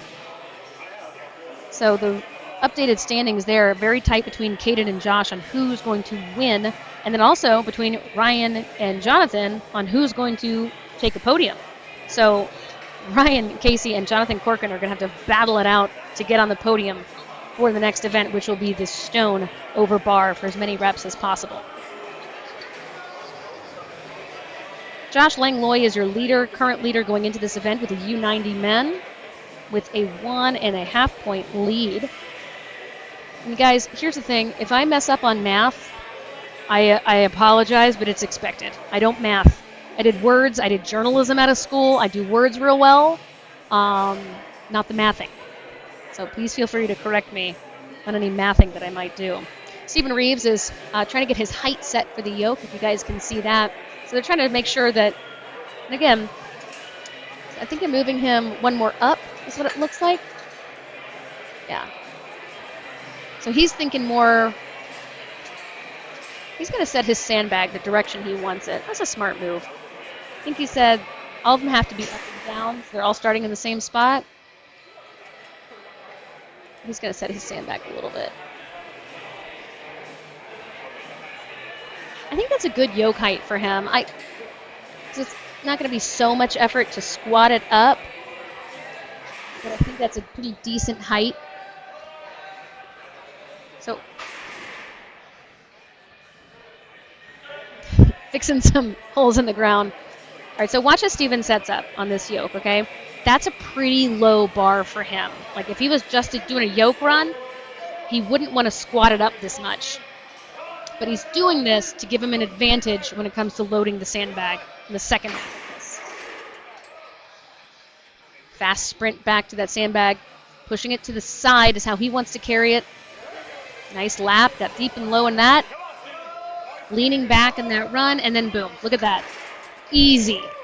Beautiful, beautiful medley there by Reeves.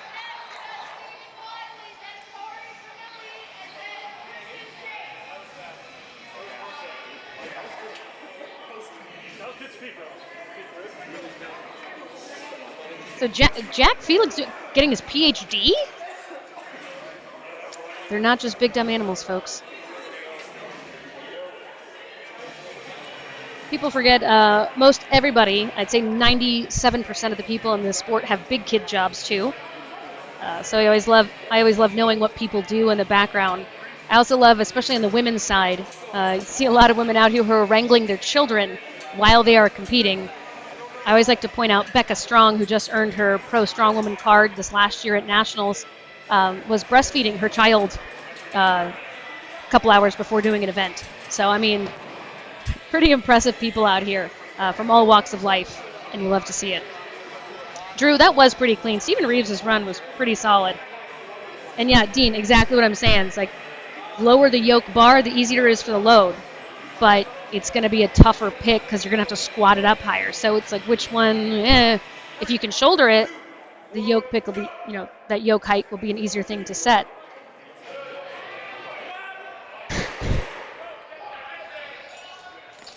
Stephen Wiley, with that strategy, removing the belt before he gets to that sandbag pick. He's going to shoulder it.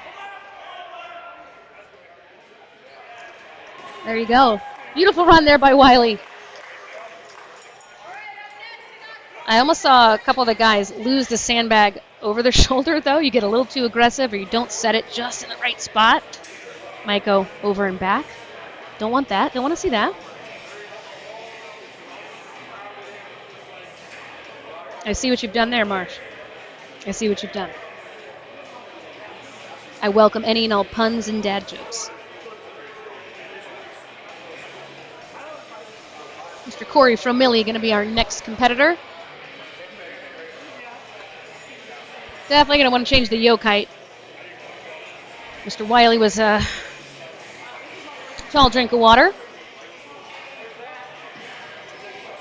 Going to adjust these yokes down a little bit.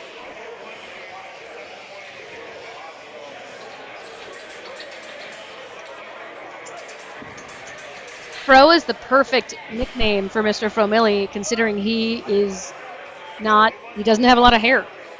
I think that's great.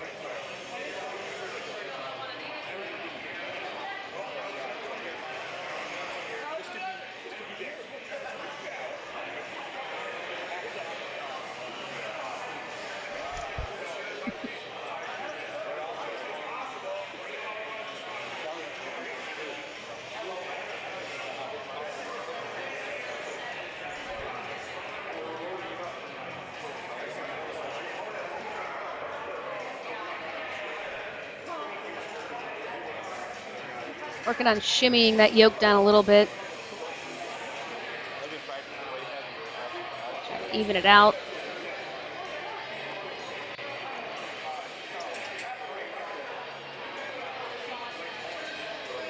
It's tough if the yoke is just off balance a tiny bit and that hole is not an easy one to, it's like partially covered by the metal.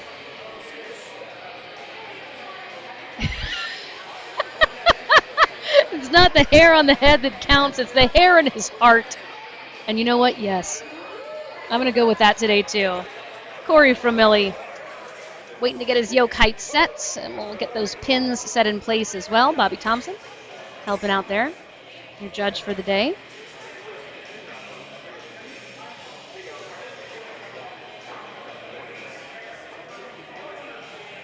Again, this is a 700-pound yoke and a 240-pound sandbag. See Corey focusing on that pick to start. Now he's, look at that, walking with his hips. You see that hip motion? That is a strong yoke run. Sprinting back, pushing the sandbag to the side. Getting a good lap there. He's going to try to get it up. Oh, he's struggling a little bit there. Just hold it right there, buddy. Hold it right there, buddy. You're right there. Good run there by Corey. But again, he is a great yoke runner. I don't know if you saw watching the hips at all, but that's exactly how you're supposed to walk.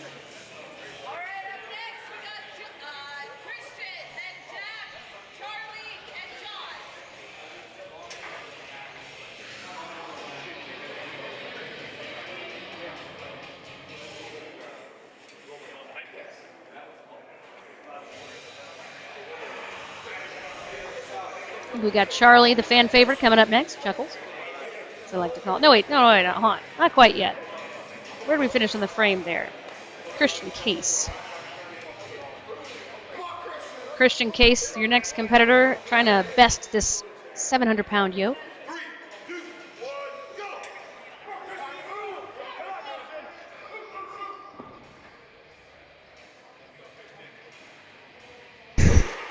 go! Nice run back to that sandbag.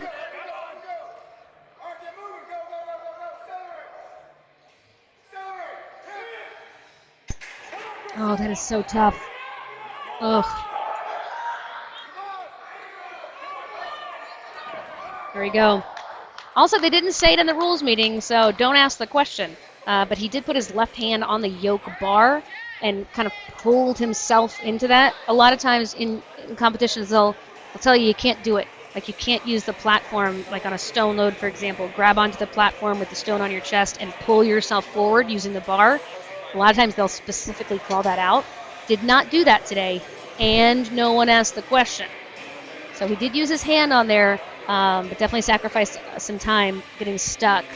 Didn't get enough pop to get that over on the first try of the sandbag. Jack Felag, our next competitor.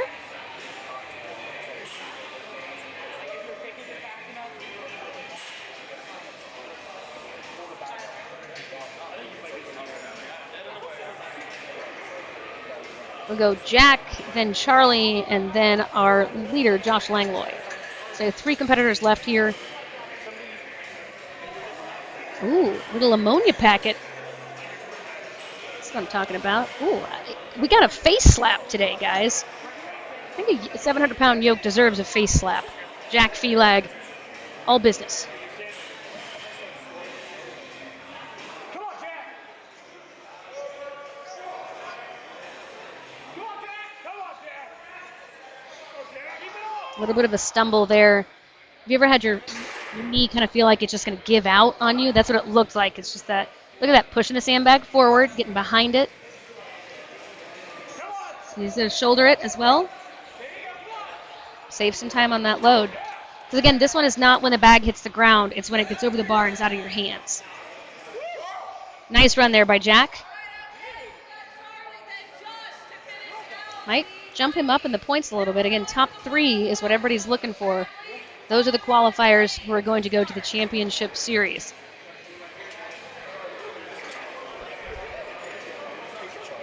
All right, folks, now we have Chuckles.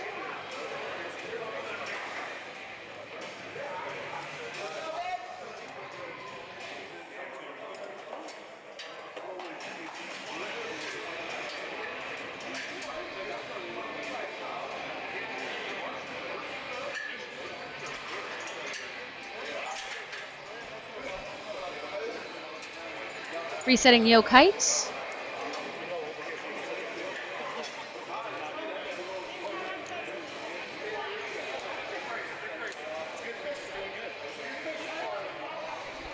All right, Charlie. You got to make the comment section proud here, buddy.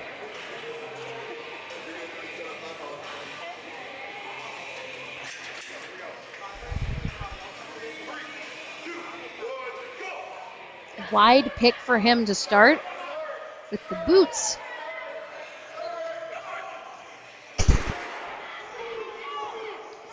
Good speed moving back. Little slip on the left hand to get that sandbag. Nice. Pop it up. Get it over the bar. Good work there by Charlie. I know he's going to be disappointed in himself, that little slip with his left hand.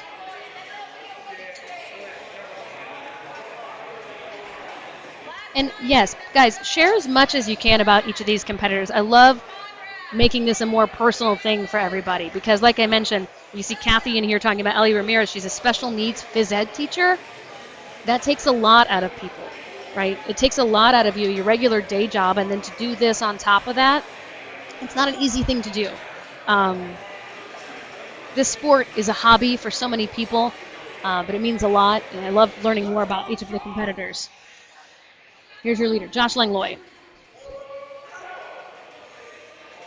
Come on, you got it. Building up speed. Nice yoke run. Easy, Josh. Come on. Pushing the sandbag forward. Lap. And a shoulder. Come on, you got Using that left hand to balance it. Great run there by Josh. Yeah, Drew, excellent recovery, for sure. It's so tough because, like I mentioned, every single one of those moments matters, especially as we're getting down to the wire here with just one event left. We have a weight change now. We're moving into the 105 kg guys, and woof, 750 pounds on that yoke, and a 260-pound sandbag is what they'll be wrestling.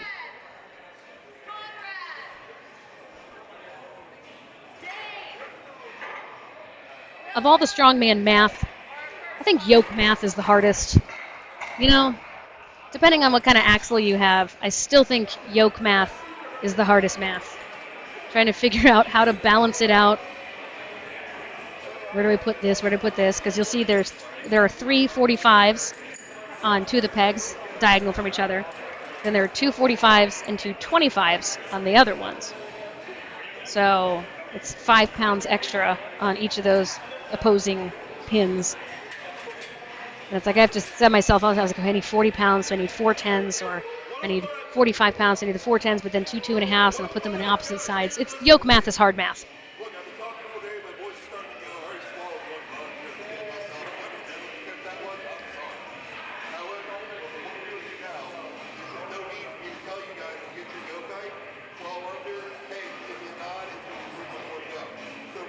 Love that, Stephanie. Gabe earning his doctorate in physical therapy. My goodness, guys. Bobby's having a quick meeting with the athletes for this class, making sure everybody is clear on what he wants to see, what they need to do.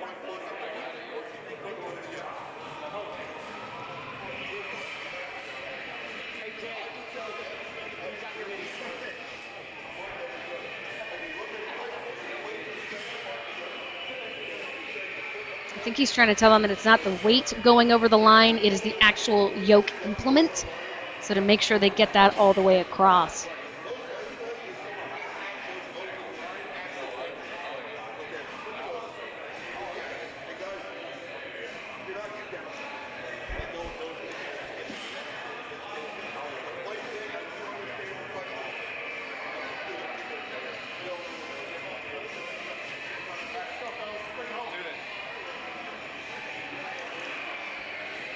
The server of sandbags being used. Big fan.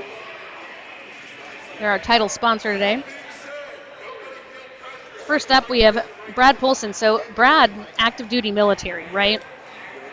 He was very disappointed in himself in his frame carry. Hand slipped. He's just not happy about it, right? Something tweaked in his back early on in the competition, but very disappointed in himself. He's also a drill sergeant. So there you go, infantry. So if his back is bothering him, I don't know if you are a veteran, you've encountered veterans. I'm married to a veteran. They're always going to have a back problem. I'm pretty sure every veteran I know has some sort of back issue. So for him to compete and be active duty at the same time, and a drill sergeant, pretty amazing here. Struggling a little bit with that sandbag. You see him fall backwards. He's got a really deep squat there to get that sandbag up. Great pick on that, though, and he'll have enough. Let's see. He's going to have to pop it. Nice work there, Brad. Based out of Fort Bragg.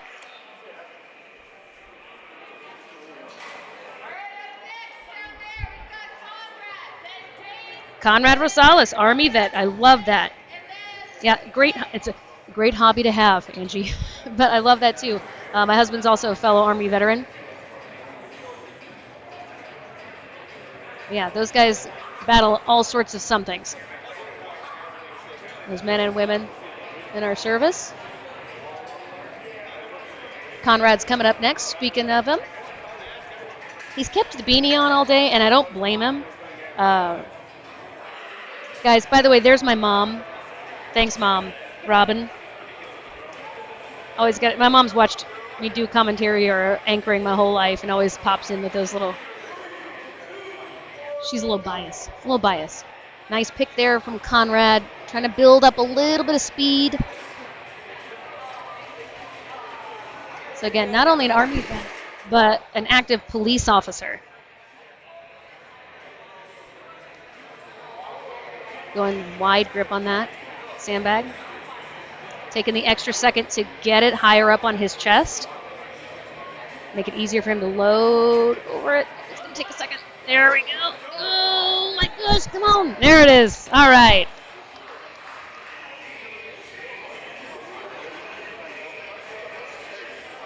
I love it. That's his thing. Oh, Angie, is this your brother?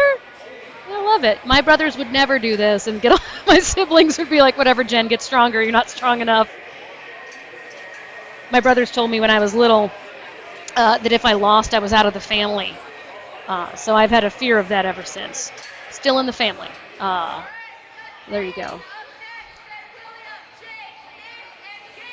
Again, this is 750-pound yoke. My goodness. Hey, Mark Felag. I'm imagining you're related. Jack's doing a great job today. Dane Bonnen is going to be the next up. I'll mention it again because some people talked about it earlier. I'll take a picture and post it to my Instagram as well and tag him. The Strongmen of New England calendar with men and rescue dogs. So I can't get enough. Dane is Mr. July. Wait, hold on. And most important month is September. Oh, King Mo. I love it. There we go. With all the doggos in there. If you grab one of those calendars, by the way, it's $20, but a donation that goes to an animal shelter. So I'm all for that as a rescue dog owner myself. Dane finishing the yoke. He's got, are those the new grippy Cerberus shorts? They are. Interesting pick. I like it. I know a lot of people got those as Christmas presents. He's using gloves for this sandbag portion. So he's got gloves, he's got the grippy shorts, and he's shouldered that sandbag. Good run there. Way to finish it out. I go back and forth with gloves. They work for some people. I've never liked them. I always felt like they slipped off my hands, and I couldn't get, it wasn't tactile enough for me.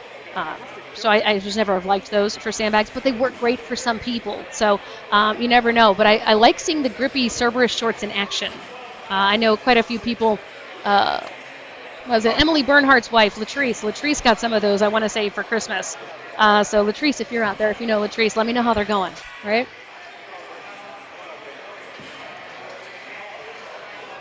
Brother adjusting yoke heights. Is Mr. Littlefield helping? He's also going with the gloves. There we go. Working that down a little bit. I think a lot of people feel like they want to help and they want to get in there, but if you're a competitor, let people do it for you. Save that energy. You never know how it's going to end up.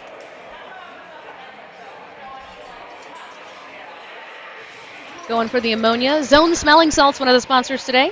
Thanks to them. Telling you, between events, I might run over to the sports massage therapist, Plen Massage, help it out today. Get my back worked on. I had deadlifts against bands yesterday before a flight. Not fun. Littlefield, our competitor. Oh, yikes, that is tough. The back left piece of the yoke dipped, hit the ground, and threw him off. Bobby Thompson just shrugged and sighed and looked away as Littlefield slid the yoke across. Josh Strickland active in the Navy. Heck yeah. Guys, I'm loving these facts.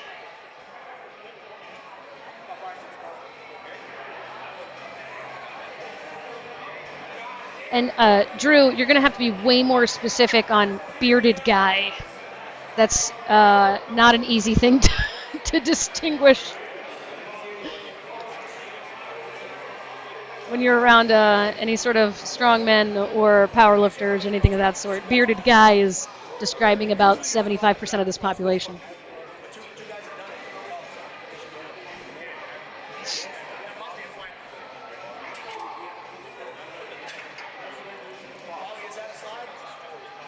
Did he get it? Did he slide that one, Becca? Did he slide that? Did he get a?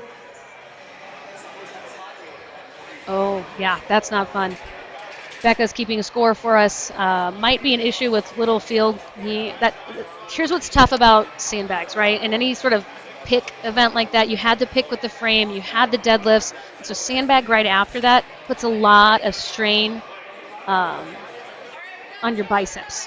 I know training stones without tacky especially is a really difficult one, so I'm looking over there to see what's going on with Littlefield. He's very clearly upset. Looking at his right arm, rubbing his bicep. Really hope he didn't tear anything there. The biggest judge is Bobby Thompson. The only judge would be Bobby Thompson. So no, he does not own this gym. But he does own some records.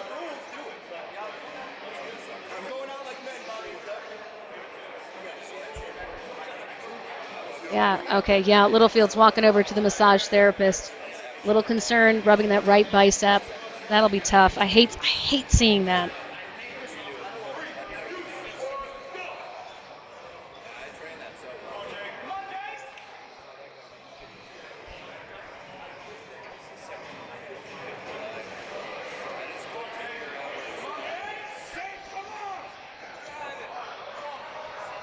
Jake Arthur. Man, I tell you what, if he can get this yoke across, that looks like it's going to be a big deal to him. Wow. There, he's pumped about that, as you should be, my friend. Nice little help there from Bobby Thompson. He dropped his belt, but he dropped it in the middle of of this alley, or well, this runway, basically. Here's what's tough, man. Getting the sandbag there doesn't count. You have to get it over. Oh, my goodness, this is so... Oh, that's a tough one. It's going to run out of time here. Becca calling time for that. So close. Good try, though. Love to see that effort.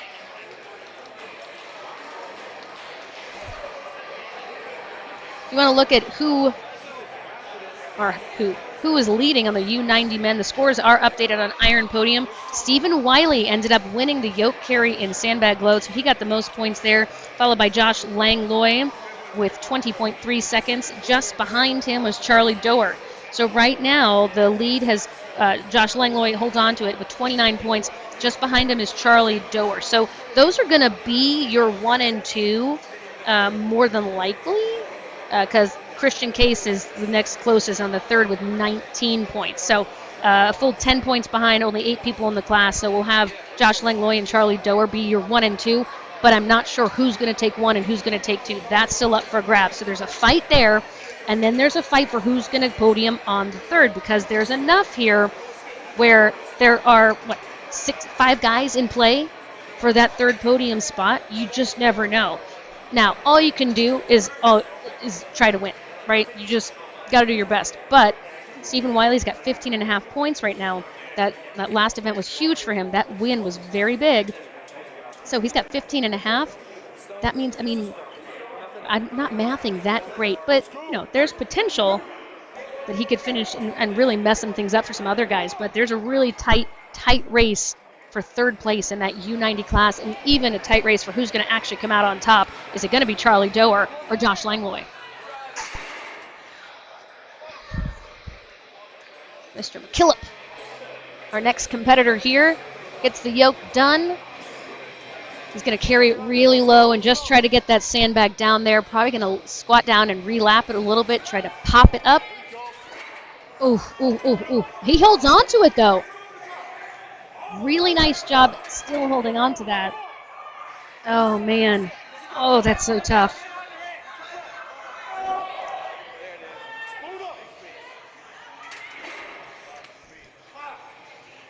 Again, another duck exclamation. I'm not quite sure where that's coming from. Oh, that's tough. McKillop gets the sandbag down there. Had a few good tries with it.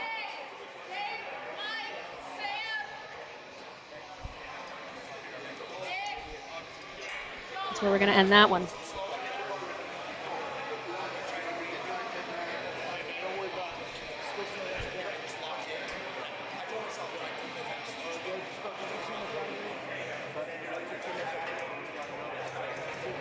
All right, so looking up at who's going to be next, we have Gabe Balacio.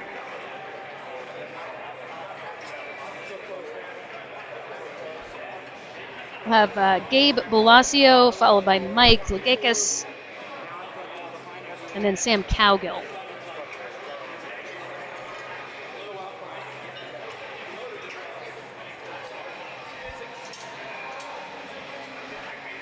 Again, shout out if you're looking at these guys. And again, I mentioned the shirts because they're not allowing grip shirts on anything except stones. So grip shirts are, again, mostly what people would use on a yoke carry. It would help out quite a bit, right?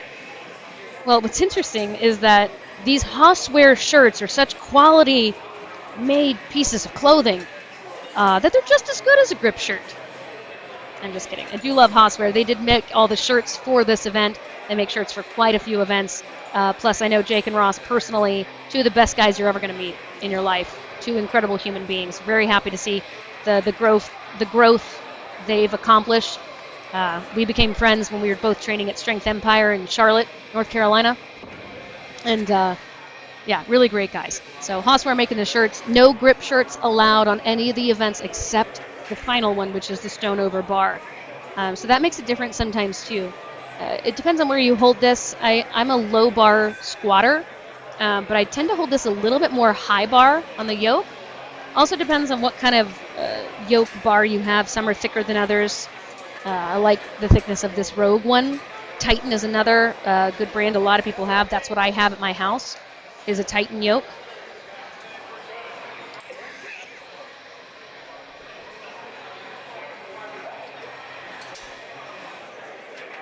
One gym I was training at in Rock Hill, South Carolina. May it rest in peace. I've heard that brutal iron is no more down there in Rock Hill, but they had a super yoke, so that thing empty was 330 pounds. And you had to like pick it up, walk across a deadlift platform, slide it through a couple doors. So anytime I had to go train it, my coach would be like, yeah, just do some quick runs with 275. I was like, well, I'm going to do quick runs with 330. Just get stronger. Nice run there with the yoke by Gabe Balacio. Stephanie, there you go. Come on, Gabe. He's got a good pick on that, Stephanie. There he goes, nice. Hey, he got it over there. Nice work there by Gabe.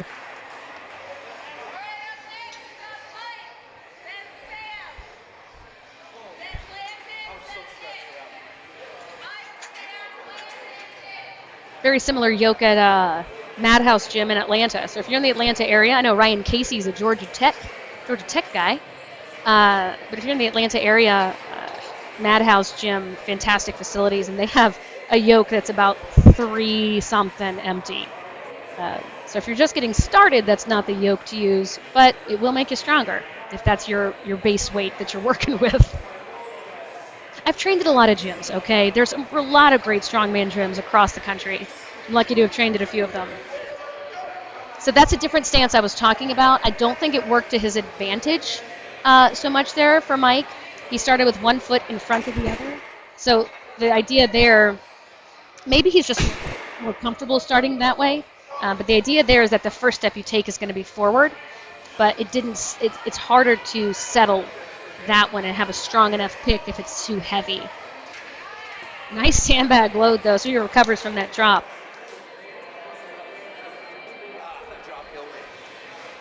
Usually the heavier the yoke, the more you're just going to have to concentrate on getting a solid pick. Good place on your shoulders, good stability before you start walking. If it's a little bit lighter, you can start with that stagger stance and start low, get that first step forward, and build up your speed as you go.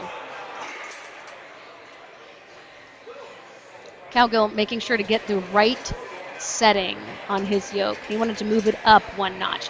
So I think where he's going with that, it's still going to be low enough to make it easier to load the sandbag. But what he's trying to do is make it so he can actually get the yoke picked high enough to run with it. It's a fun little balance he's got to strike. After Cowgill, we're going to have Landon Harris and then Nick Morris, the next couple coming up.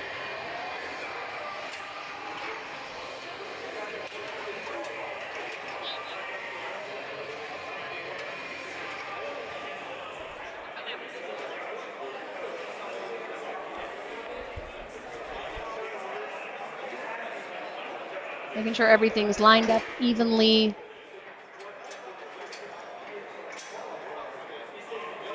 And again, Sam's being nice, he's helping out, but let the volunteers do it for you. Let it there.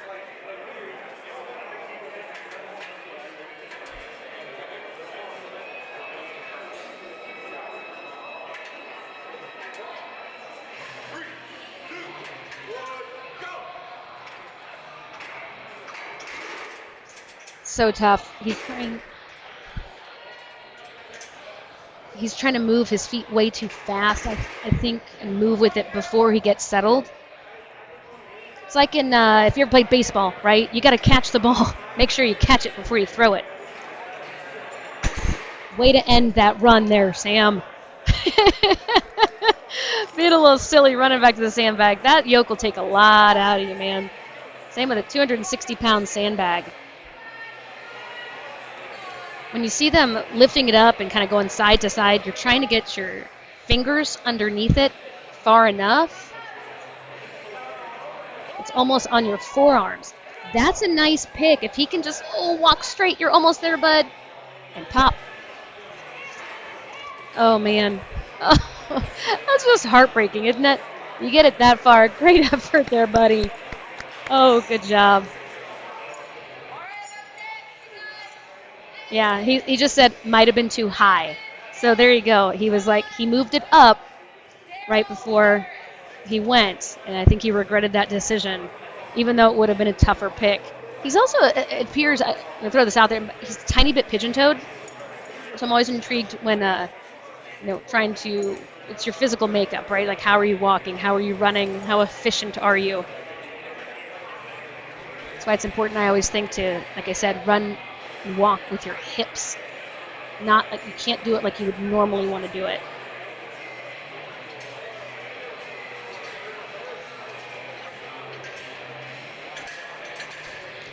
Landon Harris setting his yoke height. Nick Morris will be after him, and John Flynn will be rounded out by Luke Davies, Darrell Aldridge, and your leader, Eric Olmstead. Again, we have a 1-2-3-way tie for third with 29.5 points, and a tie at sixth with 27.5 points. It is a really tight race in the 105 men, especially because there are so many points up for grabs because there are 15 competitors in this class. And that's what I always think is fun about strongman. You don't have to win every event. You don't. You could come in third or fourth in every single one and end up winning the day. The key is to always think everybody's going to have their strength, right? And the key is just to be as consistent and as well-rounded as possible.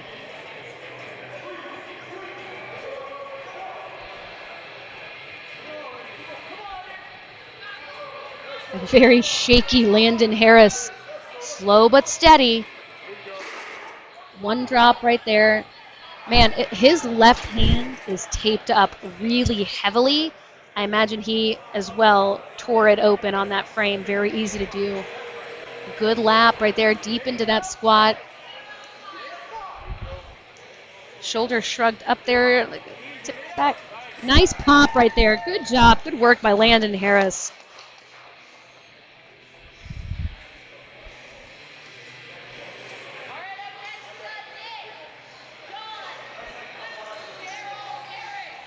See a couple of those guys with their hands taped up. Callus care is really important. It's important to have calluses, but it's equally as important to shave them down, to get a little. Jamie Douglas actually showed me this one. I thought it'd be a great gift for athletes. Get one of those little ped egg things, the little eggs for pedicures, and rub that along your calluses because it has like cheese grater type of thing and the pumice stone side. To help smooth those out. So it's still dry, it'll still help you out. It's dry skin there, but they're not going to be as thick, and so that way they're less likely to tear. Jamie also helped me out when I tore my hand wide open at a competition, and she's like, here are my scissors. Here's my my new skin that's going to sting like the dickens. Here you go.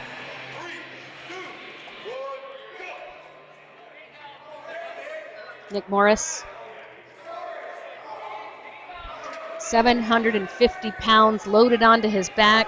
Walking with his hips, though. Look at that. You see him? I don't know if you guys can tell that, but it's good. It's pushing that hip forward to move the leg. Goes hamburger style.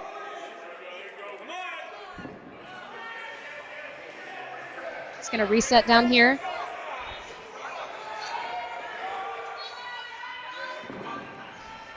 Oof.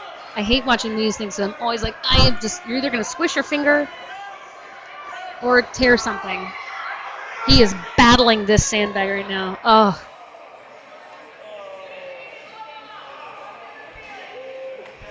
That is just a defeating feeling when you're right there. Yeah, I think he's going to call it there. That's tough.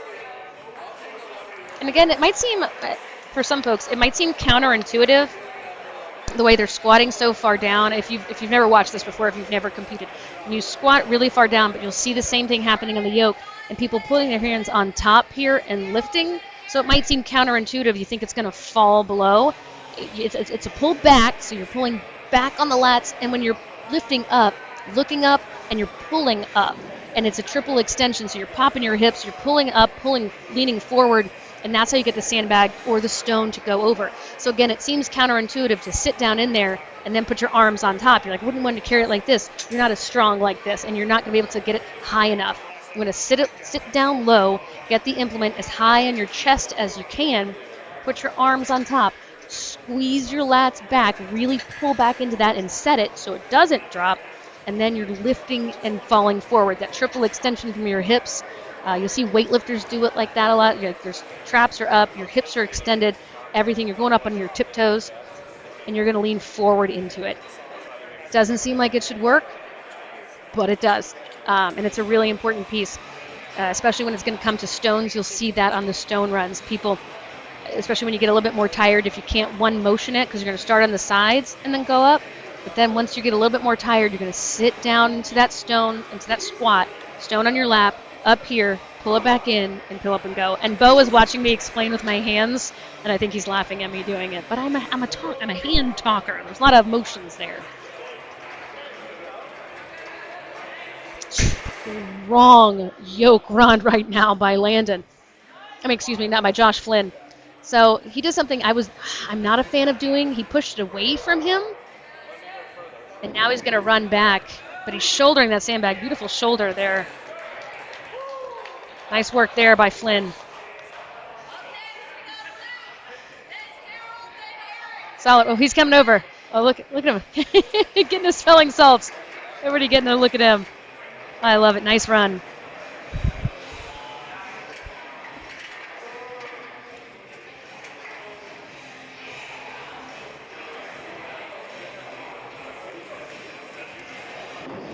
Coming down to our last few competitors for this event. So we just had John Flynn go on that one. Luke Davies going to be our next competitors. We have Luke Davies, Daryl Aldridge, and Eric Olmstead, our final three competitors on the yoke and sandbag medley before we go into stone over bar. Luke's finish on that frame carry, his finish on the basket deadlift, his win in the basket deadlift, I should say. His win in the basket deadlift, his third place finish on that frame carry really bumped him up in the standings, coming in second place right now, 4.5 points off the leader, Eric Olmstead. But I got to tell you, no one was catching Eric Olmstead on that frame carry. A sub 10-second run over 70 feet with I think it was a 550-pound frame. Sub 10 seconds. Are you kidding me? Impressive work there by Eric Olmstead. Again, top three finishers in all classes will qualify for the championship series for the Pro Strongman League. Luke Davies getting set. Oh, beautiful run right here by Luke. He's more aerodynamic because of the gauges in his ears. I want to believe that. Beautiful pick.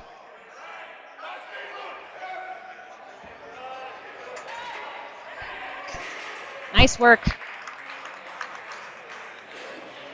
Great work there by Davies.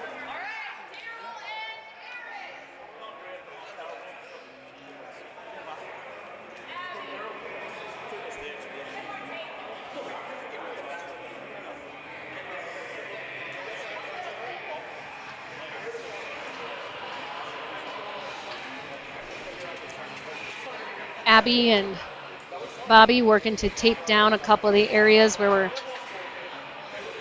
the ground's just kind of coming up a little bit. What they're trying to do is make sure that nobody trips.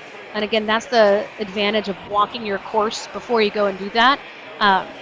Travis Ortmeyer and I were doing commentary for America's Strongest Man and Woman this past fall, and he said the same thing. We were talking about the yoke run, the yoke farmer run that was part of that event. And again, you want to walk your course. The ones who are more experienced, the ones who have had some stuff happen to them, it happens once and never again, right? Walk the course and make sure. Another thing, this floor is really nice. It's a rubberized floor, so you get a lot of traction. If you're doing an event at a convention center floor, it is much more slippery. Your footwear matters. The very first strongman competition I did was in Oklahoma City, and it was on a convention center floor, and we had a keg carry medley. The keg carry is part, I think it was like a sled drag and then a keg carry. Sled drag was great, arm over arm sled drag. But then you go into that keg carry, and I was wearing Chuck Taylors. Not the smartest decision. I had to walk really slowly, lean back really far, otherwise I was going to slip and fall. And some people did slip and fall and break some fingers, break some toes. Wasn't pretty to see. So make sure you understand the appropriate footwear needed for not only the event, but for the venue flooring. Daryl Aldridge coming up now on this yoke and sandbag. 750 pounds is what he's going to lift. Wow, strong start there by Daryl. Excellent run. He took it a little further than he needed, I think, just to make sure. Daryl's going to go side to side over here on the sandbag pick. Nice pick by Daryl. Gets it pretty high on his chest. And he made that yoke pick really low. Oh, that is so hard to... Oh, Daryl falling backwards. Bobby Thompson jumping in behind him. Oh, I know Daryl's upset with this, man. He was right there, had such a strong yoke run.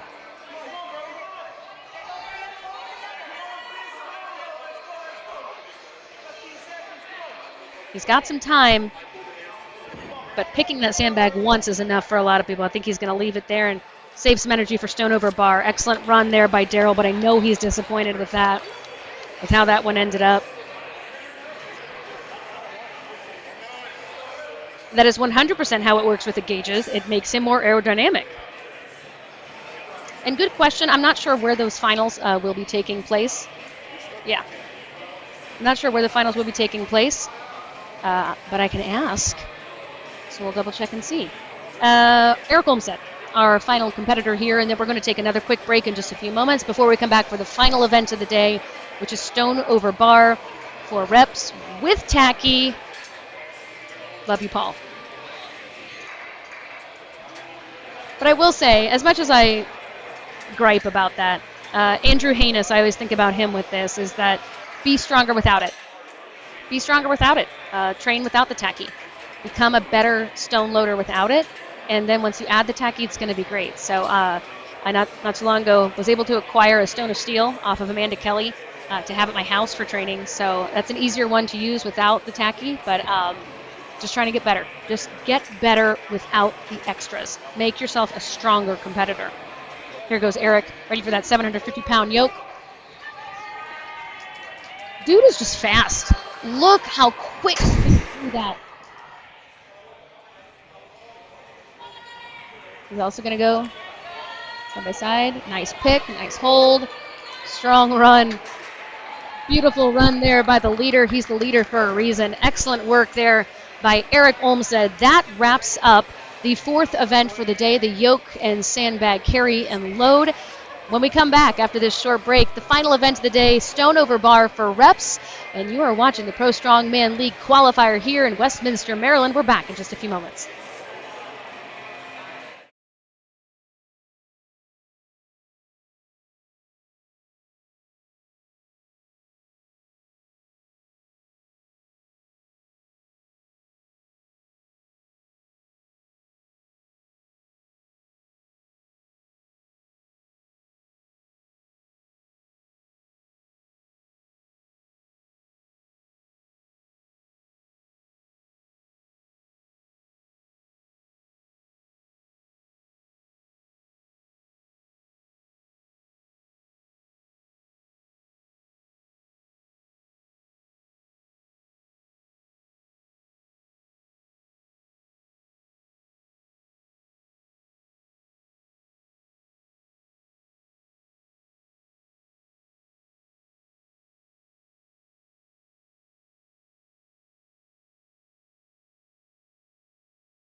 Everybody, welcome back. We are on to our final event here at the Pro Strongman League Qualifier here in Westminster, Maryland. We are just outside Baltimore, and we are getting going real quick with the stone load over bar.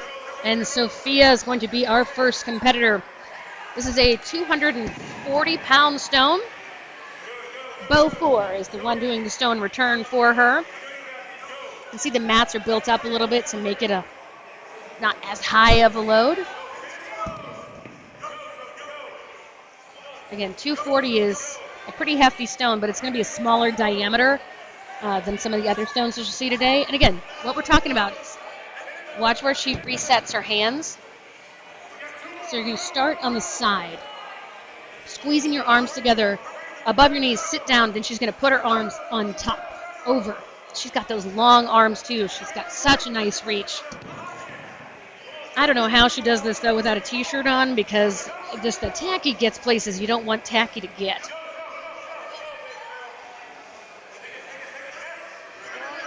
Nice. Great pick there. And she's going to stop. Excellent run there by Sophia Sharp.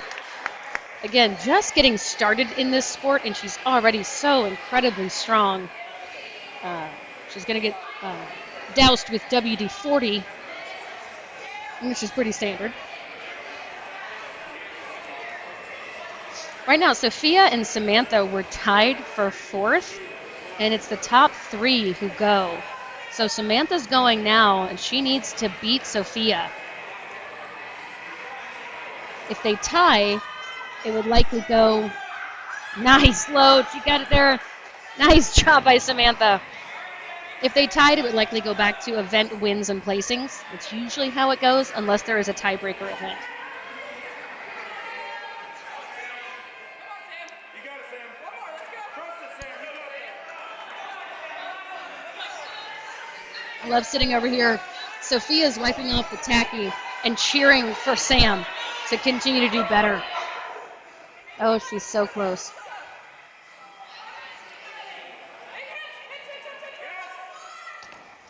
Ah, that's tough. That's a heavy stone. 240. Decent sized stone there. She's going to have time called in there. Got one stone load. But again, when we think about this one too, there was that tie for 3rd.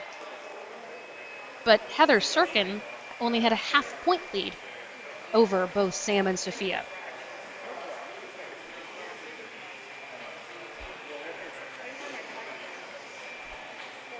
I want to point out, by the way, again, I've mentioned it all day long, Heather Sirkin wanted to come in. She's typically a U64 competitor, which means she's 140 pounds or less at weigh-in. She's competing with the U82 competitors, which means they are 180 pounds or less at weigh-in. So a nice 40-pound difference. So instead of doing what originally was slated for Heather, which would have been a 200-pound stone, Heather has a 240-pound stone. So a 240 is a heavy stone for any woman who's competing in this, right? A 240 for a lightweight is a very heavy stone. So again, Heather has been outperforming all day long, has been doing a fantastic job, currently sitting in 2nd place with 9 points behind the leader, Ellie Ramirez. Right now it's a battle for 2nd and 3rd, a battle for the podium. So I'm interested to see how Heather's going to do here. Abby and others cleaning up the platform. It happens sometimes. Women are built differently. Women might see some urine on the platform. Happens all the time, especially when you're straining on a heavy lift and giving it your all. I always suggest go lift that stone yourself and see how much strain you have to put yourself through before you judge. All right, here's Heather ready to go. She's using, a lot of lifters use this. I like tape, personally. But she's using duct tape. Competitors starting with their arms on the bar. Nice pick there by Heather. Okay, and you'll see this too. I'll mention it. Come on, Heather. She's got it up there. Oh, my goodness. So 2 things. Since she's shorter, she's wearing some hiking boots. That gives her a little bit of lift. I like using lifters on that because it's more like a front squat motion. I squat deeper, just a little bit different. But with how short she is, watch. So her legs are going to be wider when she starts. But when she gets that stone in her lap, she brings that right foot in just a little bit because you have more power from your hips when your feet are closer together. But if the stone's a bigger diameter or heavier stone and you're shorter, you have to start wider so you can lap it. She's shaking her head no at Sophia. She's like, I don't know. Gosh, she was so close too. She's frustrated with herself for sure, but man, lapping at those couple times. She's saying big mistakes. I think she's upset about her leggings. She didn't want to wear her leggings. She was struggling getting them off of her legs there. She's got shorts on over leggings. She's not happy with herself there. Just said big mistake. Shouldn't have done that. So she's going to zero that event, and that changes things up quite a bit. It's possible that Samantha and Sophia will both take the lead and leave Heather off the podium. Great first load by Ellie. Ellie and I made friends in the bathroom, as most girls do, because she's from Buffalo, and I had to ask her if she was a Bills fan, because the Bills are playing this weekend. She goes, no, I got, my family, I grew up a Raiders fan. I was like, well, then you doubly hate the fact that I am a Chiefs fan. But we made friends. We got over it. She said, I'll allow it because you're nice. Great run here by Ellie. She knows she's got it won. She had this won as of the last event. But I love that she's not sandbagging. Beautiful, beautiful stone run here. She wants to win it fair and square. She wants to beat Sophia's reps.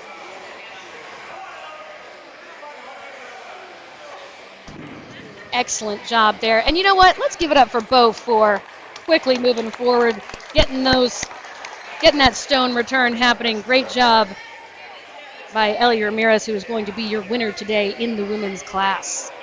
If you're following along on Iron Podium, you already know what this looks like score-wise. But just in case you don't, going into the U80 men, there is a battle, and I love seeing it, man. So numbers 1 and 2, Caden Thorstead has a 2-point lead over Josh Strickland, who's in second place. So that could all change here. 5 points up for grabs for the winner. Now, Jonathan Corcoran and Ryan Casey are tied in third with 11 points. So there is no chance, well, I take that back.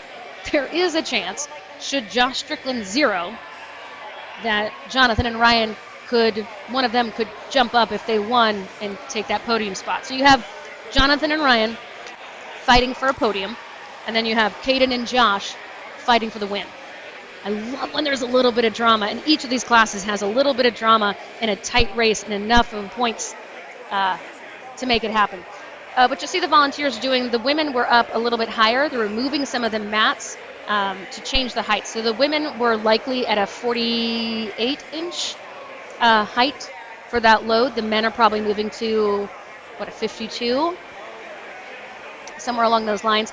So they'll change it up a little bit. So this is a lot dependent on height, of course. The taller you are, the easier it's going to be most of the time. You see a lot of women wear big combat boots that give them like a 2 or 3 inch height advantage. Brittany Mitchell was one of those. Kira Rickson, awesome at stones, but she's 4 foot nothing. So when she does stones, she has to shoulder every single one. I know a bunch of women like that. They're just shorter. And so you just have to be more strategic about how you do it, and just have to be a better stone loader. So you've been there before. You see them busting out the tape. They're going to measure this to make sure that this is, in fact, the height they want it to be with those mats. And the gray sweatshirt holding that measuring tape at the top, that's your event promoter, Tyler Purdue. He's the one that put all this together. Again, this is the qualifier. Top 3 finishers are going to qualify for the championship shows that are happening later this year in the Pro Strongman League. Love this qualifier here today. Let's see, they're moving that one mat back over just a little bit. If you're wondering what these mats are, if you have a home gym, by the way, maybe you're building one, maybe you're thinking of adding one, I don't know. You're getting into it, you're watching today for the first time, you're thinking, I need one of these. Go buy your Tractor Supply, your friendly Tractor Supply company, and horse stall mats. I know people sell those foam tiles. Yeah, no. You need to get horse stall mats. The rubber, those rubber mats and how thick they are and how sturdy they are will help protect your floors. Just something to know. But they smell horrible in your car. Don't ask. I know from experience. All right, so we're going to remeasure here. The stone these U80 men are going to use is a 250 stone. So I expect to see quite a few reps here. If the women were using the 240, the men are bumping up to a 250. And it's also not, it looks like a 17-inch diameter. That makes a difference too. Once you get into the larger stones, you're going to hit probably 19 or 20-inch diameter. And when it's wider like that, again, it's just a wider pick. You have to, if you're shorter or have short legs, you have to have your legs wider. It changes your strategy of how you're going to pick that stone, how you're going to lap that stone, how you can bring a foot in, so it's just wasting time and energy and those types of things.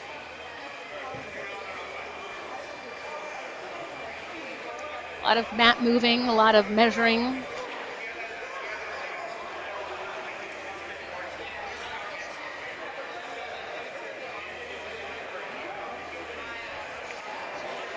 Anthony, looks like they did reorder by last event. Thought we were going to go by overall standings. I'm trying to think where we're moving here.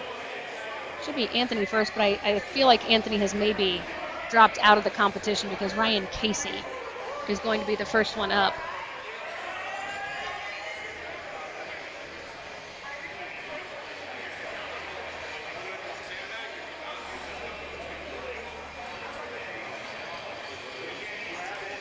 So what they're going through right now is, I just heard Tyler say it, what you did on sandbags you cannot do on this, which is you cannot put your arms on the frame and pull yourself forward to push the implement over the bar. Strong start for Ryan. He's getting really great height over that bar. He's getting his hands too far in front. It's not in the middle of that stone, so that's why you see it rolling back into him. He's not lapping it as strong as he could. So that's a better hand position for him there.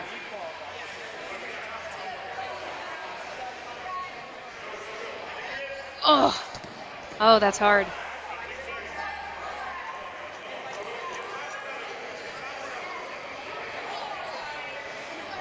Really great job lapping it. Okay, look where his head is though. If you're looking to the side, he was keeping his head level and looking up really late. I don't think he was getting enough on that triple extension and not getting his hips through, which is nice. It's good to have this as a side angle for this video that Dante has it set up here. When you have that side angle, you can see if they're leaving their hips back. You can see where their head is pointed. Chris Slater is the best at teaching stones because he's like, pop your head, look up, and get that stone high on your chest and lift it up, look up, and fall forward. And that's the way you want to go with it. Jonathan Corcoran. Rep 1 is done.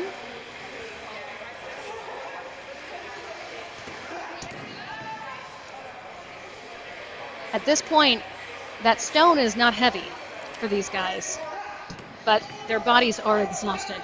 The frame carry after deadlifts, the sandbag, which is the same motion, it's difficult. And you'll see a lot of the competitors, much like Mr. Corcoran here, have the tacky stuck on the back of their hands. That's if they need extra in the middle, because the tacky wears off.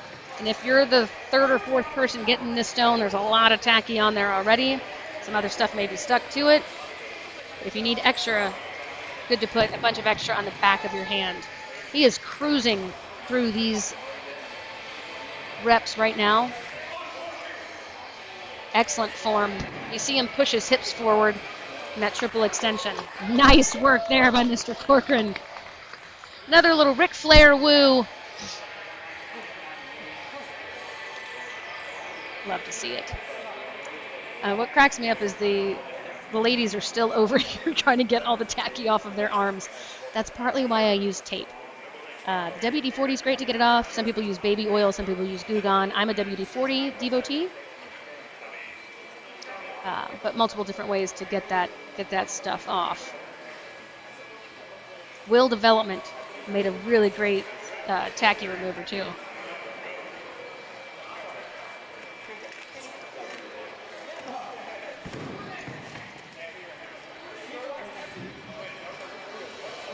Strickland opting to go with the comp shirt and not a grip shirt for this one. Grip shirts, this is the only event where they've been allowed all day. Really smooth motion here.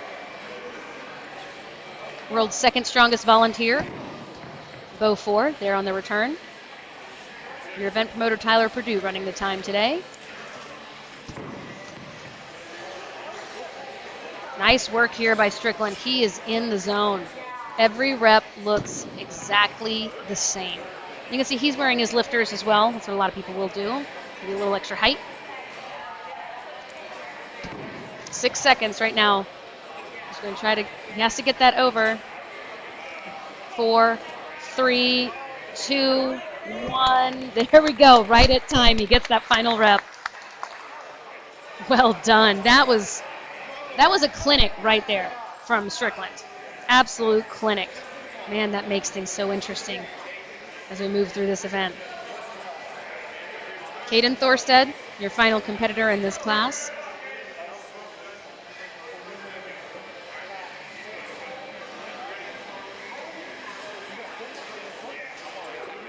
Again, setting the stone where he wants it, how he wants it. And these stones will always have a flat piece on the bottom that they'll sit on. And this is a battle. We just saw an absolute clinic from Josh Strickland. We'll see if Caden Thorsted can keep this up. He's in a good little rhythm. Setting it how he wants it. Good pick.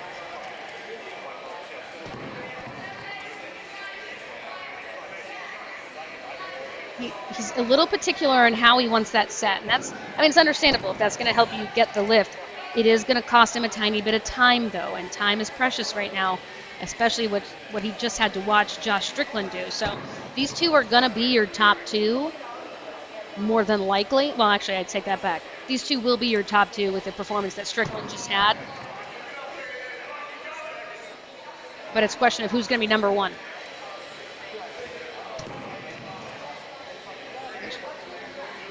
Time's out on this one right here.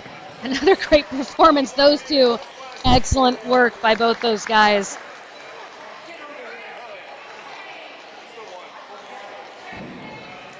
Really nicely done by both Strickland and Thorster. We're going to have a weight change coming up as we move into the next class of athletes, the U90 men.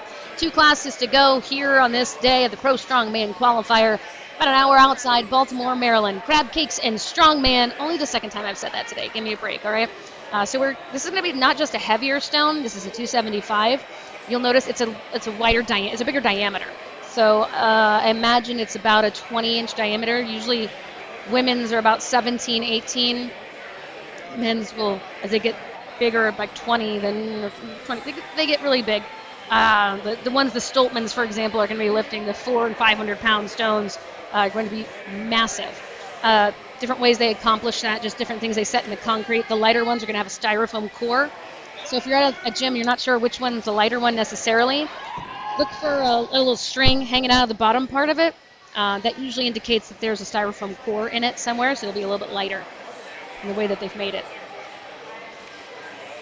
I love how you can tell a vintage Hosswear shirt is because Hosswear is printed on the sleeve versus being printed on the back. Usually they print them on the sleeve all the time, but discovered that the women, us, like to cut the sleeves off. Men do too, but women especially like to cut the sleeves off, and suddenly they were losing their branding position. So Jake and Ross a few years ago were like, nix that, we're going to put our branding on the back.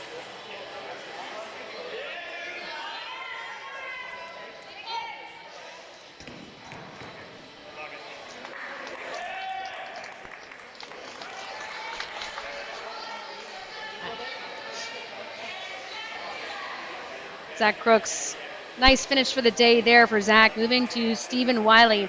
Guys, this is interesting because Stephen Wiley is at 15.5 points, but the third place Christian Case right now is only at 19, and there are 8 points up for grabs. So, I mean, it could happen. It's not terribly plausible, but I love when it's a possibility.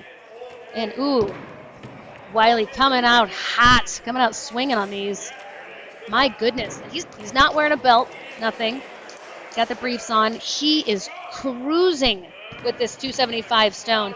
Even tried to help himself out a little bit. You saw his hands follow and like pushing it back down toward him to make it easier on the return. If the return is faster, he can get to it faster. He can make it faster load. Look at that. That is an excellent strategy there by Stephen Wiley.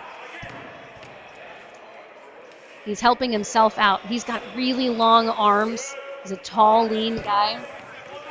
So he's not fully reliant on Bo to roll those back to him.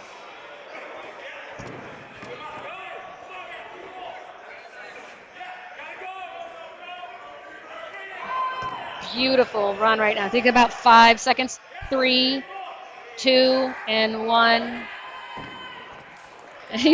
Look at Tyler. Tyler's like, that counted. I think he was down to half seconds. Excellent run there. Way to finish off the day from Stephen Wiley. That was a beautiful run for Stones.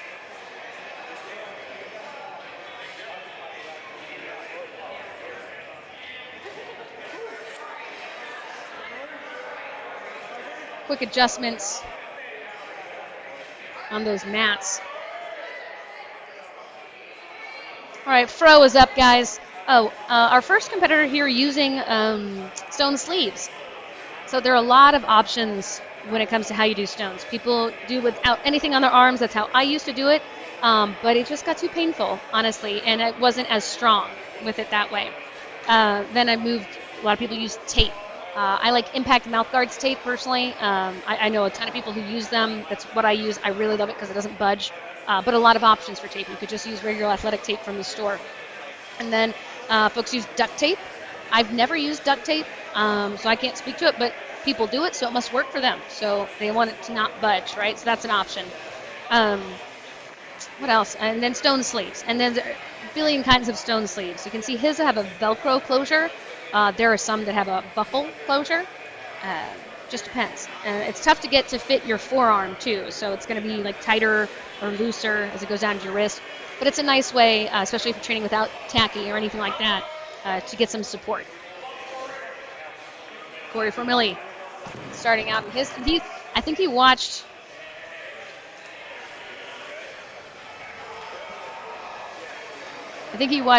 Wiley and how he was treating everything. Wiley standing next to me, and I was like, great run, man. You're helping yourself. I don't know yet. I'm not quite sure yet. He's like, how many did I get? You got 1,000. You got 1,000 is how many you got. Formilli really doing a great job on these two. Getting all the way over. Nice height. Rolling that up over his knees. Look at him. Look up. High on the chest. Looking up. Leaning back. Getting those hips through. And again, Drew, you know what? To each their own on if Charlie isn't shirtless. I'm not watching. Nice work. Nice work by Formilli to cap off the day.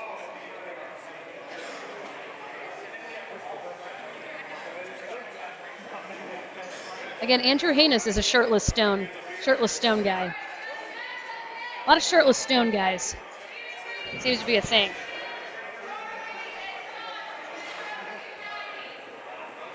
If you're following along on ironpodium.com, you'll find the scores for everything. Lee is doing a great job of making sure that those are all up to date. And I got to tell you, if you're looking at the U80 men, it is unbelievable what that final ended up being. A half a point difference between Caden Thorset and Josh Strickland. Jack Felak on the stone over bar right now. I haven't commented on his mustache, but that's a strong stash. I'm going to give him credit for that one. A mustache like that adds at least 3.5 pounds to every lift, approximately, give or take. Nice work. He's in a good rhythm each time. Very strong back. You could see he didn't really get his arms around that one, but really being able to hold it tight, really brace himself back into that. Ooh, slipped a little bit. I think he's done there.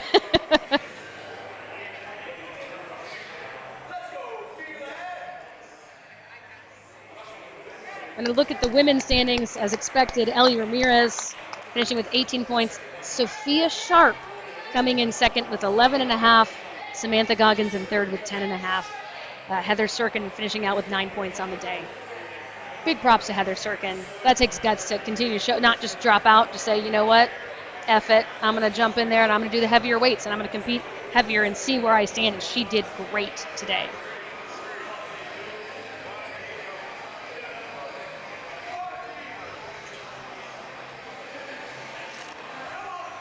Stephen Reeves, our next competitor.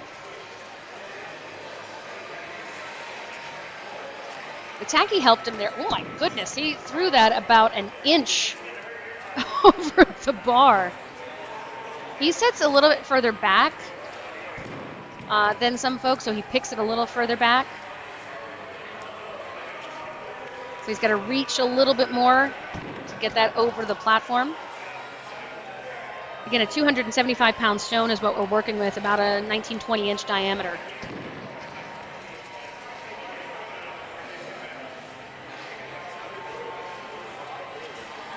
A lot of reps today.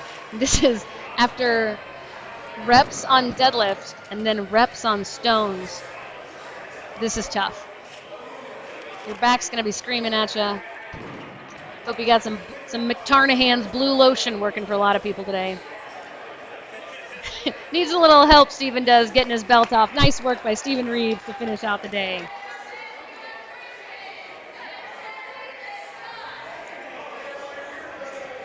Christian, Charlie, and Josh are going to be our folks to end up the day. Christian opting to go shirtless. All right.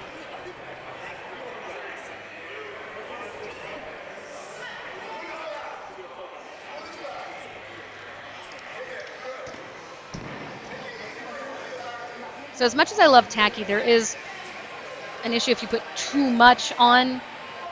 You don't want it to stick to you too long, and it creates a problem.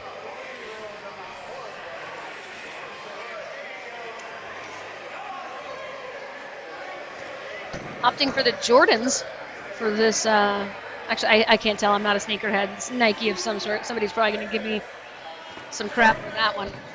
Nice work here from Christian. Again, guys, he just had a 2-point lead over Reeves and only a 2.5-point lead over Felag and Fromilli, which is fun to say, Felag and Fromilli. That sounds like a law firm.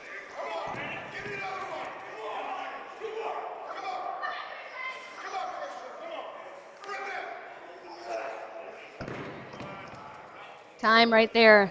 Now he gave it his all, man. Excellent run there by Christian Case. And I think what's nice, too, is everybody has the same person returning their stones. So, again, trying to make it as even as possible. I've done competitions where you could have a person returning your stones for you.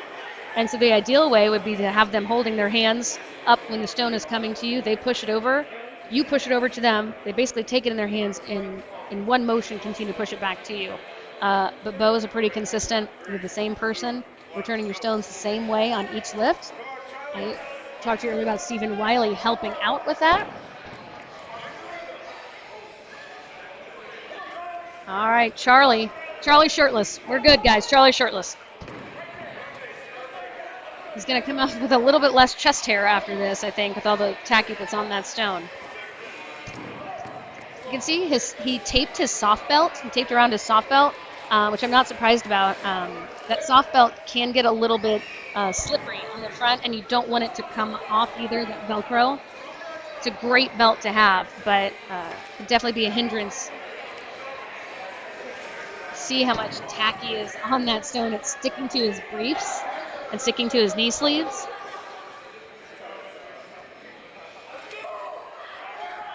Nice work here by Charlie.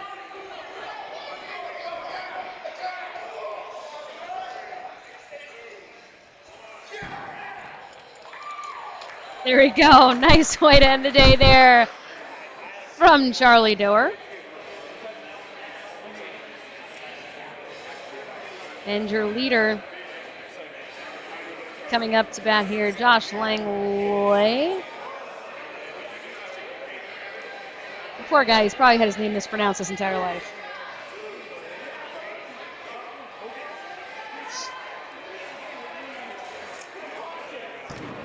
strong start. And again, look, so it's very similar to what Steven did, right?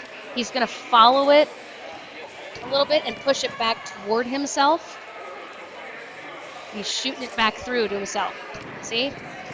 Great strategy there. Look how much quicker he got that return. He saves time, saves energy. He is efficient with these, but again, so much tacky. It's sticking to his shirt, and it's making it a little bit more difficult to get that stone over. Oh, that worked out nicely. 10 seconds. He's got time for one more.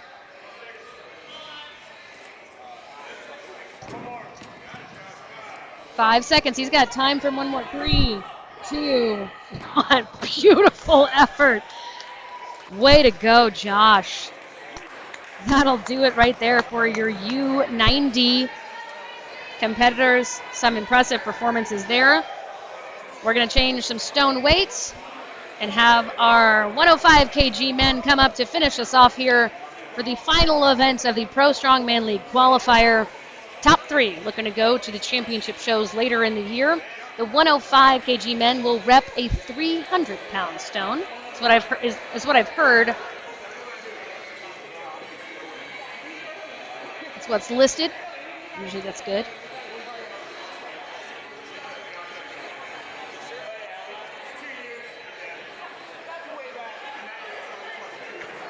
See the guys adjusting the mats here because those mats tend to split apart a little bit.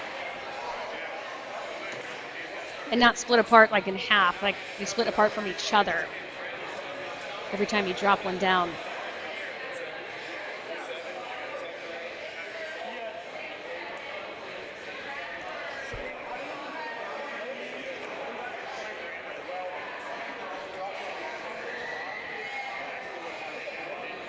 Jake Arthur is going to be our first up today.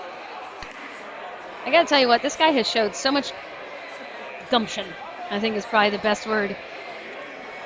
Really sticking through each of his lifts, not giving up.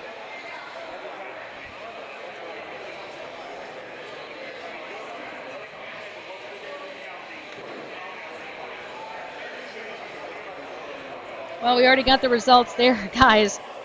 Stephen Wiley. Are you kidding me? I felt like it was possible it could happen, but we did have a tie, it looks like, but let me check this out. That's crazy. Stone over bar. Josh and Stephen Wiley tied with 10 reps each, and then Charlie and Christian tied with, and Stephen each had 7. So for right now, it appears that Stephen Wiley has found his place on the podium with Josh Langwell, your winner, and Charlie Doer coming in second. We'll have to double check a couple of those things because there is that tie. I'll double check how they were doing the tie break on that. Might have been through event finishes if Stephen technically tied for first. Interesting look there. That's a wow. But those scores are updated, and Stephen Wiley, who has been near the bottom most of the day, but finished strong in the last two events, has pulled away a podium finish. Incredible finish there. Nice work there by Mr. Arthur. Jake Arthur finishing out his day.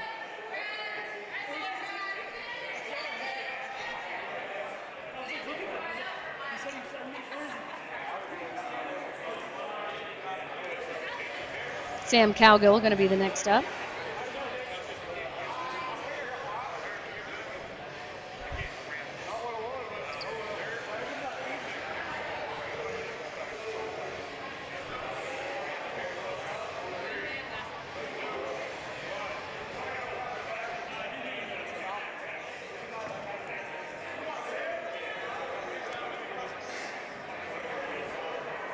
Tough not to rush this.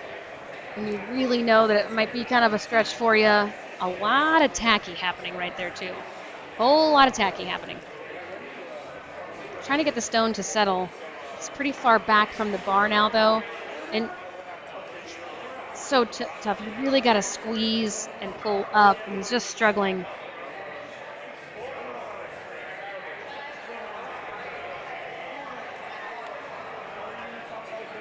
Just wanting to get that one rep. Come on, Sam. Let's see it, bud. Come on. There it is. Oh, gosh. That's tough because there's so much tacky on his shirt. His shirt is sticking to the stone, and it's making it a bit of a struggle to sit back. Yes, I don't know if it's going to happen for him today. Good effort, though. I will say between yoke and stones, those are two of my favorite events. But that's a tough end of the day. Now he's going to spend the next 45 minutes getting all that tacky off of him. Great work though today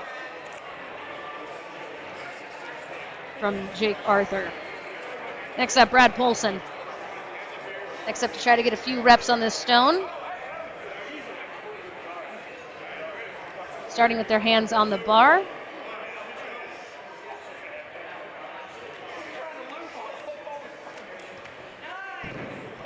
Nice work on that first rep there by Brad.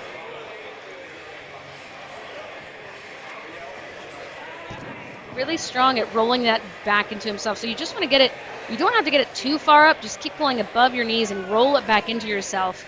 He's very good. He's created a nice technique there for himself.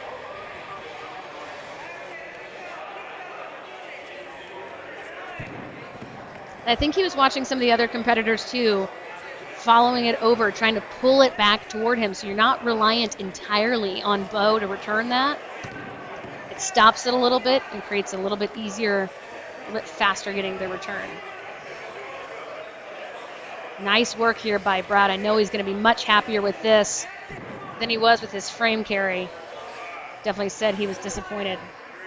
Yeah, he'll give up there as time expires. Nice work by Brad to finish out his day. By the way, if you're looking at the U90 scores, it's not just that Stephen Wiley and Christian Case were tied at 23. Jack Felag coming in 5th by half a point. Half a point.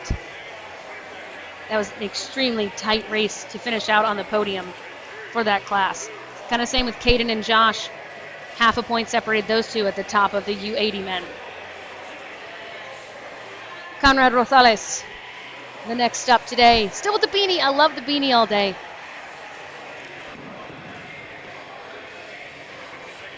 Struggling to get out of the squat with that. He lapped it pretty easily.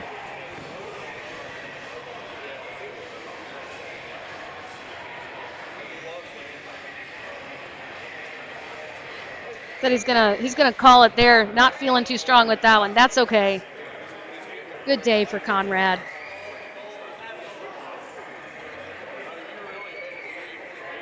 Having a rep event at the end that is a stone, it's a killer. It's a killer each time. Nick McKillop is next up.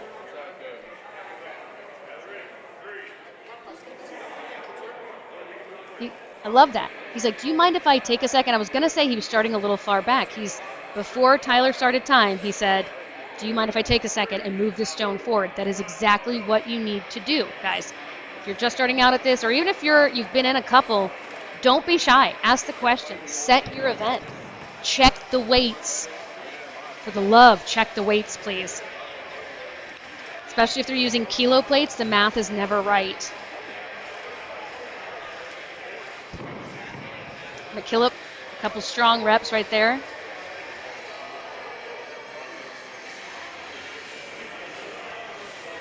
He laps that really easily. See, again, there's so much tacky on there, and there's probably just a lot of tacky on the stone in general, too, but he's got so much tacky in that it's sticking to his shirt, and it's slowing him down when he's putting it over the bar.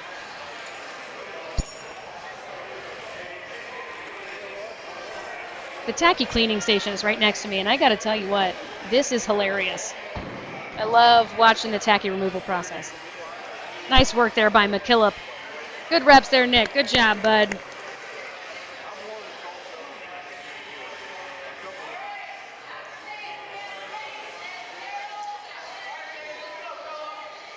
Dane Bonin coming up again.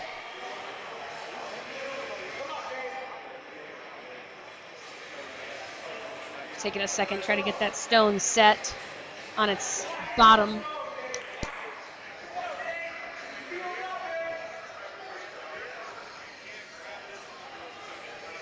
Tyler explaining again that you cannot get the stone up, rest it, and grab the bar, push it over. Dane trying to get this crowd into it. I like it. Let's see some energy from this.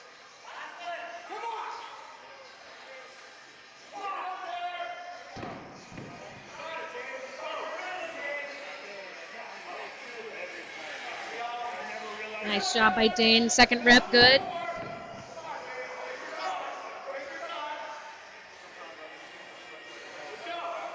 That clean looked a lot easier. Well, he has a friend filming him, getting right next to the action and in front of our cameras, so I hope nobody else wanted to watch Dane today. Hope nobody else wanted to watch Dane. He's got the grippy shorts on.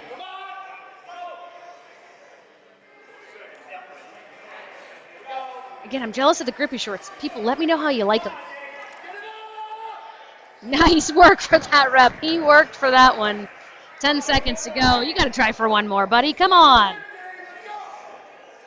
Again, 4, 3, 2, 1. That's a good lift. Always try for that last rep, guys. Nice job. Yeah, there you go. Buy a calendar.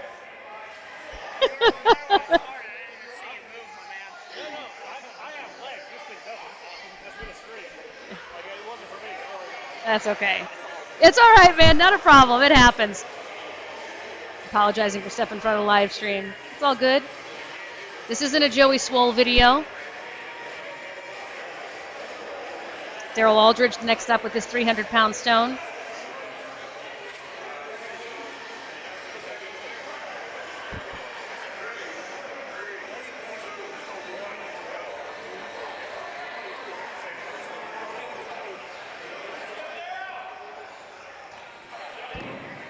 See, oh, he's taking off the soft belt. He's over it. He doesn't like it.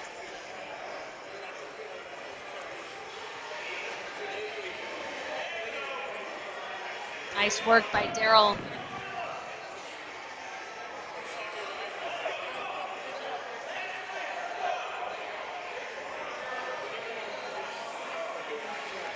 Oh my gosh, I love that Josh's mom is on this. Yes, I love that you've been able to watch him compete live. That's such a big deal. Yes, and he did so great. Daryl Aldridge rocking through, trying to get that fourth, hopefully a fifth rep. 15 seconds, though. He's got time for about one more. Slipped a little bit on his left hand. Sitting back into it. He's got this one. Come on, Daryl. Leans back. Beautiful technique right there. He's calling it as he's got time. Nice work to Daryl. You know, I got to tell you, MJ, so Josh's mom, that's what I love about these live streams, what Dante has helped put together here. Dante Petrella Productions, it's 580 Barbells, Team 2. It's ADL Live. It's the ability to bring strongman out to a broader audience and getting to see this for the first time. I was competing in powerlifting and strongman for like 6-7 years before I did one that my parents were able to come see and watch live. Which was really cool to have. So the more the sport grows, the more places we have competitions, the bigger venues we have, the better live streams we have. And if you're a fan of this, it doesn't take any money to do this. Follow Dante's stuff on here. Follow Pro Strongman League. Subscribe on YouTube. That is the easiest way to make sure that they can grow and we can bring you more and more things. Landon Harris, so much tacky. There's so much tacky happening right now. There he goes again. Strong loads right there, Landon. And he's wearing a shirt for the Rolling Stones, which just makes sense. Nice lifts. You can see his soft belt. What I was talking about earlier, I think you saw it was Josh, or I can't remember which one it was. Maybe it was probably Strickland that taped his soft belt together, because what happens is exactly what you're seeing right now, which is that Cerberus belt is wonderful, but you have to put it under your shirt or have somebody taped over it, because it is Velcro, right? And it's meant to be that way. It's not meant to be anything else. So it gives you some support on your back, some warmth, but it will come off with the stones, with how violent that movement is. So great run there. And an even better shirt to wear for a stone over bar. Gabe Balacio.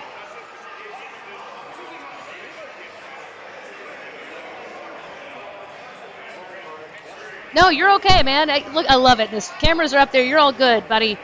Landon apologizing. This is Mike. Mike Legakis. Next up.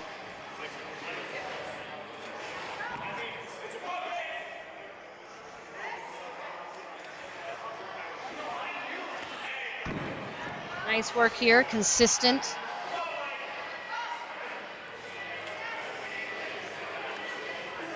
I will say, if you are learning to train stones and starting with something light, you see a lot of these guys, their arms are straight, or as straight as you can make them when you're picking up that stone. Please do not curl the stone into you or try to do that, because the sound of a popping bicep is horrific and I don't ever want to hear it.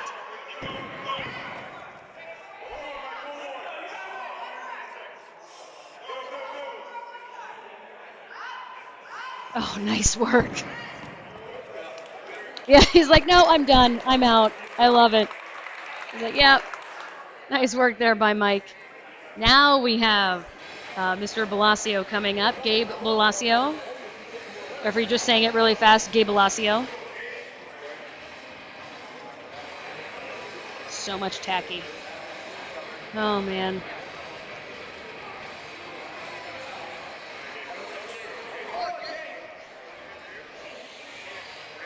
We'll have Gabe Balacio, John Flynn, Luke Davies, and then Eric Olmstead to close it out.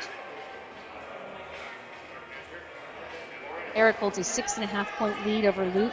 Luke has a 2.5-point lead over John Flynn. And it's a really tight race, guys, for how this podium finish is going to go. Gabe could make it on the podium. He has got tacky in his hair, and it's attached to the platform right now. Oh gosh, I am crying for his hands as he's going down that bar. That looks painful.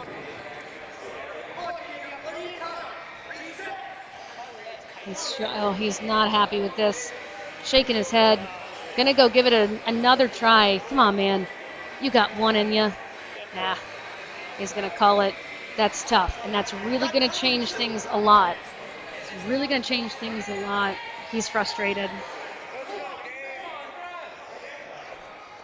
Yeah, I feel you. If you've competed long enough, you've felt that moment, right? Where you're there and you really want it, you're in a position, and it's just not going to be there that day. But you know what? There are days like that. And then there are competitions where you just absolutely crush it and everything's on. Life gets in the way sometimes, and it's difficult. So I hate seeing Gabe's day end that way, because he was in a really good position. But that's just hard. Flynn up now, wearing the stone sleeves and a whole lot of tacky and no shirt. Oh, gosh. All right, so if we have Gabe and John both struggling with these stones, but the rest of the field doing well, this is why, my goodness, it pays to be a really well-rounded strongman. His hands, he's more on the side. He's not as much underneath the stone.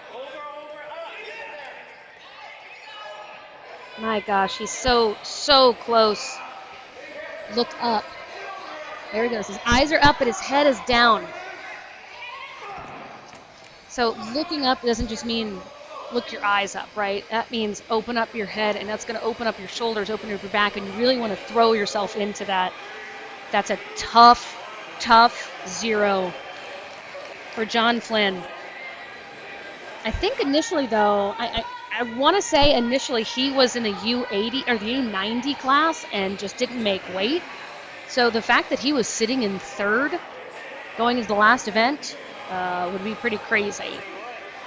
So Luke Davies, second to last competitor here. Luke, 6.5 points off the leader, Eric Olmstead.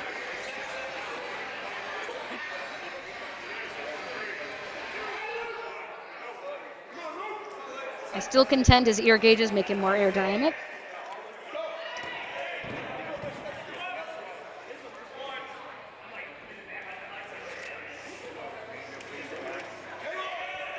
Big second rep there for Luke. Stephen Wiley, who went earlier and got those 10 reps and worked his way onto the podium, Heart of Chaos strength with Luke Davies. So these guys are both Brits coming over from the UK to compete in this. So if Stephen Wiley's good at stones, I also imagine that Luke Davies is pretty decent at stones if they train together. It's so important to have strong training partners. If these guys training together, well, that's pretty deadly.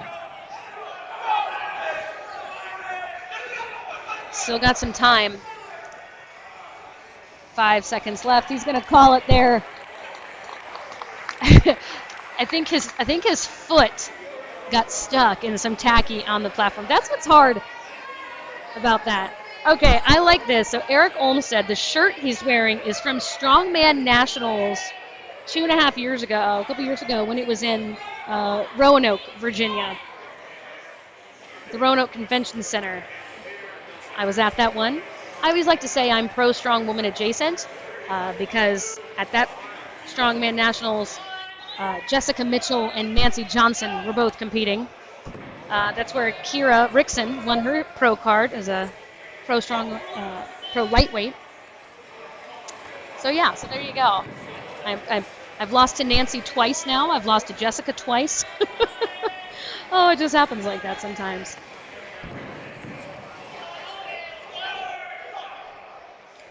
Eric Olmstead, your leader, and it's clear why. When I talk about a really just well-rounded athlete, well-rounded competitor, he has been strong in every single event today. Absolutely impressive. And even in the ones where he wasn't the top, so that first event where he was, axle clean and press, he didn't win it. He was kind of close to winning it. He was in, the top 6 for that, top 5 for that. But you don't have to win every event. Now he's just tired. He probably did enough. He knew what he needed to get that one done. So Eric Olmstead will wrap things up for us. And that was the final event today for the Pro Strongman League qualifier. We're going to take a quick break. Dante, are we going to take a break and come back? What do we want to do, buddy? I don't know. We're gonna hold on for just a second. We might take a break and come back. Figure out if we're going to give you some final scores for the podium. So I'm going to go ahead and say, Dante, we're going to take a quick break. He's a fantastic producer, guys. Dante Petrillo Productions. But yeah, Dante, let's take that break. We'll come right back to you from the gym in Westminster, Maryland.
All right, guys, welcome back. I love that Dante gives me the 3-2-1. He's like, "Are you ready? Are you ready?" Yeah, I'm ready, buddy. So, wanted to make sure we came back on this live stream to give you guys the final scores because we did have some tight races, and also to explain one tie that we had essentially in the U90 men. So I'll start with the women's group. We've announced it before, but Ellie Ramirez is going to be your winner with 18 points. It's okay there, buddy. You can walk on through if you want to. We're live right now. Anything can happen. Sophia Sharp was your second place with 11.5 points. And rounding out your podium, Samantha Goggins with 10.5. Your third place finisher in the U80 men. So the top three again qualifying for the Pro Strongman League Championship Series. So your number 3 in the U80 men, John Corcoran with 14.5 points, Josh Strickland with 21 points, and Caden Thorsted with 21.5 points. So just a half a point separating first and second there. For the U90 men, your third place, amazing performance, Stephen Wiley. He tied with 10 stone reps over bar. And so because of that, he had 23 points and Christian Case had 23 points. But Stephen won on stones, tied for first on stones. So usually a tie break goes back to first place finishes if it's not for first.